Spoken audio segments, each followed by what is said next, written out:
Okay. So,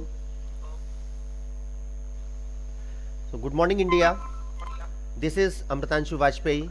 I welcome you all to this very interesting event of the India Technofest on the August occasion of the 23rd National Technology Day, that is to be celebrated commemorating the very great happening that once happened on the occasion of the Pokhran nuclear test.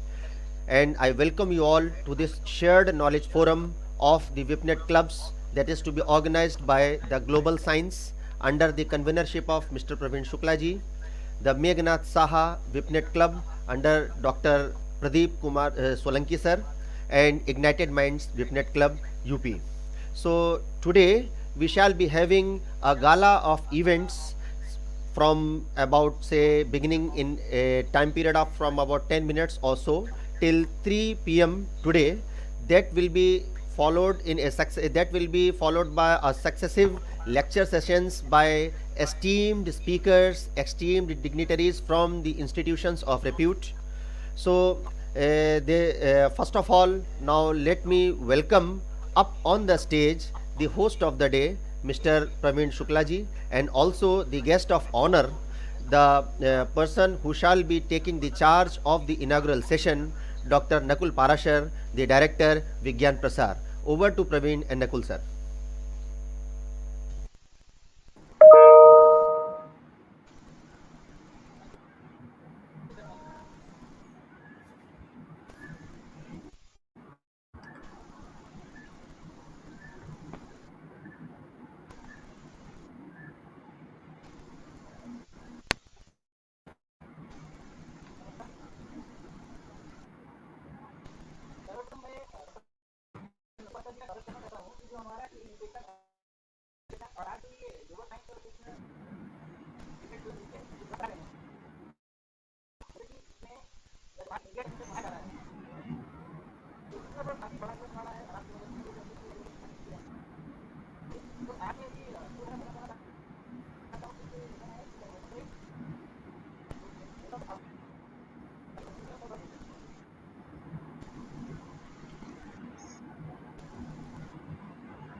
Praveen जी, आपकी आवाज़ साफ नहीं आ रही थी, तो क्या मैं अपनी बात शुरू करूं?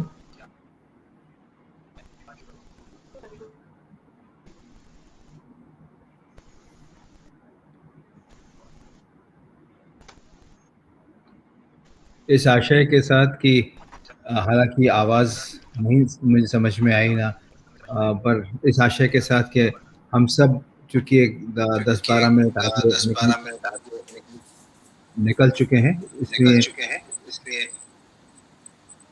मेरी आवाज़ में यहाँ एको है। तो क्या मुझे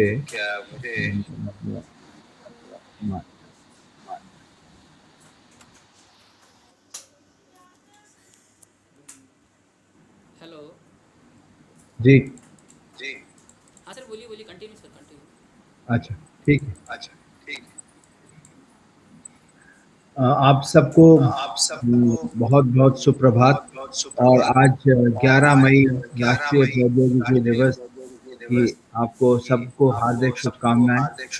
आप सब ने आज का ये कार्यक्रम शुरू किया, स्थापित किया, और आज हम जैसे बड़े बड़े व्यक्तियों को आज सुनने को हमें मौका मिलेगा आज के दिन।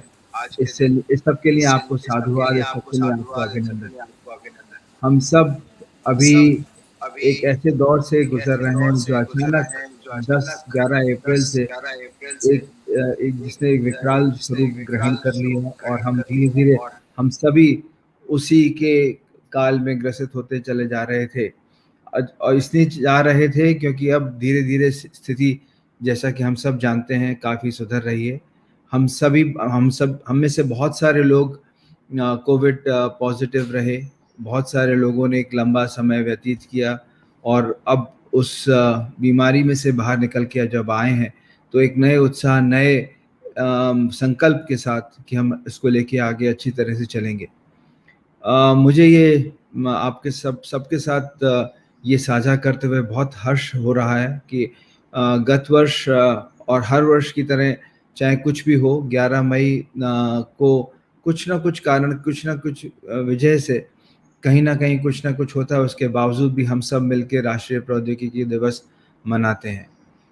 इस वर्ष आप सब ने ये संकल्प लिया और इस महामारी के बीच में इसको करने का जो आपने प्रयास किया, वो इसलिए बहुत अच्छा है क्योंकि इस वक़्त चारों तरफ जब हम रोज़ाना प्रत्येक दिन कुछ ऐसी बातें सुनते हैं जिनसे कि मन विचलित होता है, उस सब के बीच में नए उत्साह, नई बातें और नई उमंग और नई चीज़ों को सुनने के लिए हम सब बहुत उत्साहित हैं, लालायित हैं।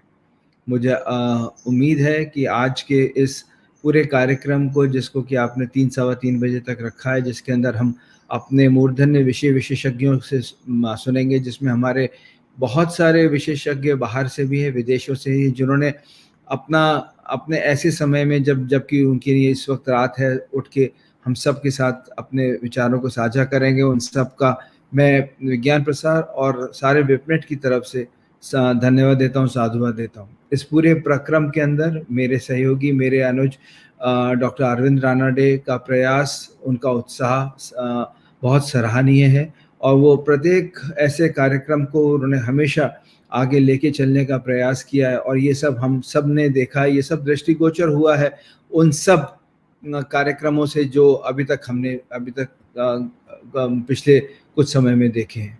मुझे उम्मीद है कि आज का कार्यक्रम भी इसी तरह से बहुत सारे लोगों को लाभान्वित करेगा और मैं जानता हूँ कि हम सभी लालायत हैं उन सभी मूर्धन्य विषय विशेषज्ञों को सुनने के लिए। अतएव आप सबको पुनः राष्ट्रीय प्रौद्योगिकी दिवस की हार्दिक शुभकामनाएं देते हुए मैं अपनी वाणी को यहाँ विराम दूंगा और आशा करता हूँ कि आज का ये कार्यक्रम सफल होगा और हम सब इससे लाभान्वित होंगे। प्रवीण जी, वाजपेयी जी और अरविंद राणा, सोलंकी जी, आप सबका बहुत-बहुत धन्यवाद कि आपने मुझे मौका दिया, मुझे सम्मान प्रदान किया कि मैं आप सबके बीच आ सकूँ और अपनी बात को रख सकूँ। कृपया सुरक्षित रहिए, प्रसन्न रहिए, जितना प्रसन्न रहेंगे उतना अच्छा रहेगा। यही यही इस वक़्त का मूल मंत्र है। राष्ट्र को इस वक़्त हम सबकी आवश्यकता है, इकट्ठा खड़े होने की, एक और एक 11 संघे शक्ति भवति। इस बात को अगर हम लेके हम आगे चलेंगे तो हम अवश्य बहुत ही सफल रहेंगे, प्रसन्न रहेंगे और कितनी बड़ी से बड़ी समस्या भी आएगी उसको हम जीत के आगे निकल पाएँगे। इसी आशय के साथ कि विज्ञान और प्रौद्योगिकी के बल पर हम अपने अपने आप को आगे लेके चलेंगे, अपने आप को संबल करेंगे। मैं आप सबको पुनः एक बार फिर से राष्ट्रीय प्रौद्योगिकी दिवस की हार्दिक शुभकामनाएँ देता हूँ। धन्यवाद, नमस्कार, जय हिंद एंड जय भारत।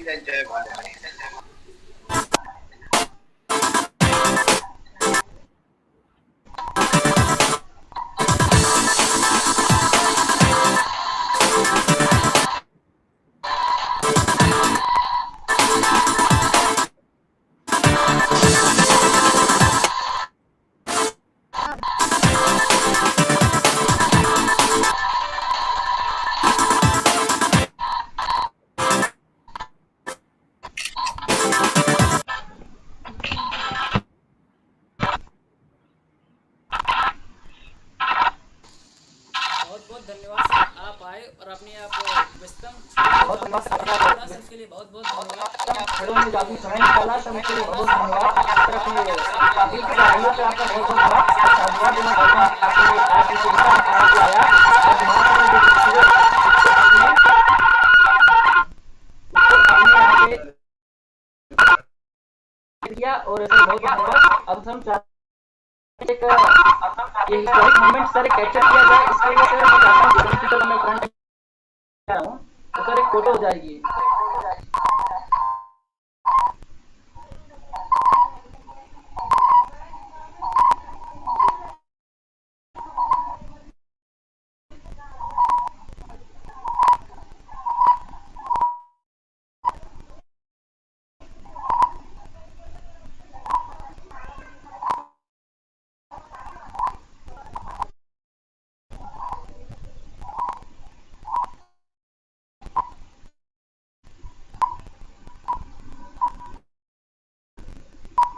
सर आप शुरू करिए, over to you sir.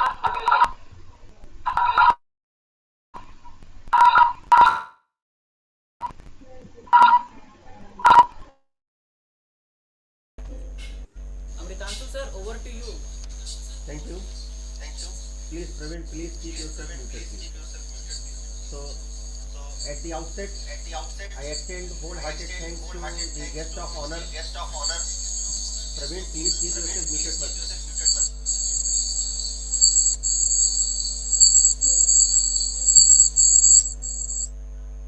So, at the outset, I extend my wholehearted thanks to the director, Vigyan Prasad, the topmost science communicator. We are really, really honored to have you today on this digital dais, on this digital platform of this international program that we are organizing with the people, with the guests of honor speaking from the different platforms. And I know that you recently have been battling and have recovered from the COVID pandemic. So my wishes are with you, and despite all those medical emergencies within your family, today you spared your valuable time to give this inaugural address. We are really, really thankful as an institution, and as the head of the family should lead from the front. You have led all the Webnet clubs and the Vigyan Prasar from the front. So on behalf of all the organizing partners of the Webnet, we really, really are thankful to you that you have given your precious, valuable time. And as I can see, the guest speakers of the day, they have also come up on the front on the screen as they are clearly visible. I welcome wholeheartedly the first speaker of the day, Dr. Arvind Siranade, scientist F from Vigyan Prasar. I also welcome Professor Praful Krishna from Silicon Valley Tech Executive US. Praful sir, really, really welcome. I also welcome on this digital platform Professor Brejesh Lall from sorry, Bharti School of Technology, IIT Delhi. I am also very much happy to welcome up on this digital platform Shri A.C. Mathur, former Group Director, ISRO Ahmedabad. I also extend my wholehearted greetings to the presence of Professor Ayan Datta from the School of Chemical Sciences, IACS, Calcutta. Also, Professor Prakash Bisen, Professor Emeritus from the School of Studies in Biotech from Gwalior. And last but most important of the speakers, Professor V.K. Tewari, the Director, IIT KHARGPUR. Sir, मैं अमृतांशु वाजपेयी आप सभी वक्ताओं का अपने सभी प्रतिभागी संस्थाओं की तरफ से हार्दिक अभिनंदन करता हूं, हार्दिक वंदन करता हूं और स्वागत करता हूं आज के इस व्याख्यान माला की श्रृंखला में, जो कि हमारे विपनेट क्लब्स के द्वारा आज जो है प्लान की गई है। अब मैं एक फॉर्मल परमिशन चाहूँगा अपने director sir Nakul Parashar sir से कि वो आज के इस सत्र को प्रारंभ करने की अनुमति प्रदान करें। Over to Nakul sir. Sir आप म्यूटेड हैं सर। नकुल सर आप म्यूटेड हैं। आप सबको बहुत बहुत धन्यवाद। और प्रसन्नता इस बात की है कि एक अरसे के बाद प्रोफेसर वी के तिवारी, डॉक्टर A.C. माथुर और खासकर मेरे परम प्रिय मित्र एवं अनुज प्रोफेसर प्रफुल्ल कृष्णा आज हमारे साथ हैं। और सबसे अच्छा तो इस बात से लगा कि पैसिफिक टाइम जोन में होते हुए भी आपने हमारा ये आग्रह स्वीकार किया। तो इसलिए बिना विलंब किए मैं अब आग्रह करूंगा कि डॉक्टर अरविंद रानाडे जो मेरे सहयोगी और मेरे संबल हैं अब तक, उनके साथ मिलकर हम कार्यक्रम को आगे बढ़ाएं। प्लीज। धन्यवाद director sir, thank you, thanks a lot for gracing the occasion. So now moving to the main event of the day, as we all know that today is the world of globalization, and in this era of contemporary era of globalization we have tried to cover different epochs of technology that are relevant to the contemporary world, that are relevant to the society. And what could be the better part to begin with as far as the space sciences, or you can say the technology of the latest modern advancement in which India is progressing leaps and bounds. So I wholeheartedly welcome my mentor, the patron of Vigyan Prasar network of science clubs, scientist F from division head astronomy and Wipnet, Dr. Arvind C. Ranade, who is a proficient science communicator working as a scientist with specialization in astronomy and science. He has the doctorate in astronomical spectroscopy from Inter-University Center for Astronomy and Astrophysics, Ayuka, Pune. And with working as not only as a scientist but he is revered not only in India but across the borders as a very powerful popular science communicator. Sir, we are really happy to welcome you on this digital platform with a digital round of applause. So, my dear audience, the next voice that you shall be hearing will be from our mentor Arvind Sidanade, who shall be taking you to the different domains of the space sciences and technology in which India has progressed in terms of Mission Aditya. Welcome, sir, wholeheartedly, and greetings and wishes of the National Technology Day. Over to Arvind, sir. धन्यवाद. Am I audible now? Yes, sir, Amritanshu? perfectly. Perfectly. Thank you. Thank you so much. On the very special, I would say, a day, a National Technology Day.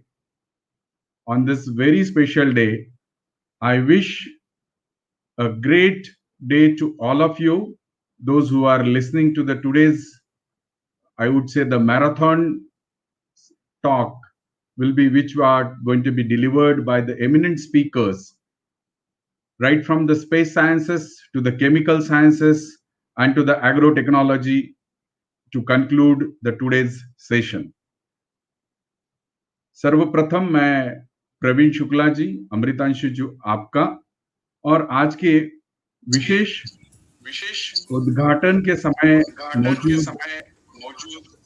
सभी विशेष वक्ताओं का, जिसमें doctor Nakul Parashar जी जो विज्ञान प्रसार के निदेशक भी हैं, हमारे मार्गदर्शक भी हैं, डॉक्टर प्रोफेसर प्रफुल्ल कृष्णा, जो जिनके साथ अभी जैसे नकुल जी ने कहा कि एक अच्छा प्रयास विज्ञान प्रसार विज्ञान भारती की तरफ से एक आहार क्रांति के रूप में किया जा रहा है, उसमें उनका सहभाग बहुत ही महत्वपूर्ण है।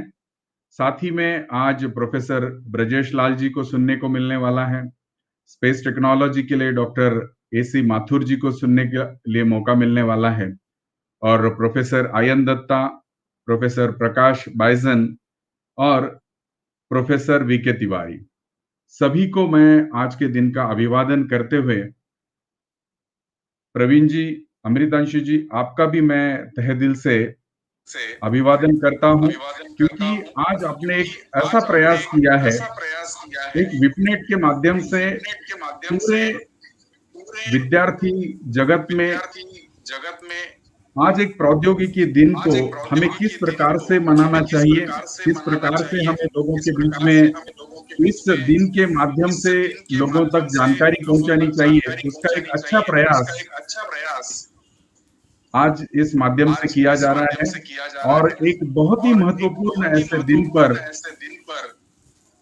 आपने ये जो प्रयास कर रहे हैं वो सबके लिए प्रेरणादायी है और मुझे जितना समय दिया गया है उस समय के अंदर the best possible that I can do is to let you know after a 20 years of National Technology Day celebration that we have been doing across the nation, how far we have reached and what are the aims for all our scientific community to achieve is something that is going to come out of this marathon talk organized by all the dedicated Gifted clubs.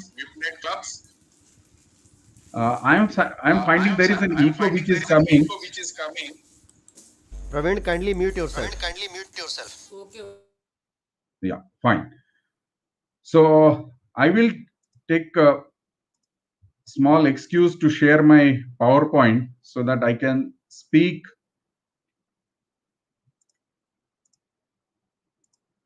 on occasion of National Technology Day. My slides are visible, Praveen or Amritanshu? Yes, sir. Fantastic. Obviously, to start with, let me first tell that all the speakers, eminent speakers, it's not going to be wise to keep them on the hold. And they are quite busy people, right from Nakul Parashar to Professor Tewari sir. So I personally don't want them to disturb by requesting all of you to be part of this presentation, as you are all quite busy in various schedules and programs. So no doubt you all are excused to be there at your particular time zone and timeline on this National Technology Day celebration. But all the students and the viewers, the new efforts that has taken by Praveen Shuklaji and Amritanshu to celebrate this National Technology Day is something that is going to come up as a great feast to all of you. And to start with, one of the best technology demonstration by all our Indian engineers and technocrats, at the same time the scientific community, which is planned, and I'm pretty sure in days to come, most likely by the end of 2021, or maybe somewhere in the first or second quarter of 22, we are going to witness one of the important mission which is planned by India, and by which we are going to help the not only the national but the international community to understand the importance of the solar energy, importance of the radiations that are being radiated by the sun, and what are all the important aspect of understanding the solar radiation is going to be one of the important message that is going to come out of the mission Aditya. So I felt that today we should talk on the indigenous technology demonstration which has been planned by the Indian Space Research Organization in collaboration with the various institutes from India. And let me tell you, this is one of the great mission that we are going to witness. So I will not take much time, and as I know there are illuminaries who are planned to give you the great amount of information on this occasion of Technology Day, I will be short and brief so that all of you just get a feel of what the India is going to be and where we are leading in the days to come. As we know that India is a country which has been known for its traditional values, traditional knowledge, and India has always been forefront of demonstrating such technologies and science from the ancient to modern period. So as far as the modern time is concerned, we look forward that India leads as an Vishwaguru in a 21st century. And some of these missions are giving us a great idea about how the technology demonstration is going to lead for the entire humanity. So Mission Aditya, which has been planned to be launched in 21st, like later in the year, or if because of the pandemic situation, there is likely chances that it may be postponed for few more months, but certainly in a 2022, we are going to have a great mission called a Mission Aditya. Now, let me tell you that why do we really need a mission like an Aditya when there are huge amount of investments are there in the field of space sciences from across the globe. जैसे आप समझ सकते हैं कि पूरे विश्व की अगर हम चर्चा करते हैं तो बहुत सारे देशों ने अलग अलग प्रकार के उपग्रह भेजे हैं, तो फिर भारत क्यों ऐसा प्रयास कर रहा है कि जिसके कारण हम ऐसा कुछ अलग सा महसूस करेंगे। तो मैं यहां आप सभी को ये जरूर बताना चाहता हूं कि आने वाले दिनों में विज्ञान एक ऐसा विषय है कि किसी एक देश की ऊपर हम निर्भर रह के विज्ञान का जो आगे का जो जिसको हम प्रवास कह सकते हैं या सफर कह सकते हैं, वो किसी एक देश के हाथ में होना असंभव है, क्योंकि जिस प्रकार का विज्ञान हम आगे आकर देखना चाहते हैं, जिस प्रकार के प्रौद्योगिकी को हम देखना चाहते हैं, उसमें हर एक देश को अपने पास अवेलेबल जिस प्रकार की टेक्नोलॉजी है, जिस प्रकार का विज्ञान है, वो सब लेके आना जरूरी है। और उसके साथ साथ एक मानवता को एक अच्छा सा समय से गुजरने के लिए प्रयास करना, ये हमारी सबकी जरूरत भी है और साथ ही साथ में उसकी आवश्यकता भी है। तो शायद मिशन आदित्य उसी की एक पहल जरूर हो सकती है। तो मिशन आदित्य से हम क्या हासिल करना चाहते हैं? जैसे आप सब लोग जानते हैं कि हम 21वीं सदी में चल रहे हैं और 21वीं सदी में लगभग हम सुबह से उठने के बाद से लेकर रात में जब तक हम सोने के लिए नहीं जाते, हम बहुत सारी अलग अलग प्रौद्योगिकी के ऊपर निर्भर हैं। So that means right from the day early morning to the evening, we are highly dependent on the technology that we use. And this case, holds true even in the case of all the investment that we as an humanity is trying to put into the space. And if you look at the 21st century, trillion dollar investment is already there in our space, ranging from 300 kilometers to about 1200 kilometers. That means huge amount of satellites are being placed in the space, and it is very essential that we really need to track on the radiation flow.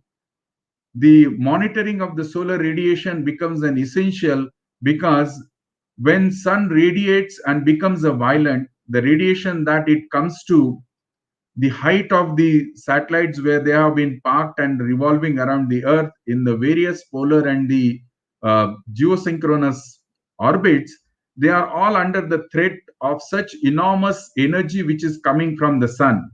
So it becomes essential that all of us need to keep a track of how the behavior of sun is there and how sun changes its behavior over a period of 11 to 22 years. As we know that sun has 22 years of magnetic cycle, or almost 11 years of what we call it as a sunspot cycle. And over the period of 11 years, sun goes in a high magnetic activities and comes down in the frequency of 11 years. So there are time in a days to come that huge amount of energies once the sun release, then that energy will have a very disastrous aspects associated with us. So it becomes essential that we monitor those radiations from the sun. And of course, when we say the radiations, it's not only that we really look only in a particular wavelength band, whether it is an X-ray or an ultraviolet, but it becomes essential that we really keep monitoring the sun throughout the electromagnetic spectrum, right from the high energy gamma rays to the lowest energy radio waves. So Aditya L1 is planned to be launched in a 21 or 22 at the location called as an Aditya Lagrangian point 1. That is what we call it as an Aditya L1. That L1 is a location which is about a 15 lakh kilometers as we proceed towards the sun. And these points have a very significant values, a significant point, as the gravitational force of the earth and the sun becomes null. That is the point where the gravitational force of both the bodies become negligible or becomes a zero, where without much putting up an investment, we are in a positions to keep the satellite with minimum amount of investment and minimum amount of energy to be spent, and to keep it tracking all the times towards the sun. So that is whole purpose of keeping this Aditya at a location of L1, which is called the Lagrangian point 1. We'll not focus on the rest of the Lagrangian points because that is not going to be important at this point. But as far as you all are concerned, this point is to be remembered for the significance of minimum investment and maximum output. Now, what are we going to achieve out of this particular mission Aditya is that we are trying to look for the reasons that the abnormal or to some extent the irregular behavior of the sun. And we all know to large extent this abnormal behavior of the sun is the one of the reason is the coronal heating or coronal mass ejection. So we are really interested to understand what is the coronal mass ejection, or what is the coronal heating problem.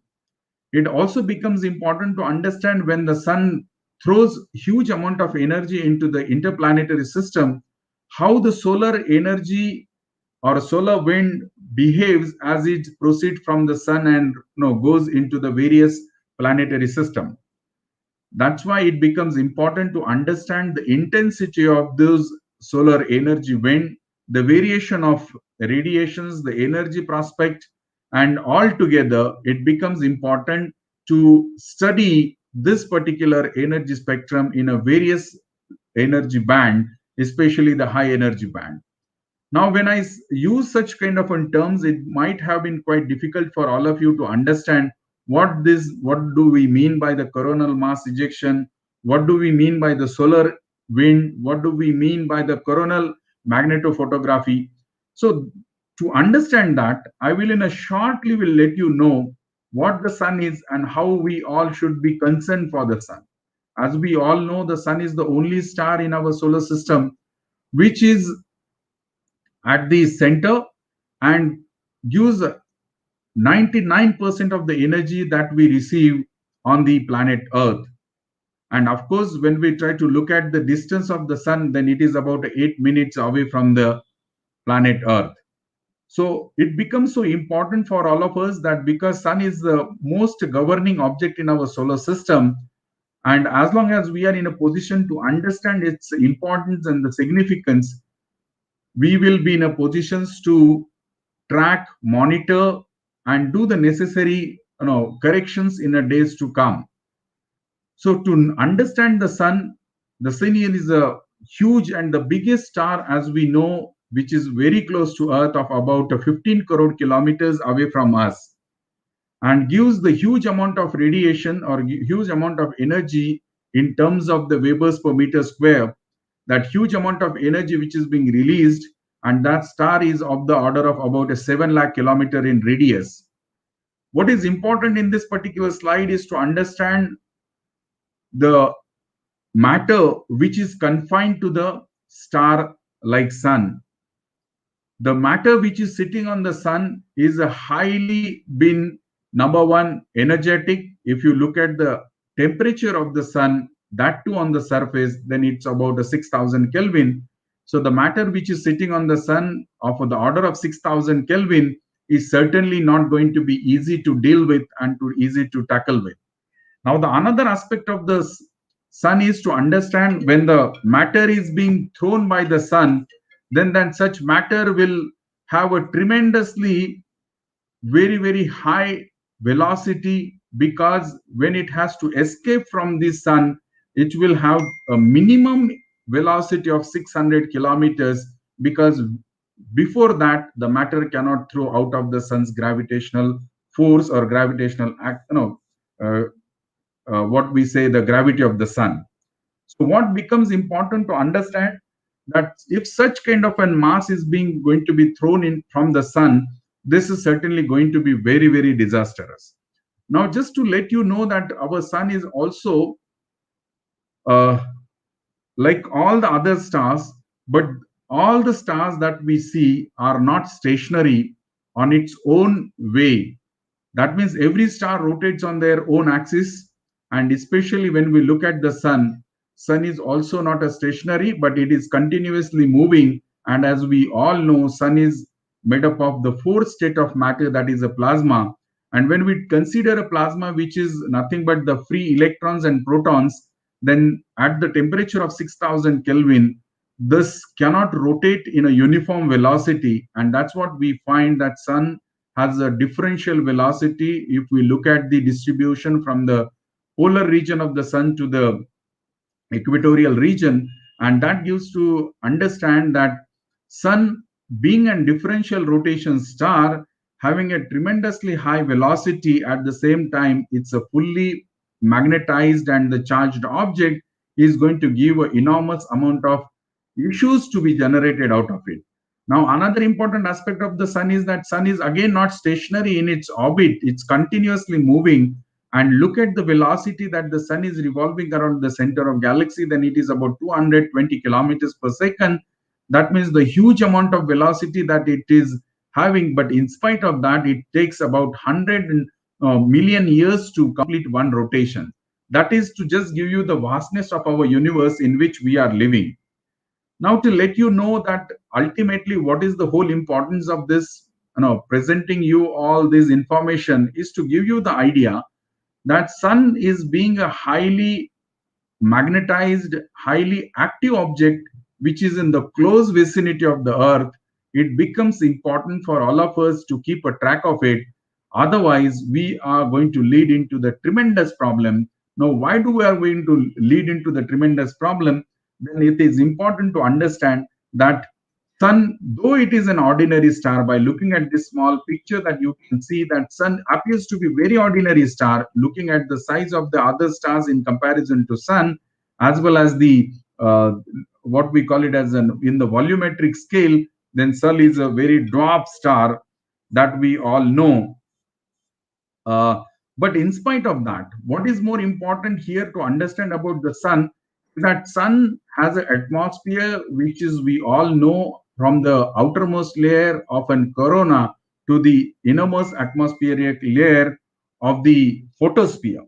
Now, what is important in all these three layers is to understand that the radiation that we see, that is coming from the sun, right? They are all actually represents the matter which is sitting in the photospheric region of the sun.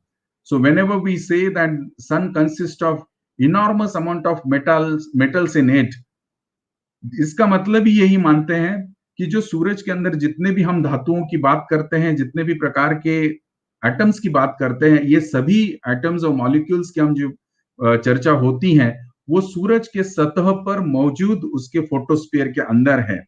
ये हमें कभी भी confuse नहीं होना चाहिए कि ये जो मेटल्स हैं, ये सूरज के अंतर यानी आंतरिक भाग में है, ना कि ये उसके सिर्फ सतह के ऊपर है।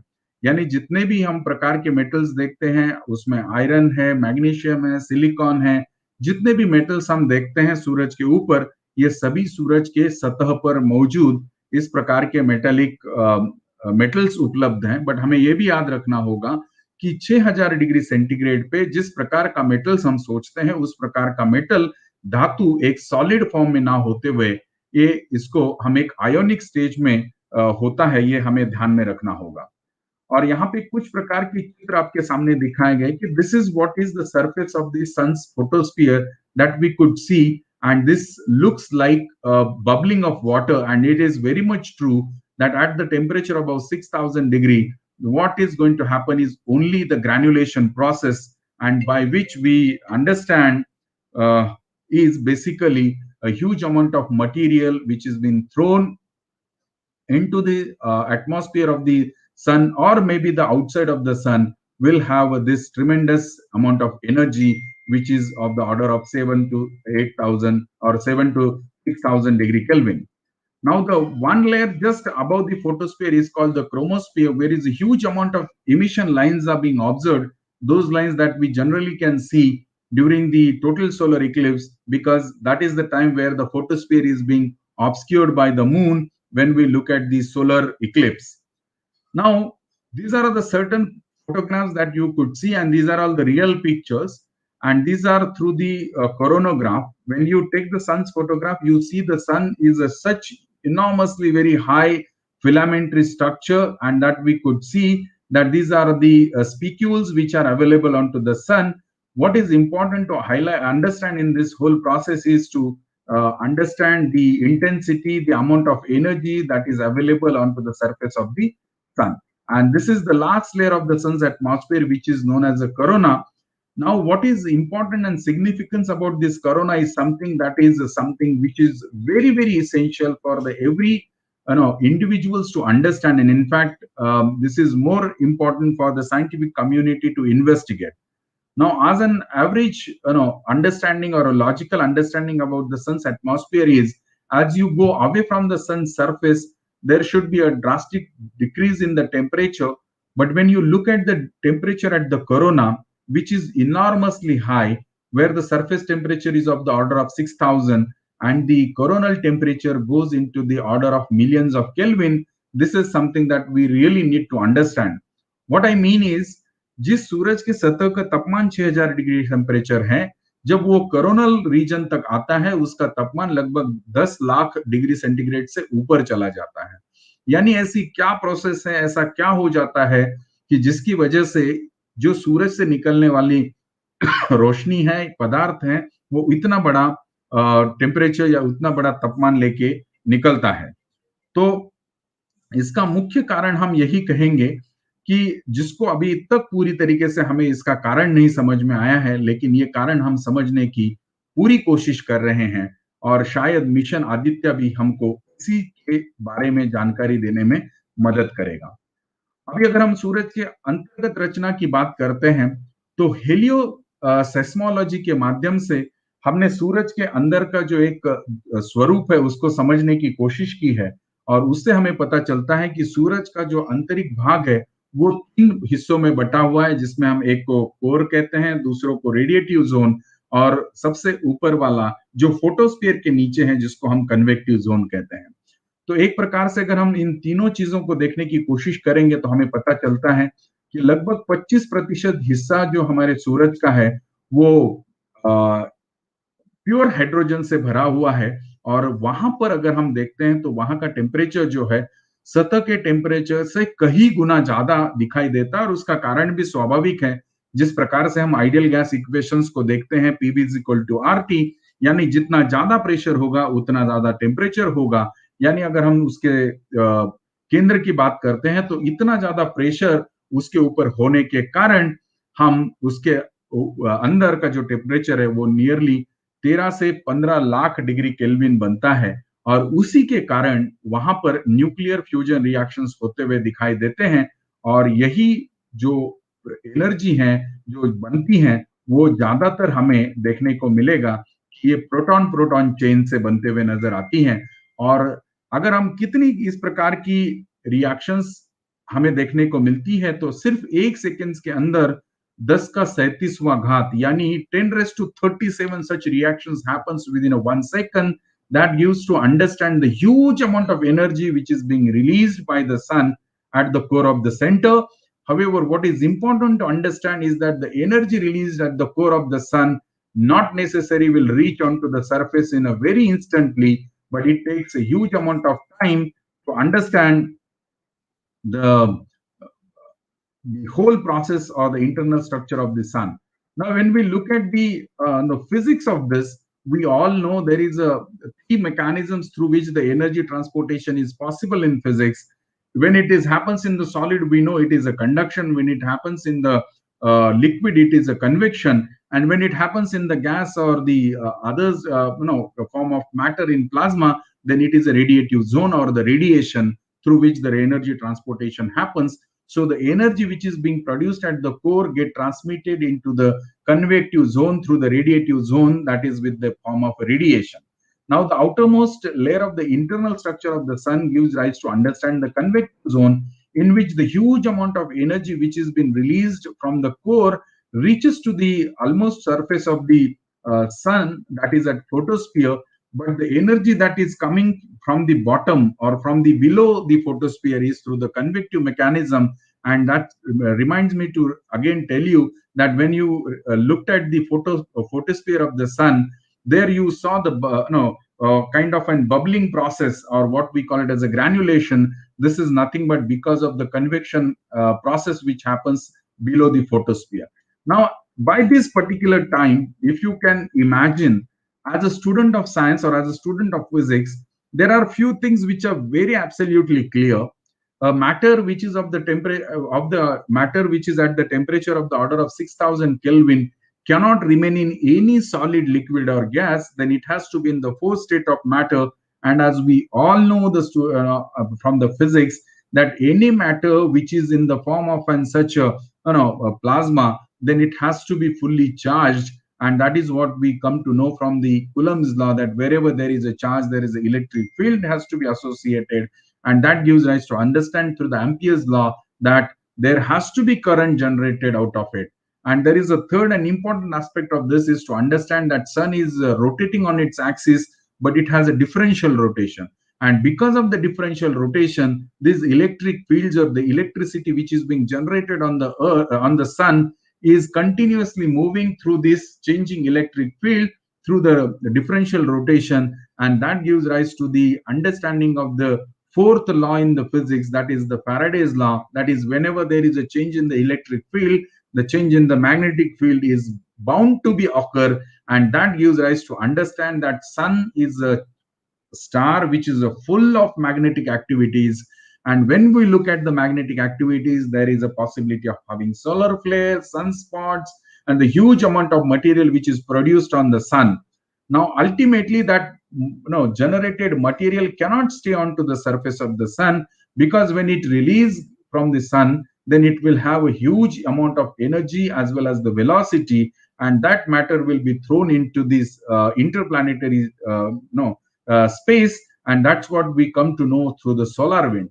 Now, ultimately, the point of reference to mention all of you कि इतना सारा अगर अगर हम चुंबकीय पदार्थों से बने हुए इस मटेरियल को अगर हम देखते हैं, तो हमारी जब ये पूरी प्लानिटरी सिस्टम में आएगा, तो वो किसी भी शांत स्वरूप से नहीं आएगा, शांत स्वभाव से नहीं आएगा, बल्कि इसमें जितना भी वायलेंट नेचर जिसको हम कह सकते हैं कि एक रौद्र रूप धारण करके ये निकलने वाला जो पदार्थ है, वो हमारे पूरे सौर मंडल में आता है, और ये जब आता है तो बहुत सारी चीजें उसके साथ एसोसिएट होती हैं। और इसी से अगर हम देखेंगे, तो इसी का एक उदाहरण है कि हमारे सूरज के ऊपर बहुत बड़े सौर दाग हमें दिखाई देते हैं, और ये सौर दाग हमें इसके 11 ईयर का यानी 11 साल की जो साइकिल जिसको हम सनस्पॉट साइकिल कहते हैं, उसके बारे में हमें ये बताने में मदद करता है। और हमें इससे पता चलता है कि जितने भी प्रकार से ज्यादा सनस्पॉट सूरज के ऊपर निर्माण होंगे, उतने ज्यादा डिफिकल्टी और उतने ज्यादा डरावनी चीजें हमारे लिए हो सकती है। इसलिए हमें ये हमेशा ध्यान रखना चाहिए कि sunspot is not a good indicator of anything that we talk in terms of the sun, because as many sunspots that we see, that gives rise to understand the huge amount of problems are going to be occurred through the solar winds, as well as the huge amount of energy which is released by such kind of an phenomena that we see. Now, one of the aspect of this solar energy that we could see, that when this kind of a solar wind is being thrown into the interplanetary mission or interplanetary space, earth is at the third place. पृथ्वी हमारे तीसरे स्थान पर होने के कारण और हमारी पृथ्वी पे वातावरण होने के कारण, जिसमें शायद आप सब लोग जानते ही होंगे कि हम ट्रोपोस्फियर, स्ट्रेटोस्फियर, मेसोस्फियर और सबसे ऊपर आइनोस्फियर की बात करते हैं, जिस प्रकार के हमारा वातावरण बना हुआ है पृथ्वी के ऊपर। लेकिन इससे भी कहीं ऊपर जाके अगर हम देखेंगे, जब लगभग 36 लाख किलोमीटर पे, तो हमारे धरती को एक बहुत ही स्पेशल प्रकार की एक लेयर हमें प्रोटेक्ट करती है, जिसको हम मैग्नेटोस्फीयर कहते हैं। और उस मैग्नेटोस्फीयर के कारण ये जितने भी प्रकार का थ्रेट्स हमें सूरज की तरफ से आता है, उसको कहीं ना कहीं प्रोटेक्ट करने के लिए मदद करता है, क्योंकि वो जो मैग्नेटोस्फीयर है, वो आने वाले इस प्रकार की सबसे ज्यादा ऊर्जावान एनर्जी रखने वाला जो इसके तूफान है, सौर तूफान है, उसको रोकने में सक्षम होता है। लेकिन हम ये सब जानते हैं कि हमारे पास ज्योग्राफिकल नॉर्थ और साउथ है, उसी प्रकार से हमारे पास मैग्नेटिक नॉर्थ और साउथ है। अगर हम पूरी धरती को एक मैग्नेट के रूप में देखते हैं, यानी दो ऐसे बिंदु होते हैं जहां पर इस प्रकार का मटेरियल धरती की तरफ आने में सक्षम हो सकता है, और वो है magnetic polar region of the earth atmosphere. और यहाँ पे अगर हम देखेंगे, और ये दोनों रीजन्स हैं, वो या तो हम अगर हम पृथ्वी के उत्तरी अक्षांश की तरफ देखेंगे, यानी 70-60 से ऊपर अक्षांश की तरफ देखेंगे, या 60 और 70 अक्षांश दक्षिण की तरफ देखेंगे, तो हमें इस प्रकार की फिनोमेना देखने को मिलती हैं। इस प्रकार के ऐसे दृश्य देखने को मिलते हैं, जिसको हम अरोरास के नाम से जानते हैं। So I think though it looks very fascinating to all of us, where we really get fascinated to take such kind of photographs, but one of the important aspect to remember is that as much intensified auroras that you are going to see, that means you need to understand that much of danger is there in a sun to come. So I'm just giving you a small, this kind of simulations or animations to demonstrate how these sunspots are being generated. And I'm just concluding. I know the time is very short. So this is how, if we consider sun as a magnet, moving the magnetic field lines from north to south, and because of the differential rotation, sun continues to move, and that gives rise to break off these magnetic flux lines. And when they break down, they fall back onto the surface of the sun, and wherever they fall onto the surface of the sun, we see those kind of dark spots. Please remember, dark spots are nowhere concerned with having any hole on the surface of the sun, but these are all the regions which are comparatively low temperature regions onto the surface of the sun. However, the temperature at the sunspot region is also of the order of 4000 to 4500 Kelvin, but the surrounding temperature is of the order of 5800 to 6000 Kelvin. And because of the temperature difference, we see the sunspots are black in nature. And this is the another simulation that you have seen, or the animation that you have seen, that when such kind of an solar winds are being thrown into the planetary system, there are only two locations where these kind of solar energies or the material or the highly energized material is in a positions to reach onto the surface. Well, not exactly on the surface, but on the upper atmosphere of the Earth's no atmosphere, and that is where we see such kind of an auroras. And this is the three-dimensional picture visualized from very far away location into the planetary system, and that we see that these kind of auroras are being formed in the northern region. Those are called the aurora australis, and when it is in the northern hemisphere, southern hemisphere, sorry, it is in the northern hemisphere, it's called aurora australis and aurora borealis. So this is how that we could understand that, looking at this importance of this energy which is being released by the sun, what is important in the point of view of a mission Aditya, that we are seriously looking for understanding the abnormal behavior of the sun. But ultimately, abnormal behavior can only be investigated, only can be explored when we look at the material which is coming from the sun in the form of solar radiation, in the form of highly energized particles. And that's the reason that we must understand this mission Aditya, having a seven different payloads which are going to be placed on this mission Aditya, are going to investigate and are going to lead to the understanding of all the different nature of this sun's material in the form of what we know as a plasma, is in the form of various highly energetic material. And these different number of technology demonstrations, and these are all the different kind of an instruments which are placed onto the mission Aditya. What is to be understood in the whole process on the occasion of National Technology Day is that all the technology that we are looking at, it's everything right from its transistors to the ICs, everything that is being developed well within our own country. And that becomes and more important to highlight this point on the occasion of National Technology Day, that the three payloads that you are seeing here, that is a visible emission line coronagraph, solar ultraviolet imaging telescope, Aditya solar wind particle experiment. Basically, these are all the indigenous payloads or the instruments getting developed at various institutions like Indian Institute of Astrophysics, Bangalore, Inter-University Center for Astronomy Astrophysics, Pune, Physical Research Laboratory, Ahmedabad. And these instruments are going to measure the nature of the plasma or nature of the energy particle which are being thrown from the sun, and understanding those in a various wavelength band is the something that we really need to understand. Because even today, after the development of science and technology in the last 100 years time, we have not yet really understood the basic reason of coronal mass ejection, which gives rise to the enormously high temperature in the coronal region of the sun's atmosphere, which is in the order of few lakhs degree Kelvin. And this is something that we need to understand. And this is the I would say multi-purpose mission that we look forward. And with these instruments like a plasma analyzer package, solar low energy X-ray spectrograph, high energy orbiting X-ray spectrograph, or a magnetometer, is something that we are looking forward, that huge amount of this payloads or an instruments which are getting designed within the India is trying to look at and find out the nature of those elements which are coming from through the solar winds, in the form of their distribution, in the form of their nature, how are they getting generated at the region of the convective zone or at the region of the radiative zone, and how the behavior of such thing is becomes important. Now, ultimately, what is important to highlight and understand in the whole of this mission Aditya is ultimately this is the reason, or this is something which is going to help for the entire humanity across the globe, because we all need to be together.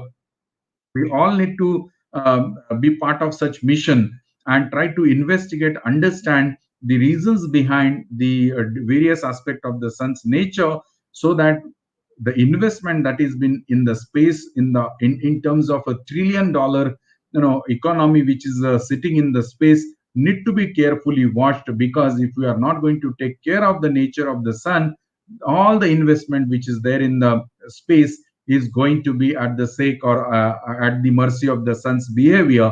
And if we are not going to keep it watch on it, then all this investment is going to be damaged without taking much time, because the material that we see in the satellites have a certain energy to be able to tackle, but beyond that it cannot.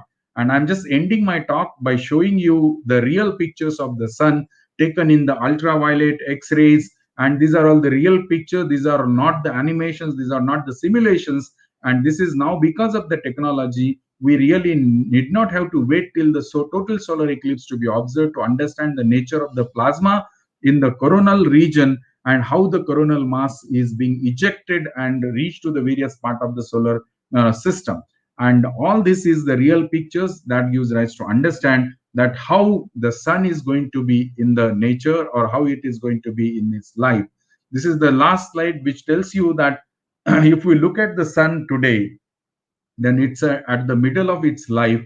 Half of the life of the sun is over, but half of the life is still there, but does not mean that the humans will be in a positions to survive for such long, because maybe within the next 1 billion years or so, we will be having a huge amount of problems, because of the number one, there are few human created problems, man-made created problems, as we all know the reasons of the global warming, and then we all talk about the climate change. So otherwise also, if we look at this, without the human intervention also, the sun is gradually going into the different phase of its evolution, and the sun is going to be end up its life in through the planetary nebula system, and will end up its with the dwarf star. So the point to highlight on this occasion is to make you understand that this solar solar physics is something that we really need to look into this as something that is of immense importance for all the entire scientific community. And of course, it is going to be a very challenging for all of us. And on this occasion, जो भी आज मुझे सुन रहे हैं, मैं उनको ये जरूर कहना चाहूंगा कि आने वाले दिनों में इस मिशन आदित्य के माध्यम से हमारे पास बहुत बड़ा डेटा हमारे पास उपलब्ध होने वाला है, और उस डेटा एनालिसिस के लिए, उससे विज्ञान को निकालने के लिए हमें बहुत सारे ऐसे वैज्ञानिकों की आवश्यकता होगी. So let's be all prepared for the bright future for all of you as well, that you all can come forward and investigate such data and be part of the scientific community to hail the humanity at large. बहुत बहुत धन्यवाद. Namaskar. Sorry if I have taken a long time. Are, thanks a lot, Arvind sir, and I am really glad that you have spared your valuable time in the, you can say, so-called emergency phase of the life. And yes, as we have seen even from your presentation also, Corona has always been a mystery, whether it is COVID or whether it is the coronal mass ejection, and it has been a stream of study. And yes, it indeed was a great journey that you took us to millions of kilometers in a time span of say about 40 minutes or so. And of course, yes, we the Indians have to be proud of the fact, because there are 3 missions which recently have been the hot debate of the time, whether it is the European Space Mission Bepi Colombo, or whether it is the NASA Parker probe, and to join that esteemed league is our Aditya L1 mission. And it was a very beautiful way in which Insight you not only presented it as a popular lecture, but the way in which you went into the academical details also. And in fact, when I was reading the comments on the WhatsApp, on this YouTube forum and the Facebook live, so I was able to see there was Mr. Imran Khan sir, who was offering to make an application for Aditya mission, and that too also free of cost. So Imran sir, I just would like you to be in touch with the Vipnet wing of Vigyan Prasar, and Arvind sir is the division head. ahead and you just see the headquarters of Vigyan Prasar, where just see whether the pandemic norms are not violated, and you will really be welcome at the office, and then you can be in touch with Arvind sir. And then there were comments from Anil Thanvir sir like the conflate oblate spheroid and all those things. So there are different theories that are there. And yes, the proud moment for us when you talked about the indigenous payloads. And so we shall, dear audience, we shall be taking your valuable queries directly to the honorable guest speaker of the day later, because we have already run out of the time. So thanks again Arvind sir for sparing your valuable time, and I thank you on behalf of Praveen ji, myself, my own Vipnet Club, and also not to forget the backbone behind whom we are not talking about much, Dr. Pradeep Solanki, and also the entire Vigyan Prasar network of family, because it's not three, but we are three representing the 13,000 clubs spread across 34 states and union territories of India. Thanks Arvind sir, thanks a lot. And so with these words, let us move to the next session. And as Arvind sir was hinting, basically that all the things that have been built up for the mission Aditya, they are indigenous in nature, whether it is the transistor or whether it is the IC or the different types of payloads that he talked about. So he talked about the information, but now let us dive deep into the field where what is the part of the technology that is bringing to us this information. So here we have today a very esteemed second very important guest, the second speaker of the day, in form of Professor Prafull Krishna, who shall be taking us deep into the field of the talk that has been taken up as an initiative by Arvind sir to its full completion when we move into the field from the space to the information technology. And I am very much delighted to introduce Prafull Krishna sir to all the esteemed audience today. First of all, we are really thankful to Prafull sir, as because he is joining in spite of being about 12 and a half hours behind us in terms of the Pacific times and the Indian Standard Time. So we really welcome Prafull sir. And Prafull sir's academic profile is, you can say, secondary to none. He helps teams in Fortune 500 and government to automate complex cognitive workflows based on the next generation enterprise search. He is a cognitive computing and AI automation expert. He is an avid coder who loves, because this is the part which I just would love to say, he loves to experiment. Yes, he loves to experiment. And so we are a family of Vigyan Prasar network of clubs where we learn by doing the experiments and we enjoy while learning. So enjoyment, learning and experimentation under the patronage of Arvind sir and Vigyan Prasar has been the philosophy of the Vipnet clubs. And at present Prafull sir has been a founder of the COSIR and has a turnaround as a CEO role. He is an alumnus of McKinsey, Harvard and IIT also, and currently he resides in San Francisco. So there are a lot of laurels to tell about Prafull sir, but I just would not like to cut up into the valuable time, because today you are not here to hear me, but to the honorable guest speaker of the day. So I welcome Professor Prafull Krishna on this digital platform on behalf of all the Vipnet Club family with a digital round of applause. Welcome Prafull sir. Thank you very much, Amitanshu ji. This is very kind welcome. आपने जो introduction दिया है, it elevates me much more than is necessary. So first of all, I'm not a professor. Only my daughter calls me a professor, but that's probably a honor enough. Arvind ji, thank you for welcoming me here. Nakul ji, अगर आप सुन रहे हैं तो both of you are in many ways you have been teaching me something or the other. And other speakers over here, आप तो professor हैं, so आप सबको आपके छात्र का शत नमन. Today I'm going to talk more about information technology. Arvind ji, आपसे एक और चीज मैं सीख रहा हूँ. I will be bilingual. I'll speak in English and Hindi together. और when we talk about information technology, दो चीजें दिमाग में आती हैं. एक तो वो ऑफिस का वो बेचारा सा आदमी जो जैसे हमारा कंप्यूटर खराब होता है तो हम कॉल करके कहते हैं ये क्यों नहीं चल रहा है, या शायद हम ही ने कुछ तोड़ा हो लेकिन उसकी गलती हो जाती है, और वो आईटी वाला आदमी, और वो भी इंफॉर्मेशन टेक्नोलॉजी है. और दूसरी जो एक भारत में चमत्कार हुआ है पिछले 30 सालों में, जो हमारे जब राजीव गांधी जी के टाइम से चालू हुआ and it is continued under every government, मैं अपनी स्क्रीन शेयर करता हूँ, कहीं कुछ जरूरत पड़ जाए तो. It has continued with every other government. That information technology is also something I'm going to talk about. And I'm going to talk about what that information technology means in today's world. मेरी अगर screen देख रही हो तो please let me know. In today's world, what does this information technology mean? And that 100% is towards artificial intelligence. Arvind ji, आपने बात कही that in space there's $100 trillion economy. और मैं आपसे बस वो एक और निवेदन करूंगा कि $100 trillion इकोनॉमी धरती पे भी बिल्ड हो रही है आर्टिफिशियल इंटेलिजेंस के रूप में, इंफॉर्मेशन टेक्नोलॉजी के रूप में. So if you, when you think about information technology so far, you know, India is already known as the IT powerhouse of the world. हमारी जो success story है, as I said, that, you know, it started when Rajiv Gandhi's time, but every subsequent government, doesn't matter, it's been led by Congress or BJP, they have pushed IT success story. So अब तक हमें मैंने थोड़े US के आंकड़े use किए हैं, लाख की जगह मिलियन कह रहा हूँ, बट करीब 40 लाख जॉब्स जनरेट हुई हैं directly.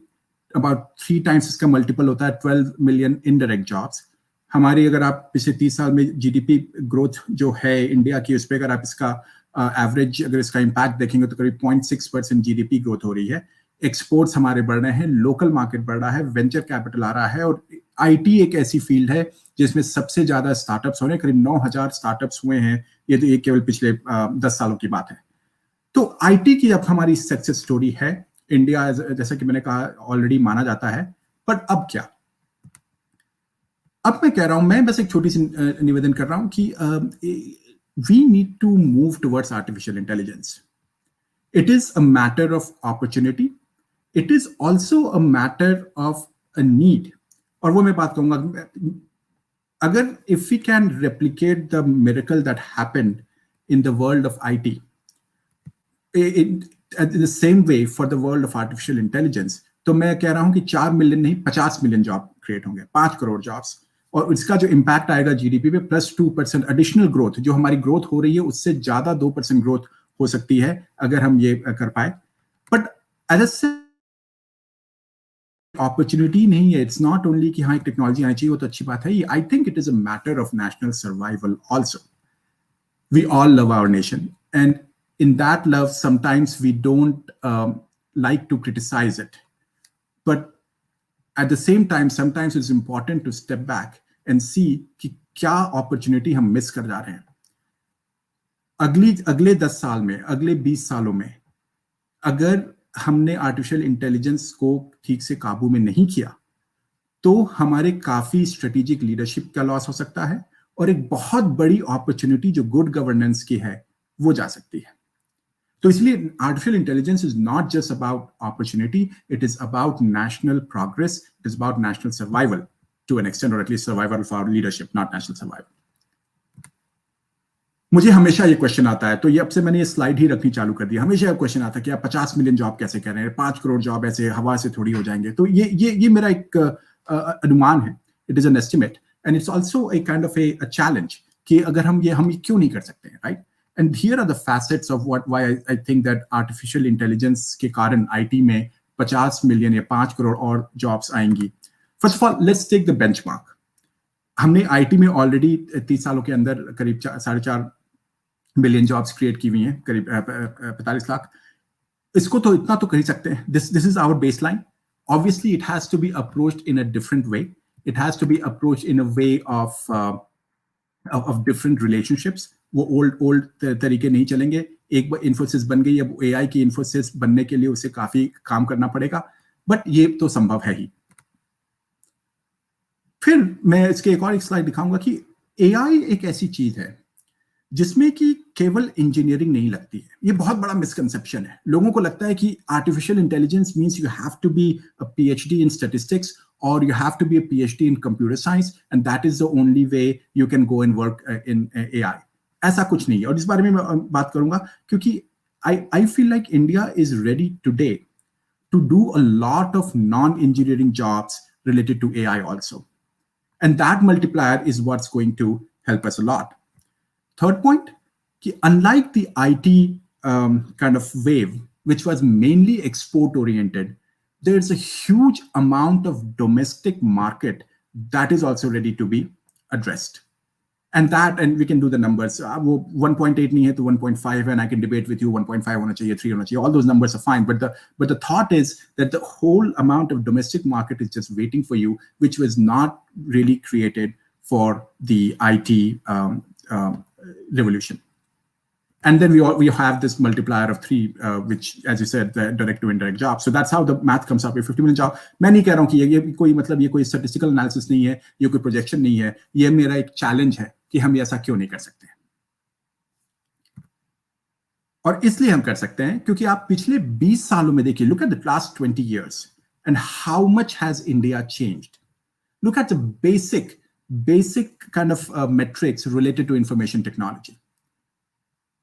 Access to electricity, urban ही नहीं, rural भी, access to phone, access to internet. और ये नंबर जो है काफी मुझे अंडर काउंटेड लग रहा है, जो 34.5% पेनिट्रेशन जो हम कह रहे हैं इंटरनेट का, क्योंकि जैसा हमारा तो परिवार होता है, इंडिया में एक कनेक्शन में 5 लोग लगते हैं, एक कनेक्शन एक आदमी का नहीं होता है, right? So I am pretty sure this number is much higher also. The point is, India of 30 years ago, when the whole IT wave started, is very different than India today, जहाँ के literally जो रग में एक information technology घुसी हुई है, सारी enabling technology घुसी हुई है, सारी enabling infrastructure है already. और अगर आप मेरी बात मत मानिए तो इन आंकड़ों को देखिए, right? Don't listen to me. Look at these statistics. If you look at the top tier AI researchers worldwide today, forget about what will happen in future. Abhi bina kuch kiye hi, India is at third number. I'm excluding Europe because that's, of course, as you know, is a whole congregation of countries. If you look at the top 0.5%, like the elite researchers, the people who are really doing something in AI, those who are basically making AI become a better and more amenable to serving humans, usme India second hai. And by the way, this doesn't count जो US में जो लोग हैं जो कि Indian origin के नहीं हैं, जैसे मैं इंडियन ओरिजिन का हूं, लेकिन जो यहाँ के ही इंडियन मूल के लोग हैं, जो यहाँ पे ही पैदा हुए हों और यहाँ पे काम कर रहे हैं, वो काउंट नहीं, वो अलग है. एक ये वाइब्रेंसी स्कोर किया था स्टैनफोर्ड ने कि कौन सी कंट्रीज, लिंक्डइन ने एक कोर्स किया कि कौन सी कंट्रीज के प्रोफेशनल्स एआई को अडॉप्ट कर रहे हैं. हर जगह इंडिया इज नंबर 3 बिना कुछ किए. This is by Indians on their own. Papers, जैसे आप रिसर्च पेपर्स देखिए, इंडिया इज नंबर 3. और कई बार लोग कहते हैं अरे पेपर्स तो हम Indian professor can just print paper, which is not true. I have been part of those discussions myself. This is not true. But even if you like papers cited by others, we are up there. Right? So all this is happening. So the good news on this page is all this is happening without a cohesive national policy, which is the need of the hour, it's just by the people themselves. The bad news is that we are distinctly number 3 or 4 maybe, or 2 somewhere. But in that number 3 range, everywhere, the top is US, the second is China. And, let's not get into the geopolitics of the thing because that will be a much longer conversation. So it is not good enough, is what I'm trying to say. I'm trying to say कि हम बिना कुछ किए number 3 आ गए हैं, but it is not good enough. We have to be number 1 and number 2, and we have to have a pole position in the world of AI. आप जो हमारा जो number 3 status है, that people around the world are recognizing. आपने papers और उन सारी बातों की.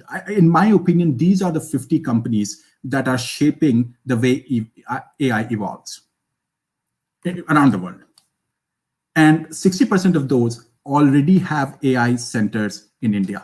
About उसके अलावा जो normal engineering centers की बात नहीं कर रहा हूँ मैं. There are 1,200 companies which have only engineering centers. I'm saying 30 of the top 50 companies have AI centers in India. मेरे introduction में Mitanshu ji said very kindly that I work with Fortune 500s and try to work with them on AI. These days I'm working with Ethos Life, and it's a smaller company. It's not a Fortune 500, but it doesn't matter. Wherever I go, the conversations start in San Francisco, Boston, New York, but end up in a Bangalore or Hyderabad or a Delhi. Because India has come to that point. People are recognizing the potential of India. people have already, वो जो Indians का तो already लोहा मान रहे हैं, वो India का भी पोटेंशियल रिकॉग्नाइज कर रहे हैं. लेकिन फिर से मैं इस बात पर जाऊंगा कि we are distinctly number 3 and we need to, that's not good enough. We need to go to number 1 or number 2, and that is where we need to think about a cohesive artificial intelligence strategy at the national level. तो अब करें कैसे? And before we go into that, I think उसके कई आयाम हैं, उसके कई dimensions हैं, कई तरह के पॉलिसीज आनी होंगी, कई तरह के एफर्ट्स होने होंगे, प्राइवेट इंडस्ट्री को सब कुछ करना पड़ेगा. और उसका एक सेंट्रल जो पिलर है, जो कि आज नेशनल टेक्नोलॉजी डे के उपलक्ष्य पे मेरे ख्याल से सबसे अप्रोप्रिएट है, वो है एजुकेशन. कि एजुकेशन हम कैसे चेंज करें ताकि हम उस पर आ सकें. But before I go into that, I just want to talk about the multiple dimensions of AI. जो हम ये जो बात कर रहे थे ना कि अरे एआई के लिए केवल आपको कंप्यूटर साइंस में पीएचडी चाहिए या फिर आपको स्टैटिस्टिक्स में पीएचडी चाहिए तब जाके आप कुछ कर सकते हैं, that is not true at all. तो वो जो है, I am using a very clichéd simile over here. This is just kind of a, the tip of the iceberg. ये जो advanced AI algorithm जो आप अखबार में पढ़ते रहते हैं. Truth is कि उसके नीचे कई सारे functions हैं which have to come together to make AI work. So machine learning operations, production system, model training, data analytics, data preparation, pipelines, product infrastructure, data tagging. मतलब, and the bottom, you need someone who can look at a picture or look at a set of words and say yes or no on certain parameter. इस picture में line है कि नहीं है, इस picture में लाल गोला है कि नहीं है, इस तरह की टैगिंग की जरूरत है. उससे फिर वो ऐसे वो इंडिविजुअल इनपुट से फिर वो एक सोफिस्टिकेटेड एआई सिस्टम बनता है.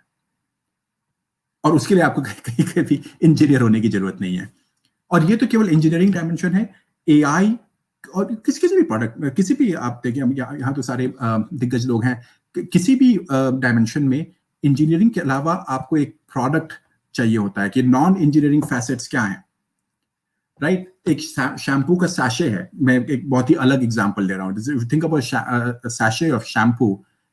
The shampoo in it is probably 1% of the cost and 1% of the effort. The magic around the sachet is the marketing, is the packaging, is the distribution. ये सारी जो product related चीजें आती हैं. 30 साल पहले जब IT का हमारे यहाँ आरंभ हुआ था, तो we were not ready. ये सब हमारे पास आइडियाज ही नहीं थे. But आज की डेट में I challenge a lot of people in the US and I tell them, do you know that this product has been designed and made in India? And they say, yeah. Very, very complex and very kind of world-renowned products are now being designed out of India. भले ही multinationals कर रही हूँ, भले Indian companies भी काफी कर रही हैं, but they are just scaling up. तो प्रोडक्ट का पूरा डायमेंशन है. Business operations, human processes.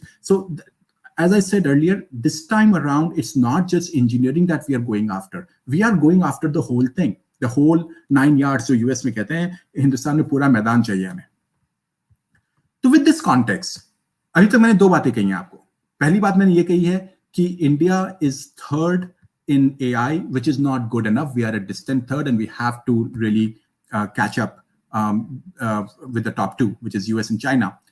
दूसरी बात मैंने कही है कि AI is such a multi dimensional beast कि उसमें केवल इंजीनियरिंग पे फोकस नहीं है, उसमें हमें सब कुछ करना है. And we are ready to do all this. Then we come to the educational aspect of it. So obviously education is just one of the multiple things. So the educational aspect is very simple. Education ka IT 4.0 mein kya role hoga? And if you think about Indian education system, on the one end you have these institutes of eminence, IIT Bombay, Indian Institute of Science. On the other end there are these rural schools. And obviously if you think about the spectrum, हर उसके role अलग होगा, हर उसका एक focus अलग होगा, उनका purpose अलग है. बट ये वाली स्लाइड जो है, मैंने जो पहला वर्जन बनाया था उसमें मैंने इसका एक हायरार्किकल वर्जन बनाया था. पहला वर्जन आया था कि टेक्निकल इंस्टीट्यूट ऑफ एमिनेंस होंगे और उसके नीचे ये, उसके नीचे इसके. But then I realise that actually each of them is a pillar for the educational system in India by itself. There is no up or down. हर एक का अपना रोल है, हर एक का अपना काम है, and that they have to do together. So I'll just explain a few. मैं फिर बाद में थोड़ा speed up हो जाऊंगा. The Technical Institute of Eminence, their work is really to leverage the Indian AI ecosystem. and conduct and publish the path-breaking research in AI. कहीं पे तो research भी होनी पड़ेगी, right? So AI एक ऐसी technology है जहाँ पर अभी भी सारी research होनी बाकी है. अभी भी मतलब we have just scratched the surface. The potential is so amazing. और एक level setting technology भी है. AI research करने के लिए आपको एक super computers की जरूरत नहीं है. बस दिमाग चाहिए, creativity चाहिए और एक लगन चाहिए. And that's what the technical institutes of eminence can provide. They can also collaborate. Because, as I said, it's the Indians who are doing the elite research all around the world. We can collaborate and we can provide that thing.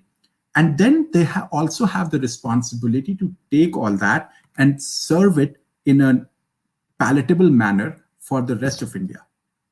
वो जो massively online courses जो होते हैं और उनके जो seminars होते हैं, उनके जो programs होते हैं, it's their responsibility really to collaborate, research on their own, and present that. And again, I'm just, please don't take me too literally. I'm just placing, I'm just naming some of the responsibilities they could play. It's not that others cannot play the same responsibility. I'm just kind of putting it there. As I said in the earlier slide, it is not only about technology, it is about the product, it's about the business operation, it's about domain specificity. So it's not just a technical institute of eminence, so non-technical institute of eminence also have a role in defining the education for IT 4.0 or for AI. If you come to other institutes, so technical institutes of eminence to kuch hi hai, but other national institutes of national importance, they need to contribute towards that, what they're doing. And also there's a huge need for merging AI technologies with the domain applications, right? मैं 12 साल से AI में काम कर रहा हूँ. I've been working on this for more than a decade, right? And one thing I've learned that AI on its own is pretty useless. Take my word for it, right? It's pretty useless. What you have to do is to figure out very thoughtful applications of this technology on various domains and various real world problems. And that is when it becomes a very, very kind of powerful thing. The other thing is that, we cannot just go with English. Even Hindi to kam se kam, but I think the goal should be to have vernacular languages as part of this AI. Remember, I talked about local market. I talked about good governance. I talked about strategic options. ये सब केवल English से नहीं आएगा. I mean, hardly 5 to 10% of Indians actually converse in English in day to day. Right? So it has to be Hindi, it has to be vernacular languages, and then that's why we need everyone to contribute what they can. So we talked about Institute of Eminence, then there's technical colleges, there's other colleges. As I said, that AI is not only engineering, there's other aspects of it as well. And it goes down further. Vocational Training Institute. As I said, that जो हमारे ITI होते हैं यहाँ पे, right? AI, again, I'm saying this for probably the 5th time today. AI is not only these complex algorithms working in complex machines. It is a very task or very kind of simpler task, which do not require that kind of cognitive interface, which do not require that kind of capability, and yet are extremely important because unke bina AI ka kaam nahi chalega. So as I said, that it's not, when these 8 are not hierarchical, they're not supporting each other. Each of them is a pillar by itself in the vision towards AI. And then we also need to go down a bit early, right?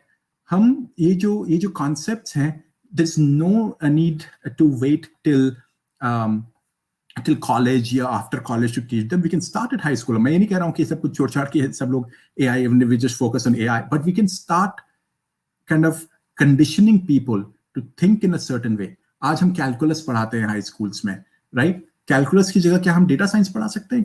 It's actually far simpler on a theoretical basis. But again, everyone has that role, not only urban school, but also rural school, because there they become the spokes of the entire system. They become the distribution center and they become the productivity center. So to get all this together. ये सब केवल कुछ ideas हैं. From a person just sitting in San Francisco and thinking about these things just because he loves the nation and misses India like anything. But I would hope कि जिन्होंने देखा, your mind is triggered by these thoughts. And again, I will repeat what I said.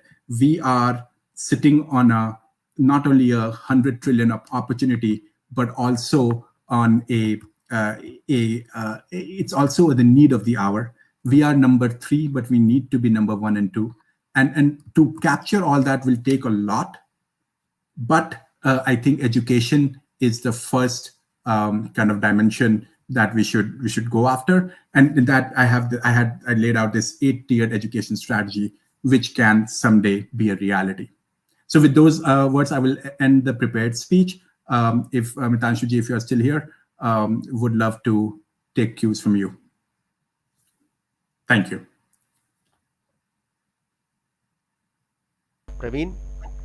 So thanks, Praful sir. It was really an enchanting last 30 minutes with you.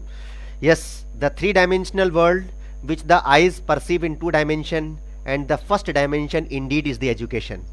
And is so before I hand over the reins to my younger brother Praveen Shukla ji, I have got one query from one of the audience who is listening live us on the Facebook platform. So he just wanted to know, he is also an NRI. He just wanted to know, sir, what are the ideas of Honorable Praful sir regarding the integration of the village economy when we are talking about the national development, specifically in terms of India? And also, how do you see the artificial intelligence and the other allied he has focused on the other allied fields when we are talking about the strategic alliances which are developing, like India as an observer of NATO, and a Quad is in very well in the field of development. Over to Praful sir. So इस question के दो part हैं, and one part है जो कि what happens to rural India? Are we again doing something which is going to be concentrated in Bangalore and Delhi and forget about the villages of Rajasthan and Bihar? And the second part is कि जो strategic alliances की बात शायद मैंने कही या जो आपके दर्शक सोच रहे हैं, how does AI matter that? मैं second question लेता हूं पहले, and it's very simple. क्षमा शोभती उस भुजंग को जिसके पास गरल हो, उसका क्या जो दंतहीन विषहीन विनीत और सरल हो. ये जो पंक्तियां हैं which basically mean that people honor, people respect, people fear only those who have some inherent power. And my submission to you, sir, मुझे नहीं मालूम आप कौन हैं और आप कहाँ हैं, is that AI is one of the dimensions that can lead to this kind of power to India. तो एक बार अगर इंडियन इकोनॉमी अच्छा कर रही है, इंडियन डिफेंसेस अच्छा कर रहे हैं, इंडियन टेक्नोलॉजी अच्छा कर रही है, हम अपने आप नेटो के ऑब्जर्वर में चले जाएंगे, हम अपने आप एनएसजी के ग्रुप में चले जाएंगे, हमें अपने आप सिक्योरिटी काउंसिल की मेंबरशिप मिल जाएगी. और जब तक वो नहीं होता, इसीलिए मैं कह रहा हूं, इसीलिए मैंने सबसे पहले कहा कि it is not just an economic opportunity, it is matter of national importance. Second question, तो ये करें कैसे, right? I mean how can we do something that is inclusive, and this is the beauty of AI, right? So when I look at the semi-urban and urban and rural areas in India, you have a kind of a dual relationship with AI. One is that AI as an input to productivity. Arvind ji ने कहा था मेरे बारे में कि एक आहार क्रांति का जो काम चल रहा है, I'm associated with a group called Global Indian Scientists and Technocrats Forum, और वहां पर एक बहुत सिंपल सा सवाल पूछ रहे हैं कि हम इतनी कैलोरीज प्रोड्यूस करते हैं लेकिन हमारे यहाँ मैल न्यूट्रिशन क्यों है, राइट? बहुत सिंपल सा सवाल है, but to answer is obviously much more complicated. And you think about it, that one of the answers is that Indian farmers are not going into horticulture because they don't know उस produce का वो करें क्या. एक बार टमाटर उगा दिया आपने, अब उसका करें क्या? And there are so many ideas based on AI, based on geo information tagging, that can help them make those decisions, make their move to horticulture, arboriculture much easier. And so that's just one example. This is one very small example on how AI can help those areas as a factor of production, or almost जो हमारी economy जो कहते हैं, economic theory में जो कहते हैं. And then you have other, वो तो मैं बस पूरी रात यहाँ बैठा रहूँगा आपको बताते हुए कितने applications हैं AI के. At the same time, as I said earlier, आज की जो दुनिया है, जो remote operating दुनिया है, right? कोविड के कारण बिना कोविड के भी दुनिया रिमोट होती चली जा रही थी. उस दुनिया में AI एक ऐसी फील्ड है जिसमें, as I said again for you the 15th time now, कि you don't need to be a computer science PhD to contribute to AI. I can imagine these virtual centres, ये जो एक Amazon का product था, पता नहीं आपने देखा होगा कि नहीं, मैकेनिकल टर्क, अब तो थोड़ा सा वो हो गया, जिसमें वो क्या करते थे कि आपको कोई भी एक कोई चीज रेपिटेटिवली करवानी है ह्यूमन से, so you can put it up there and they will do it for you, they will kind of find humans all around the world. And I am saying that उसके higher value add systems can be out of our villages. कोई किसी ने अगर 10वीं पढ़ी हुई है और उसके पास एक टैबलेट भी हो, लैपटॉप भी छोड़िए, अगर आप उस पर टैबलेट भी हो जो कि आता चला जा रहा है, वो he can be gainfully employed then and there. He can go to the fields in the morning, I'm just making this up, and come in the evening and spend like 5 hours in this and earn good money and a good life, and then consume all the AI services we are talking about. So AI is not something that is going to happen, and obviously we'll have to be thoughtful about it. उसके बारे में सोचना पड़ेगा, उसके बारे में वो एक तरह से प्लानिंग करनी पड़ेगी। लेकिन AI एक ऐसी चीज है जो कि केवल बैंगलोर और दिल्ली के 5 स्टार होटल्स में नहीं होगी। ये एक काइंड ऑफ ऑल एनकम्पासिंग चीज है जो कि इंडिया के जगह हर रग में जा सकती है। आपका हार्दिक अभिनंदन सर, और मुझको बहुत अच्छा लगा कि आपने द्विभाषा भाषी होकर के जो है इस पूरे वक्तव्य को संबोधित किया।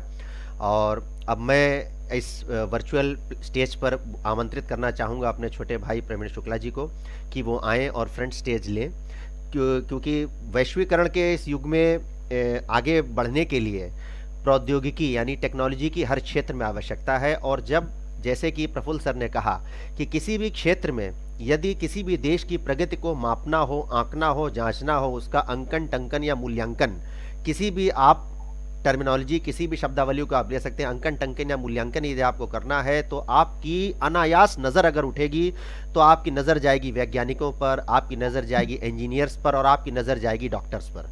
और जो कि आज का एक क्रक्स पॉइंट है, और ऐसे बहुआयामी क्षेत्रों में आर्टिफिशियल इंटेलिजेंस का इतना ज़बरदस्त योगदान हो सकता है कि जिसकी कोई भी परिकल्पना नहीं कर सकता। तो आपका अभिनंदन करते हुए मैं फ्रंट स्टेज पर आमंत्रित करना चाहूँगा प्रवीण शुक्ला जी को कि वो आज के हमारे अतिथि वक्ता प्रफुल्ल सर को फॉर्मली थैंक्स कहें और हमारे अगले वक्ता को आमंत्रित करें। प्रवीण जी प्लीज़। प्रवीण सर।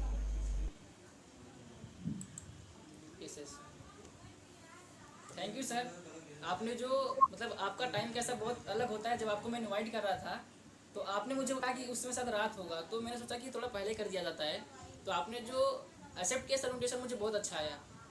और सर मैं आज हिंदी में बोलना चाहूँगा ताकि आपको एक इंडिया का फीलिंग आ जाए कि आज हम भारत में पहुँच गए थे वर्चुअली। कम से कम भारत के लोग मिले तो आपका गिस्ट भी थोड़ा जिस्ट जो आपका ग्लोबल इंडिया टेक्नो फेस्ट है ये भी याद आ जाएगा आपको शायद एक बार। तो सर बहुत बहुत थैंक यू कि आपने आज इतने टाइम में, समझ लीजिए आपके पास तो वहाँ रात होता रहेगा, तो आपने जो रात को ये लेक्चर दिया है सर इसके लिए बहुत बहुत धन्यवाद। और मैं बताना चाहता हूँ सभी लोगों को कि सर ने जो बताया कि इसमें अपॉर्चुनिटीज़ क्या है एआई की, आर्टिफिशियल इंटेलिजेंस, और इसके में बहुत सारे ऑफर्स क्या हैं और बच्चे को कैसे करना चाहिए, इसमें कैसे पहुँच गया है। और मैं आपको बताना चाहूँ तो अभी जो हमारा अगला सेशन है वो जो कि कम्युनिकेशन टेक्नोलॉजी, ये इंफॉर्मेशन टेक्नोलॉजी से काफ़ी रिलेटेड है। कम्युनिकेशन टेक्नोलॉजी एब्सोल्युटली, अगर इंफॉर्मेशन कम्युनिकेशन टेक्नोलॉजी नहीं रहेगा तो कम्युनिकेशन टेक्नोलॉजी तो नहीं हो पाएगा। बिल्कुल सही कह रहे हैं। इंफॉर्मेशन से ही कम्युनिकेशन करते हैं, बिल्कुल बिल्कुल। और इंफॉर्मेशन से आज अभी हम लोग वर्चुअली जो बात कर रहे हैं, इंफॉर्मेशन कम्युनिकेशन दोनों कोरिलेटेड है। तो अब मैं चाहता हूँ कि हमारे अगले वक्ता जो कि ब्रिजेश लाल, प्रोफेसर ब्रिजेश लाल हैं, तो सर मैं उनको आमंत्रित करना चाहता हूँ। थैंक यू सर, आपको बहुत बहुत धन्यवाद सर।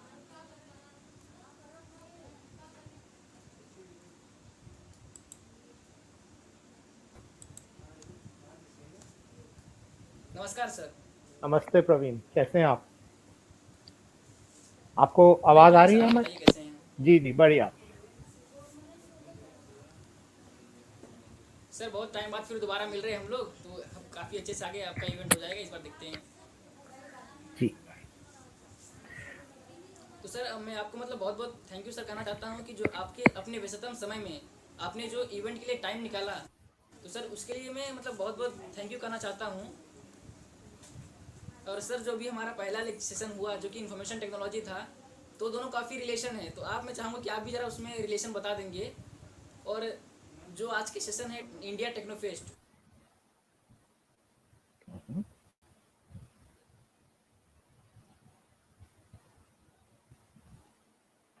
तो अभी जो हमारे प्रोफेसर ब्रजेश लाल जुड़ चुके हैं, तो मैं अब उनका परिचय देना चाहता हूँ। प्रोफेसर ब्रजेश लाल सर आईआईटी दिल्ली से हैं He completed PhD in 1997 from IIT Delhi in the area of multi-rate signal processing. He joined Hughes Software System in September 1997 and worked there for nearly 8 years in the signal processing system. He worked on source coding and PHI layer solution in the main communication technology. He returned to his alma mater and joined IIT Delhi as faculty member in 2005.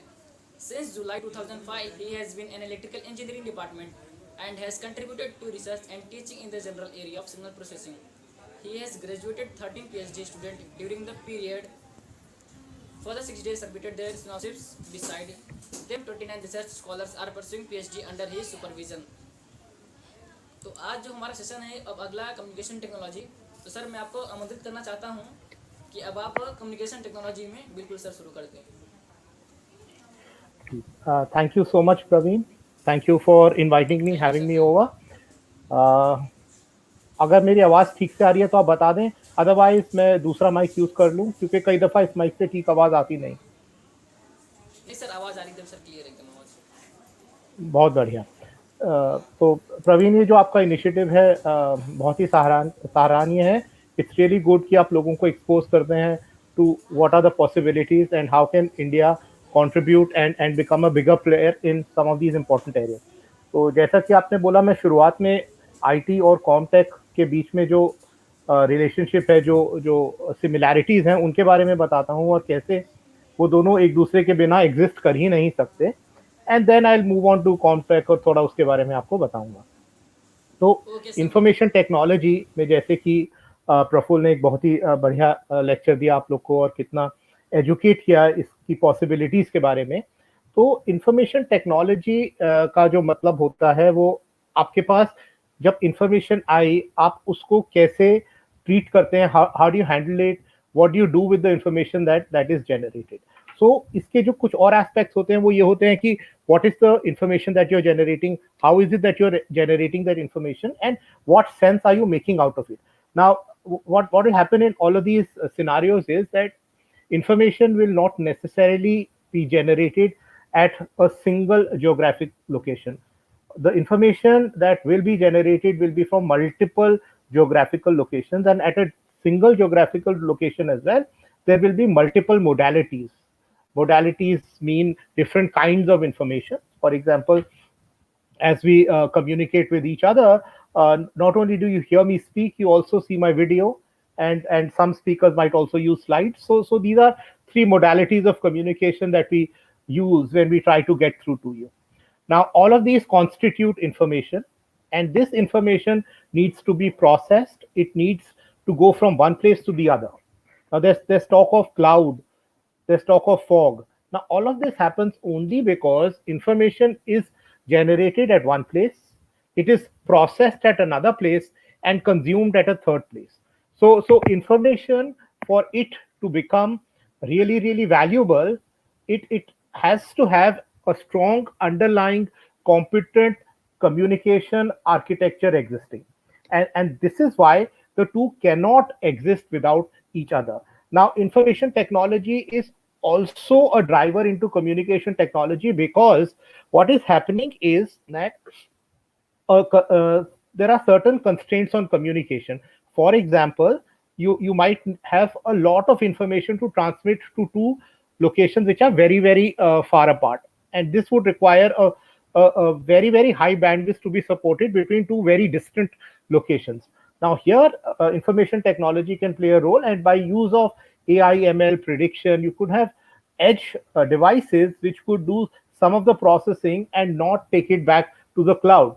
Now, when you enable such capabilities in the communication systems, you are leveraging the capabilities and the abilities of information technology. So what has happened is that over the last few years, information technology and communication technologies have very strongly converged.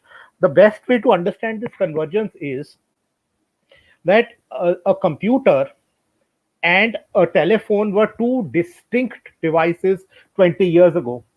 And even 15 or 10 years ago, a phone and your computer were two very, very distinct devices.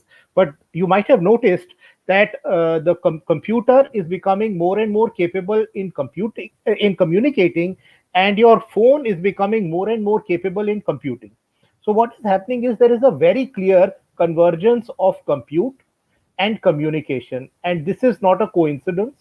The two are very, very strongly intertwined, and the two will grow together in times to come.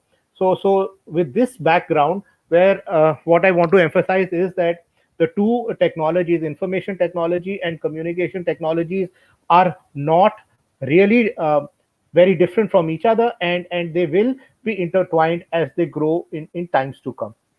Now, having said that, let me come back to communication technologies, the core topic of today's talk. And here I would like to motivate from the very beginning. I'll try and make you understand the importance of communication, and not just communication technology. Now, one of the reasons that human beings exist in the form that they do today is because of communications. And let me try to make you understand what I mean here. The reason for evolution is communication. The fact that complex species and animals and plants evolved is because there were cells. The cells then started communicating with each other and came together to become more complex and more capable entities. And when these entities started communicating with other such entities, they became even more capable, and the complexity of the ecosystem kept evolving.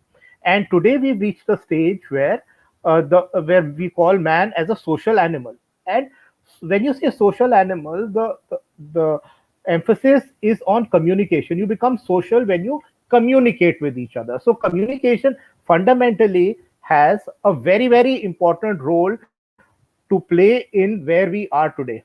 Human beings exist because there is something called communication, and this communication resulted in human beings being evolved and reaching to the stage that they have reached.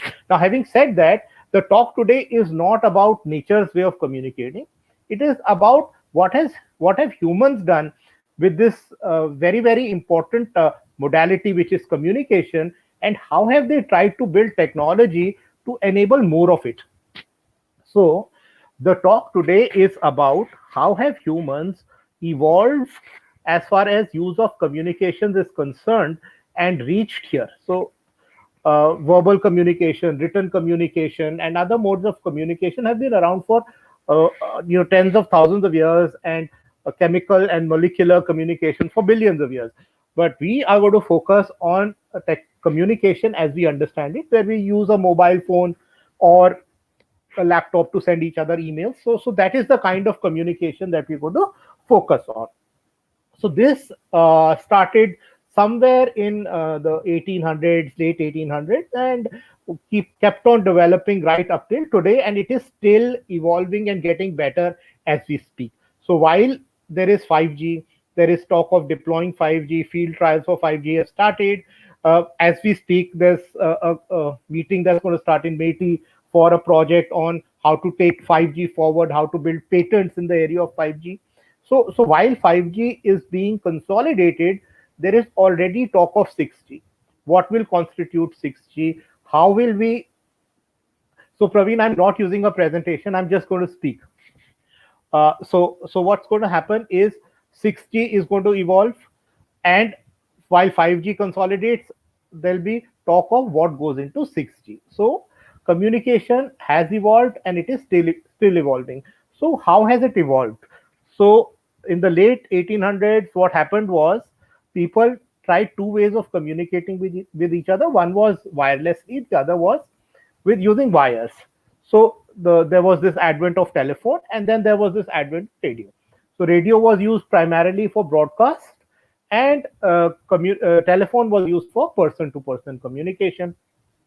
So slowly over the next 30, 40 years, the two evolved almost independently. You had more and more radio channels being supported, and then later you had television being supported. All of this using frequencies, using wireless communication, and it was broadcast. So what was happening there was that you were doing this wirelessly and you were trying to reach a large number of people, and all of them wanted to consume a similar kind of content. For more individual communication needs, where a person wanted to speak to another person, over the first 50, 60 years of 1900s, what happened was people spoke to each other using a wired connection. So what was happening was the back end sometimes was satellite when you were doing intercontinental communication, but the the the device that got you connected to the rest of the world was based on a copper pair that was pulled to your house. So what was happening was individual communications were being enabled using wired communication technologies, and broadcast was being enabled using wireless. Both had their merits, the, and both had reasons for being pushed the way they were. As these things proceeded, now what was happening was, one thing that you must understand is that even using wired technology, the concept of switching evolved, because when one person wants to talk to one other person and one other person only, तो होगा क्या कि आप जब एक तार मेरे घर से दूसरे जो भी इंसान है जिससे मुझे बात करनी है, you pull it to the other person room. अब उससे होगा क्या कि मैं और वो तो बात कर सकते हैं, और अगर मेरे को 3 लोग और से बात करनी है तो मेरे को 3 और तार खींचनी पड़ेंगी, और इस आदमी को भी उनके साथ 3 तारें. तो जब आप इस तरह का मैश नेटवर्क बनाते हैं, it becomes very very difficult to sustain because the number of connections rise exponentially. So इसलिए switching became popular. So you all of us connect to a switch. People जो geographically आसपास रहते हैं, they all connect to a switch. और फिर उस switch से आप आगे switch कर देंगे, तो होगा क्या कि सारे के सारे हम 10 के 10 दोस्त एक switch को connect करेंगे, और सिर्फ 10 ही connection होंगे to the switch. और जब मेरे को किसी एक से बात करनी है, तो at the switch my call will be switched to the right person and we can talk. So ये जो पीछे switch और routing capability जो तैयार होती रही, that is also fundamental to the way we are able to communicate today. But that is something that we might allude to. थोड़ा सा बात करें शायद उसके बारे में, but we are more interested in why wireless communication in the access loop, यानी कि जहां जो फोन आप हाथ में पकड़ते हैं वो वायर से वायरलेस क्यों हुआ, और वायरलेस होने से क्या फायदा है. तो जैसा मैंने आपको बताया, तो जो इंडिविजुअल कम्युनिकेशन हो रहे थे, those were based on wires. तो आपने एक तार खींचा एक स्विच तक, स्विच से तार खींचा हुआ है उस आदमी के घर तक जिससे आपको बात करनी है, और उस स्विच के थ्रू आप लोग ने बात कर ली. But over time what people realize was कि कई दफा हमें चलते चलते मीनिंग आप अलग अलग जगह पे हैं, while you're mobile, while you're on the move, आपको एक दूसरे से बात करने की जरूरत पड़ सकती है. तो जब ये शुरू में इवॉल्व हुआ, 1G की जो बात होती है, तो ये बहुत ही निश टेक्नोलॉजी था, बहुत ही कम लोग अफोर्ड कर पाते थे, और बहुत ही इनकन्वीनियंट था क्योंकि आपके हैंडसेट्स बहुत ही बड़े होते थे. तो एनालॉग कम्युनिकेशन यूज होती थी. तो उस टाइम पे लोगों ने इसको करना शुरू किया. कुछ ही लोग के पास था, और they could speak to each other and to the people who had landlines. So this is how the genesis और शुरुआत हुई आपके वायरलेस इंडिविजुअल कनेक्शंस की, पर्सन टू पर्सन. बट ये बहुत ही इनकन्वीनियंट तरीका था, बहुत ही महंगा, बहुत ही बल्कि, और बहुत ही कम लोग जुड़ सकते थे क्योंकि सेम फ्रीक्वेंसी सब लोग इस्तेमाल कर रहे हैं. फ्रीक्वेंसी एक लिमिटेड रिसोर्स है, तो बहुत ही कम लोग उतनी फ्रीक्वेंसी यूज कर पाएंगे. तो इसके लिए क्या हुआ कि सेल्यूलर टेक्नोलॉजी जब आई, तो the concept of spatial reuse of frequencies, एक जगह पे आपने कोई फ्रीक्वेंसी यूज की, अब जितनी दूर तक इस फ्रीक्वेंसी की स्ट्रेंथ खत्म हो गई, वहां से आप उस फ्रीक्वेंसी को दोबारा यूज कर सकते हैं. This gave rise to what we today understand as a cellular architecture. So mobile telephony को कुछ लोग सेल्यूलर टेलीफोनी भी इसलिए बोलते हैं क्योंकि ये जो कॉन्सेप्ट ऑफ सेल्यूलर है, this is very fundamental to the exponential growth of wireless connectivity. अगर आप सेल्यूलर कॉन्सेप्ट यूज नहीं करेंगे तो आपके पास 100,000 चैनल ही होंगे पूरे कंट्री में, और उस टाइम पे इतने ही लोग बात कर पाएंगे. बट क्योंकि किसी ने नोट किया कि कुछ दूर बाद स्ट्रेंथ खत्म हो जाती है सिग्नल की, तो you can reuse and hence cellular communication became well known. और जब सेल्युलर कम्युनिकेशन से आपका 2G नेटवर्क्स आए तो उस टाइम पे जो कंटेंट लोगों के लिए जरूरी था, जो तरीका यूज करने का था, वो फोन ही था। वो एक दूसरे से बात ही करना चाहते थे, तो voice was the only content that was of interest to the public. तो इसलिए क्या हुआ कि उन दिनों जब ये टेक्नोलॉजी आई तो वो सिर्फ वॉइस सपोर्ट करती थी। आप किसी से भी बात कर सकते थे वाइल ऑन द मूव, और आप एक एरिया से दूसरे एरिया में जाते थे तो एक हैंड ऑफ होता था, कुछ कॉम्प्लेक्सिटीज उसमें इन्वॉल्व थी, but that is for another time. But आप कनेक्टेड रहते थे और आप जिससे बात करें बात करते रह सकते थे। पर साथ ही साथ क्या हो रहा था कि एक तो आदमी की एक्सपेक्टेशन फ्रॉम टेक्नोलॉजी बढ़ती रहती है, और दूसरा एक रियलाइजेशन भी इंसानों में आता रहता है। उन्होंने सोचा कि क्या, जैसे कि हम पहले फोन पे बात कर नहीं कर सकते थे कहीं कहीं जाते हुए, वैसे ही अब हम काम नहीं कर सकते कहीं जाते हुए। If we have to access data, we have to be connected to our laptop और computer which is connected through a wire to the internet. तो इसलिए लोगों के तब दिमाग में, टेक्नोलॉजिस्ट के दिमाग में आया, डेटा सपोर्ट करना भी जरूरी है। और इसीलिए आपने सुना होगा कि 2G इवॉल्व हुआ इनटू GPRS। और जब आप डेटा की बात करते हैं तो स्पीड इंपॉर्टेंट हो जाती है। वॉइस एक बहुत ही लो बैंडविड्थ सिग्नल है compare to the other signals that we normally use, तो इसलिए वो चल रहा था और लोग उससे सेटिस्फाइड थे। बट जब आप डेटा कंज्यूम करना शुरू करते हैं तो वो ये जो वॉइस की जो बैंडविड्थ है, उतनी बैंडविड्थ का चैनल सफिशिएंट नहीं होता। इसीलिए लोगों को क्या करना पड़ा कि ये जो एज टेक्नोलॉजी आई और 3G की तरफ मूव करना पड़ा। तो GPRS के बाद लोगों ने एक मॉड्यूलेशन टेक्निक बदली जिससे कि बैंडविड्थ बढ़ी एंड ज्यादा स्पीड, डेटा के स्पीड सपोर्ट हो सके। और उसके बाद क्या हुआ कि जब लोगों ने रियलाइज किया कि ज्यादा स्पीड सपोर्ट हो सकती हैं, तो उन्होंने कहा कि ये कम्युनिकेट करने का तरीका है हमारा बात करके, क्यों ना हम उसे रिचर बनाएं, क्यों ना हम उसे मोर एंगेजिंग और इमर्सिव बनाएं बाय इंक्लूडिंग वीडियो। तो जो 3G का फंडामेंटल ड्राइवर था वो था वीडियो कॉल कैपेबिलिटी सपोर्ट करना। इंडिया में 3G उतना ज्यादा आया नहीं, and that's not such a bad thing because video telephony never caught on. तो इंडिया 2G से ऑलमोस्ट सीधा 4G में मूव किया, एंड उस तरह से हमने कुछ टाइम बचा लिया और एक ऐसी एप्लीकेशन पे ज्यादा फोकस नहीं किया जिसकी ज्यादा जरूरत भी नहीं महसूस की लोगों ने। तो हुआ क्या कि लोगों ने बैंडविड्थ बढ़ी तो डेटा कंज्यूम करना ज्यादा शुरू कर दिया और वीडियो कॉल की कैपेबिलिटी इंक्लूड कर दी इन फंडामेंटल कम्युनिकेशन कैपेबिलिटी।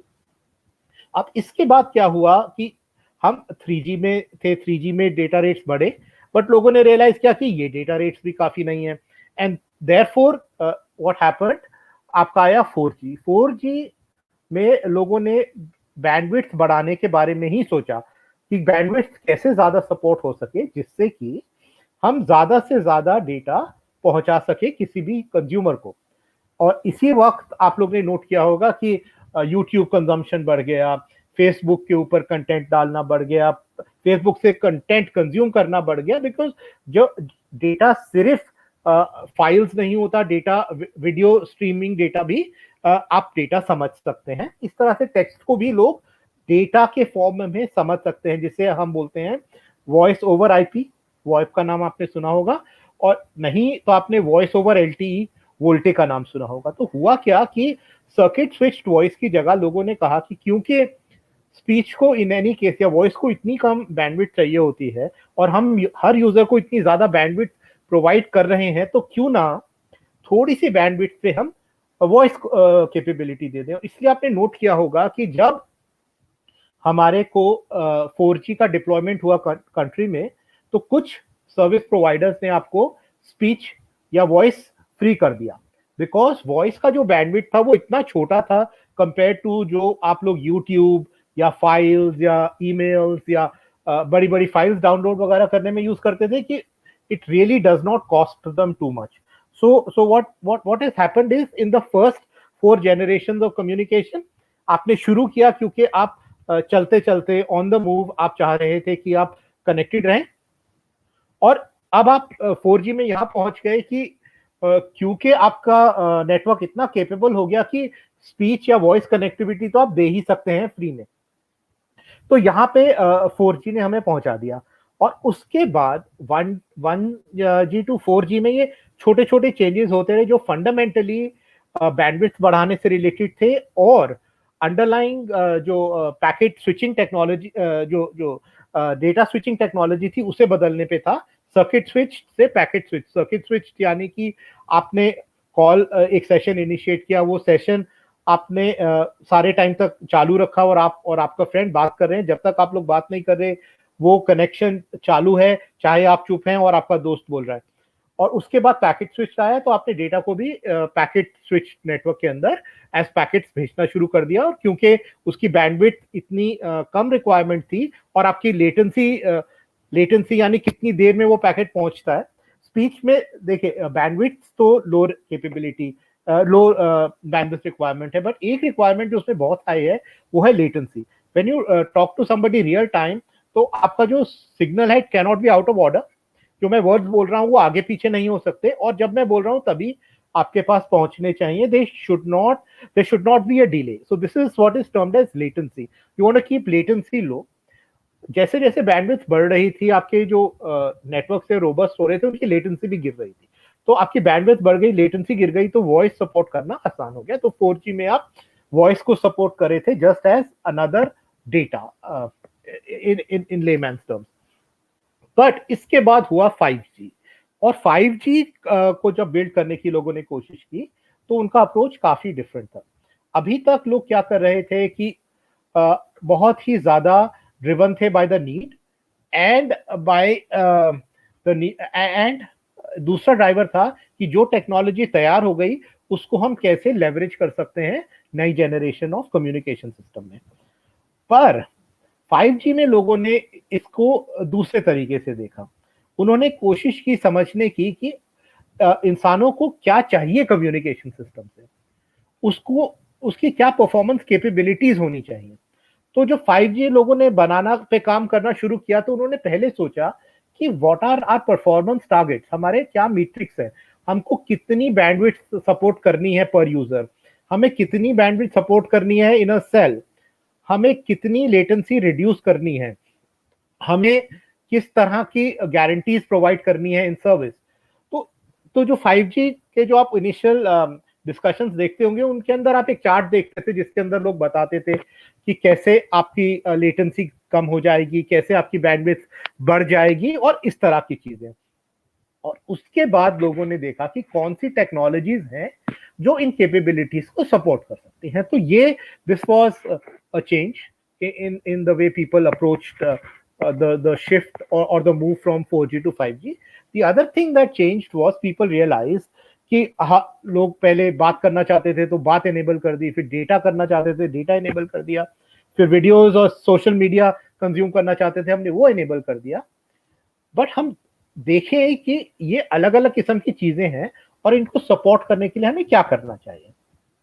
और इस दौरान एक और चेंज हो रहा था जो कि बैकग्राउंड में धीरे धीरे धीरे बढ़ रहा था, और जिसको हम बोलते हैं IoT, इंटरनेट ऑफ थिंग्स, जिसके करके आप चाह रहे थे कि बहुत सारी चीजें एक कम्युनिकेशन नेटवर्क के साथ कनेक्टेड हो।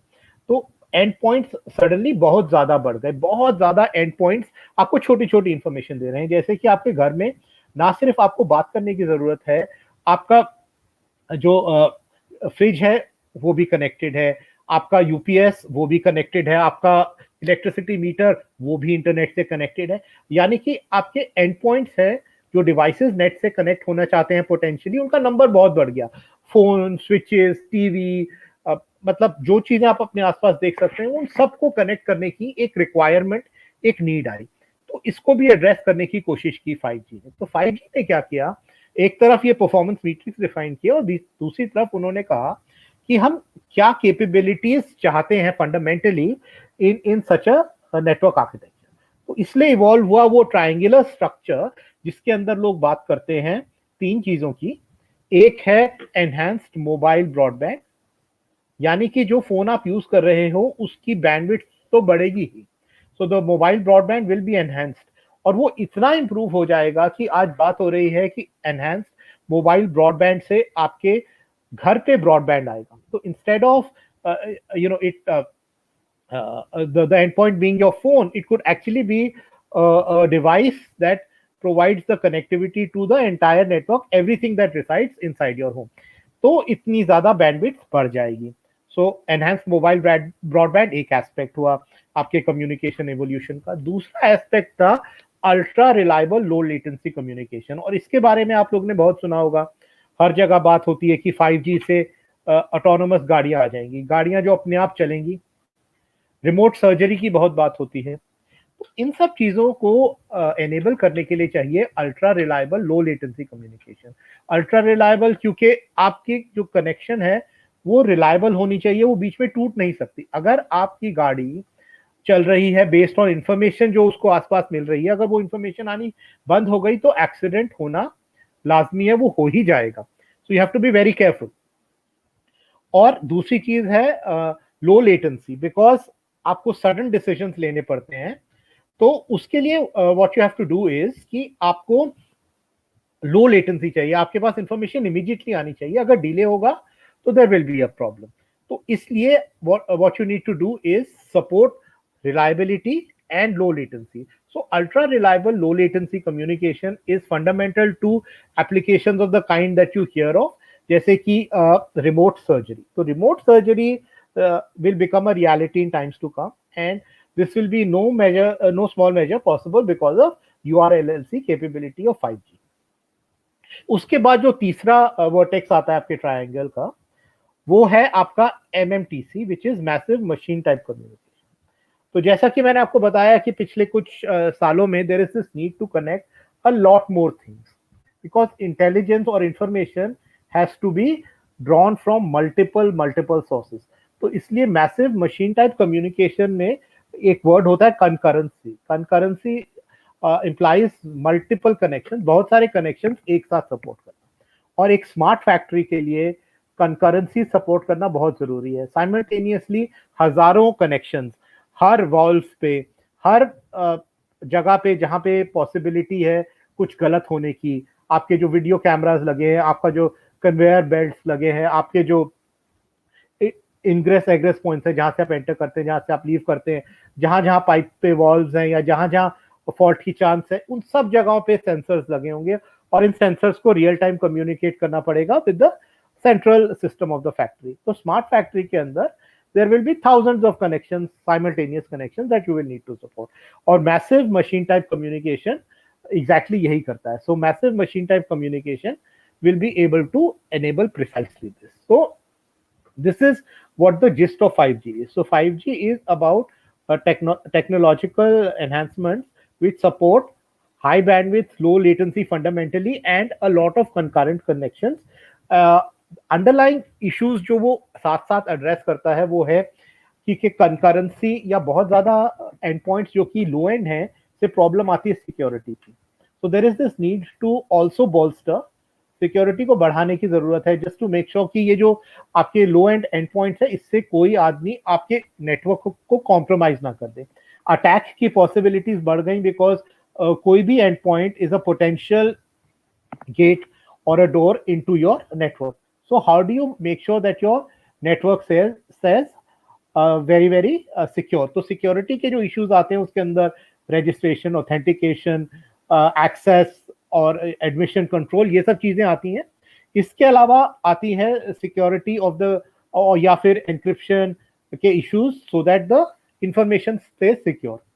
दूसरी प्रॉब्लम आती है प्राइवेसी की, बिकॉज क्योंकि इतने सारे लोग इतनी सारी इंफॉर्मेशन एक साथ शेयर कर पा रहे हैं तो कई दफा हम रियलाइज नहीं करते कि हम अपने बारे में कितना कुछ शेयर कर रहे हैं. So privacy becomes an issue that needs to be handled. So security and privacy के जो दो इश्यूज हैं वो बहुत ही सिग्निफिकेंट हो गए हैं because of the advent of 5G. 5G के आने से अब हमको ज्यादा ख्याल रखना पड़ेगा कि हम क्या क्या परमिशन देते हैं उन एप्स को जो हमारे फोन्स पे हैं, बिकॉज अब वो ज्यादा डेटा एक्सट्रैक्ट कर सकते हैं हमारे फोन से, हमारे एनवायरनमेंट से. जैसे कि अगर आपका कोई आप अगर फोन को बात करके कुछ बताते हैं जैसे सीरी या फिर गूगल का जो वॉइस है या फिर एलेक्सा है for Amazon devices, they have have to on ऑन to hear you speak, right? So when you say Alexa, the Alexa, so it has to be always in the hearing mode, otherwise it won't know that Alexa bola gaya hai. So at such times, a lot of your private information can potentially be heard, or it can become a privacy risk. So one has to be very very careful in these times that we use these capabilities judiciously. तो इसलिए 5G जब आ रहा है तो communication की technology तो बढ़ रही है, बट प्राइवेसी और सिक्योरिटी को भी बढ़ाने के लिए एफर्ट्स स्टार्ट हो गए हैं। ये और जो दूसरी चीज है वो है मूविंग टुवर्ड 6G। अब 6G के तरफ जाने में क्या क्या इशू आ रहा है? इशू ये आ रहा है कि अब जब हम 5G की बात कर रहे हैं तो 5G में एक और कॉन्सेप्ट आ रहा है which is that of virtualisation. आज से कुछ साल पहले हम सॉफ्टवेयर डिफाइंड रेडियो की बात करते थे। जब आपका जो रेडियो है, radio meaning your and point जैसे फोन, यूजर इक्विपमेंट को आप सॉफ्टवेयर डिफाइन कर रहे थे, तो हार्डवेयर जेनेरिक हो सकता था, but based on the software जो आप उसमें डालेंगे, it can become a 3G handset, it can become a 4G handset, or it can become maybe a Wi-Fi router or a Wi-Fi endpoint. तो आप software के बेसिस पे decide कर रहे थे कि आपका यूजर इक्विपमेंट क्या कैपेबिलिटी रख सकता है। पर अब यही चीज बढ़ के आगे हो रही है, moving on to the entire network. अब आपके नेटवर्क फंक्शन वर्चुअलाइजेशन और सॉफ्टवेयर डिफाइंड नेटवर्क्स की बात हो रही है, जिसका मतलब है कि अब आपका पूरा नेटवर्क सॉफ्टवेयर से डिफाइन होगा। आप उसे बहुत ही आसानी से और रियल टाइम में आप उसको अपडेट कर सकते हैं, मॉडिफाई कर सकते हैं, डायनेमिकली चेंज कर सकते हैं, जिससे कि रिसोर्सेज ऑप्टिमली यूटिलाइज हो। तो जब इस तरह की चीजें होती हैं तो इसके लिए AIML IT का बहुत इस्तेमाल होता है, so that you make correct decision, optimal utilisation of resources, because resources इतने ज्यादा हैं तो उनको ऑप्टिमली यूटिलाइज करने के लिए मशीन लर्निंग को यूज करना एकदम अनिवार्य आवश्यक हो जाएगा in times to come. So what is happening is AIML पे एक बहुत ज्यादा थ्रस्ट मिल रहा है because of 5G। So as you move to 6G, you will have to do some degree of consolidation. What 5G has done is opened up, well, not really a Pandora's box, but बहुत सारी चीजें suddenly enable होने की capability में आ गई हैं। So now there is this need to consolidate. There is this need to strengthen and harden your networks, which means that security और privacy के ऊपर थोड़ा ज्यादा ध्यान देना, AI/ML के use पे थोड़ा ज्यादा ध्यान देना। Where does the use of AI/ML stop? How do you make it more reliable?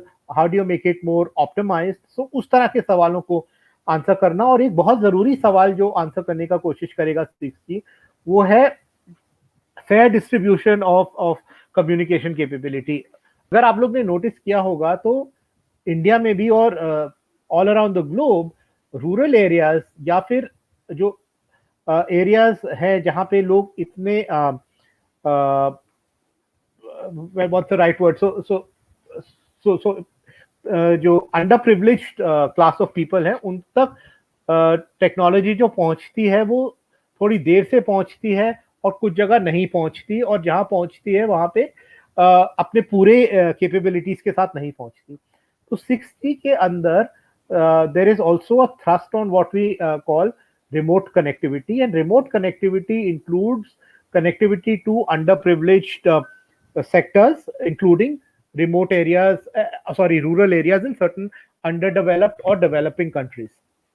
So 6G will be about understanding or building on the gains and correcting whatever might have been dislodged because of this sudden and quantum leap in the way we communicate. So this is what 6G is going to be about. Now, before I end, I'd spend a few minutes on the kind of content that we support. Now, this is very important to understand. Communication technology is evolving not because you have a better technology to deploy. It happens because somebody wants to use it. There are consumers for the tech that you're offering. So if there are no consumers for the tech that you're offering, then deploying a tech will not turn out to be a profitable endeavor. and therefore it is important to understand what are the applications that are evolving and what can we expect to happen to communication networks to support them. तो इसके अंदर let me talk about the evolution of applications very very briefly. अभी आप देख रहे हैं कि ज्यादातर हम वॉइस और वीडियो इज द कंटेंट जो हमारे लिए इंपॉर्टेंट है, और दूसरा इंटरनेट का एक्सेस जिसके अंदर डेटा होता है, इंपॉर्टेंट फाइल्स, वेब पेजेस और वीडियो कॉन्फ्रेंसिंग और इस तरह के टॉक्स और सोशल नेटवर्क पे जाना और सोशल नेटवर्क के साइट्स एंड ऑफरिंग्स. तो इस तरह का हम मोडालिटी कंज्यूम करते हैं जिसके अंदर असेंशली स्पीच, टेक्स्ट और वीडियो होता है. अब moving forward there is this concept of 3D. क्योंकि हम वर्ल्ड को 3D में देखते हैं, बट जब हम उसे कंज्यूम करते हैं on these devices it becomes 2D. तो इसलिए there is this thrust on coming up with displays which are 3D. And if you have capability to display content in 3D, you'll also need capability to create content in 3D. Now, because it is very, very complex they're complex but also costly and therefore unviable to have large numbers of 3D capable displays. तो आपने note किया होगा कि आजकल जो 3D, at least Covid से पहले ज्यादातर 3D कंटेंट जो आ रहा था वो सिनेमाज में आ रहा था. तो बहुत सारी 3D मूवीज बननी शुरू हो गई थी.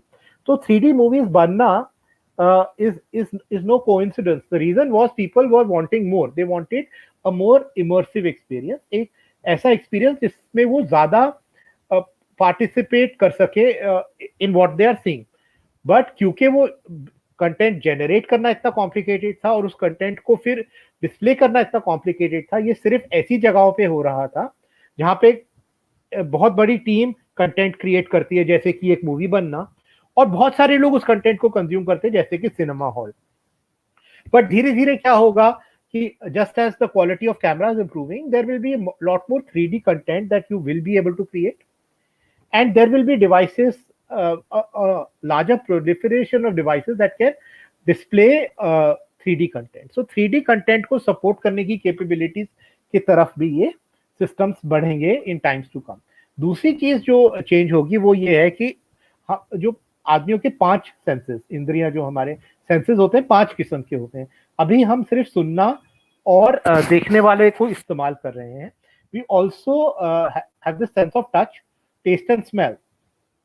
So taste and smell तो अभी इतना पॉपुलर नहीं हो रहा, बट जो सेंस ऑफ ये टच है that is becoming very important. So haptics जिसे हम बोलते हैं, जिसके अंदर ई स्किन की बात हो रही है और जॉइंट्स के ऊपर जो प्रेशर है उसको समझने की बात हो रही है, उसके ऊपर अभी ज्यादा काम हो रहा है. तो आगे के जो कम्युनिकेशन नेटवर्क्स होंगे they will also need to support haptics, which is pressure and the ability to dexterously manipulate objects remotely using robotic arms or robots. So this is approximately the things that I wanted to cover. So in summary, 2 या 3 points मैं कहना चाहूंगा. सबसे पहला point ये है कि communication technology तो इवॉल्व हो रही है, बट कम्युनिकेशन फंडामेंटली एक ऐसी कैपेबिलिटी है जो कि बहुत ही इंपॉर्टेंट है इवोल्यूशन के लिए, for things to improve. To reach the next level, the ability to communicate is fundamental. पहला पॉइंट. दूसरा पॉइंट ये है कि ये जो कम्युनिकेशन का जो सिस्टम होता है, दिस इज ड्रिवन बाय लोग क्या कंज्यूम करना चाहते हैं. आप कुछ कर सकते हैं does not mean that people will consume it. People should be willing to consume it and they should have the ability to consume it. ये ड्राइव करेगा कि आप क्या offer कर पाएंगे in terms of communication technology. And finally, communication technology is also itself evolving. So there will be quantum leaps and then there will be consolidation. So this is something that will keep happening as times move on. So I think I'll stop here and take questions if there are any. Thank you so much. Over to you, Praveen. Or Amritanshu, whoever. Yeah.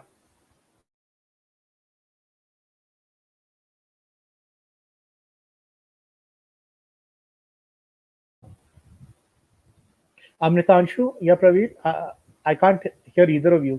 Hello. Amritanshu, I can hear you now. Please go ahead. Okay. So thanks Brejesh sir for taking us to such a deep dive into the communication sector of communication.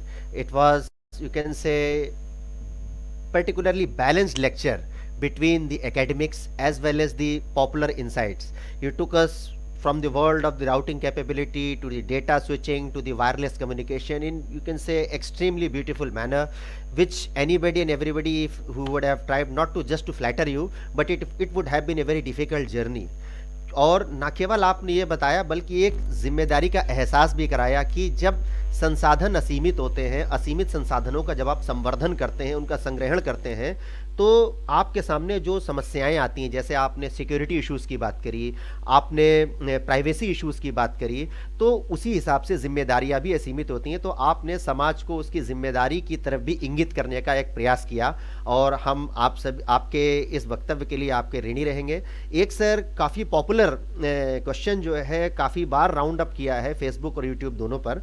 There are a lot of doubts when 5G testing sir अखबारों में भी काफ़ी छपा हुआ है, तो वो शायद जो है ये आपकी फील्ड और इकोलॉजी का ओवरलैपिंग है जो कि सवाल हो सकता है, लेकिन people they want to know as a communication expert that Professor Lall, what is your take regarding the 5G testing as far as the Indian people are concerned? Over to you, sir. हाँ जी, तो अगर आप ये medical implications की बात कर रहे हैं तो इसमें मैं दो चीज़ कहना चाहूँगा। एक तो ये है कि क्योंकि मैं मेडिकल एक्सपर्ट नहीं हूँ, और दूसरी बात कि मेडिकल एक्सपर्ट्स भी इस बारे में कुछ नहीं कह सकते क्योंकि इसकी पूरी स्टडी नहीं हुई है। बट जो मैं बताना चाहूँगा वो ये है कि 5G ट्रायल्स से होगा क्या कि जैसे जैसे ये जो 5G टेक्नोलॉजी आ रही है, इसके अंदर जो रेडिएशन की पावर है वो घट रही है। एक कॉन्सेप्ट है जिसे हम बोलते हैं बीम फॉर्मिंग। तो आप जब इस वक्त जब हम बात करते हैं तो जो सिग्नल एंटेना से निकलता है मेरे लिए वो 120 डिग्रीज के सेक्टर में पूरा का पूरा फैलता है, और इस क्योंकि उसे इतने एरिया को कवर करना पड़ता है वो काफी हाई एनर्जी होता है। तो होता क्या है कि आपकी रेडिएशन लेवल बहुत ज्यादा है। 5G में कैपेबिलिटी है बीम फॉर्मिंग की, वो सीधा मेरी तरफ ही आएगा, क्योंकि वो मेरी तरफ ही आएगा उस पर इंटरफेरेंस की प्रॉब्लम नहीं है, उसके अंदर एटेन्युएशन की इतने ज्यादा इश्यूज नहीं है, तो इससे क्या होगा कि आप कम पावर पे ट्रांसमिट कर सकते हैं। दूसरी चीज ये हो रही है कि 5G में कुछ ऐसे फ्रीक्वेंसीज की बात हो रही है जो कि बहुत हाई फ्रीक्वेंसी है। जब फ्रीक्वेंसी ज्यादा होती है तो आपका जो रेंज है वो घट जाता है, तो ये जो कम्युनिकेशन होगी ये स्मॉल रेंज पे होगी, थोड़ी थोड़ी जगह पे जाएगी, तो उसकी एनर्जी लेवल्स घट जाएंगे। बट हैविंग सेड दैट, इसको समझने का सबसे अच्छा तरीका है इसको कंपेयर करना विद कार्स। अब जब पुराने जमाने में थोड़ी सी कार्स होती थी बट वो बहुत ज्यादा पोल्यूट करती थी, जैसे जैसे गाड़ियां बढ़ी तो उनके अंदर ये जो नॉर्म्स आए कि इतना पोल्यूशन इससे ज्यादा नहीं हो सकता, तो ऑब्वियसली हुआ क्या कि ओवरऑल पोल्यूशन के लेवल तो बढ़ रहे हैं क्योंकि गाड़ियां बहुत बढ़ गई, पर हर गाड़ी खुद कम पोल्यूट करती है। तो इसलिए हो क्या रहा है कि जैसे जैसे 5G आ रही है तो हर 5G का जो डिवाइस है वो तो कम पोल्यूट कर रहा है, पर क्योंकि वो इतनी कन्वीनियंट हो गई है उसके नंबर्स बढ़ रहे हैं। तो होगा क्या कि रेडिएशन जो हमारे आसपास है वो बढ़ ही रही है। अब ये तो कई सालों की स्टडीज बताएंगी कि इससे क्या नेगेटिव असर होता है, बट ह्यूमन इवोल्यूशन में हमेशा लोगों को ये चॉइस लेनी पड़ी है between the harmful effects and the good effects of technology.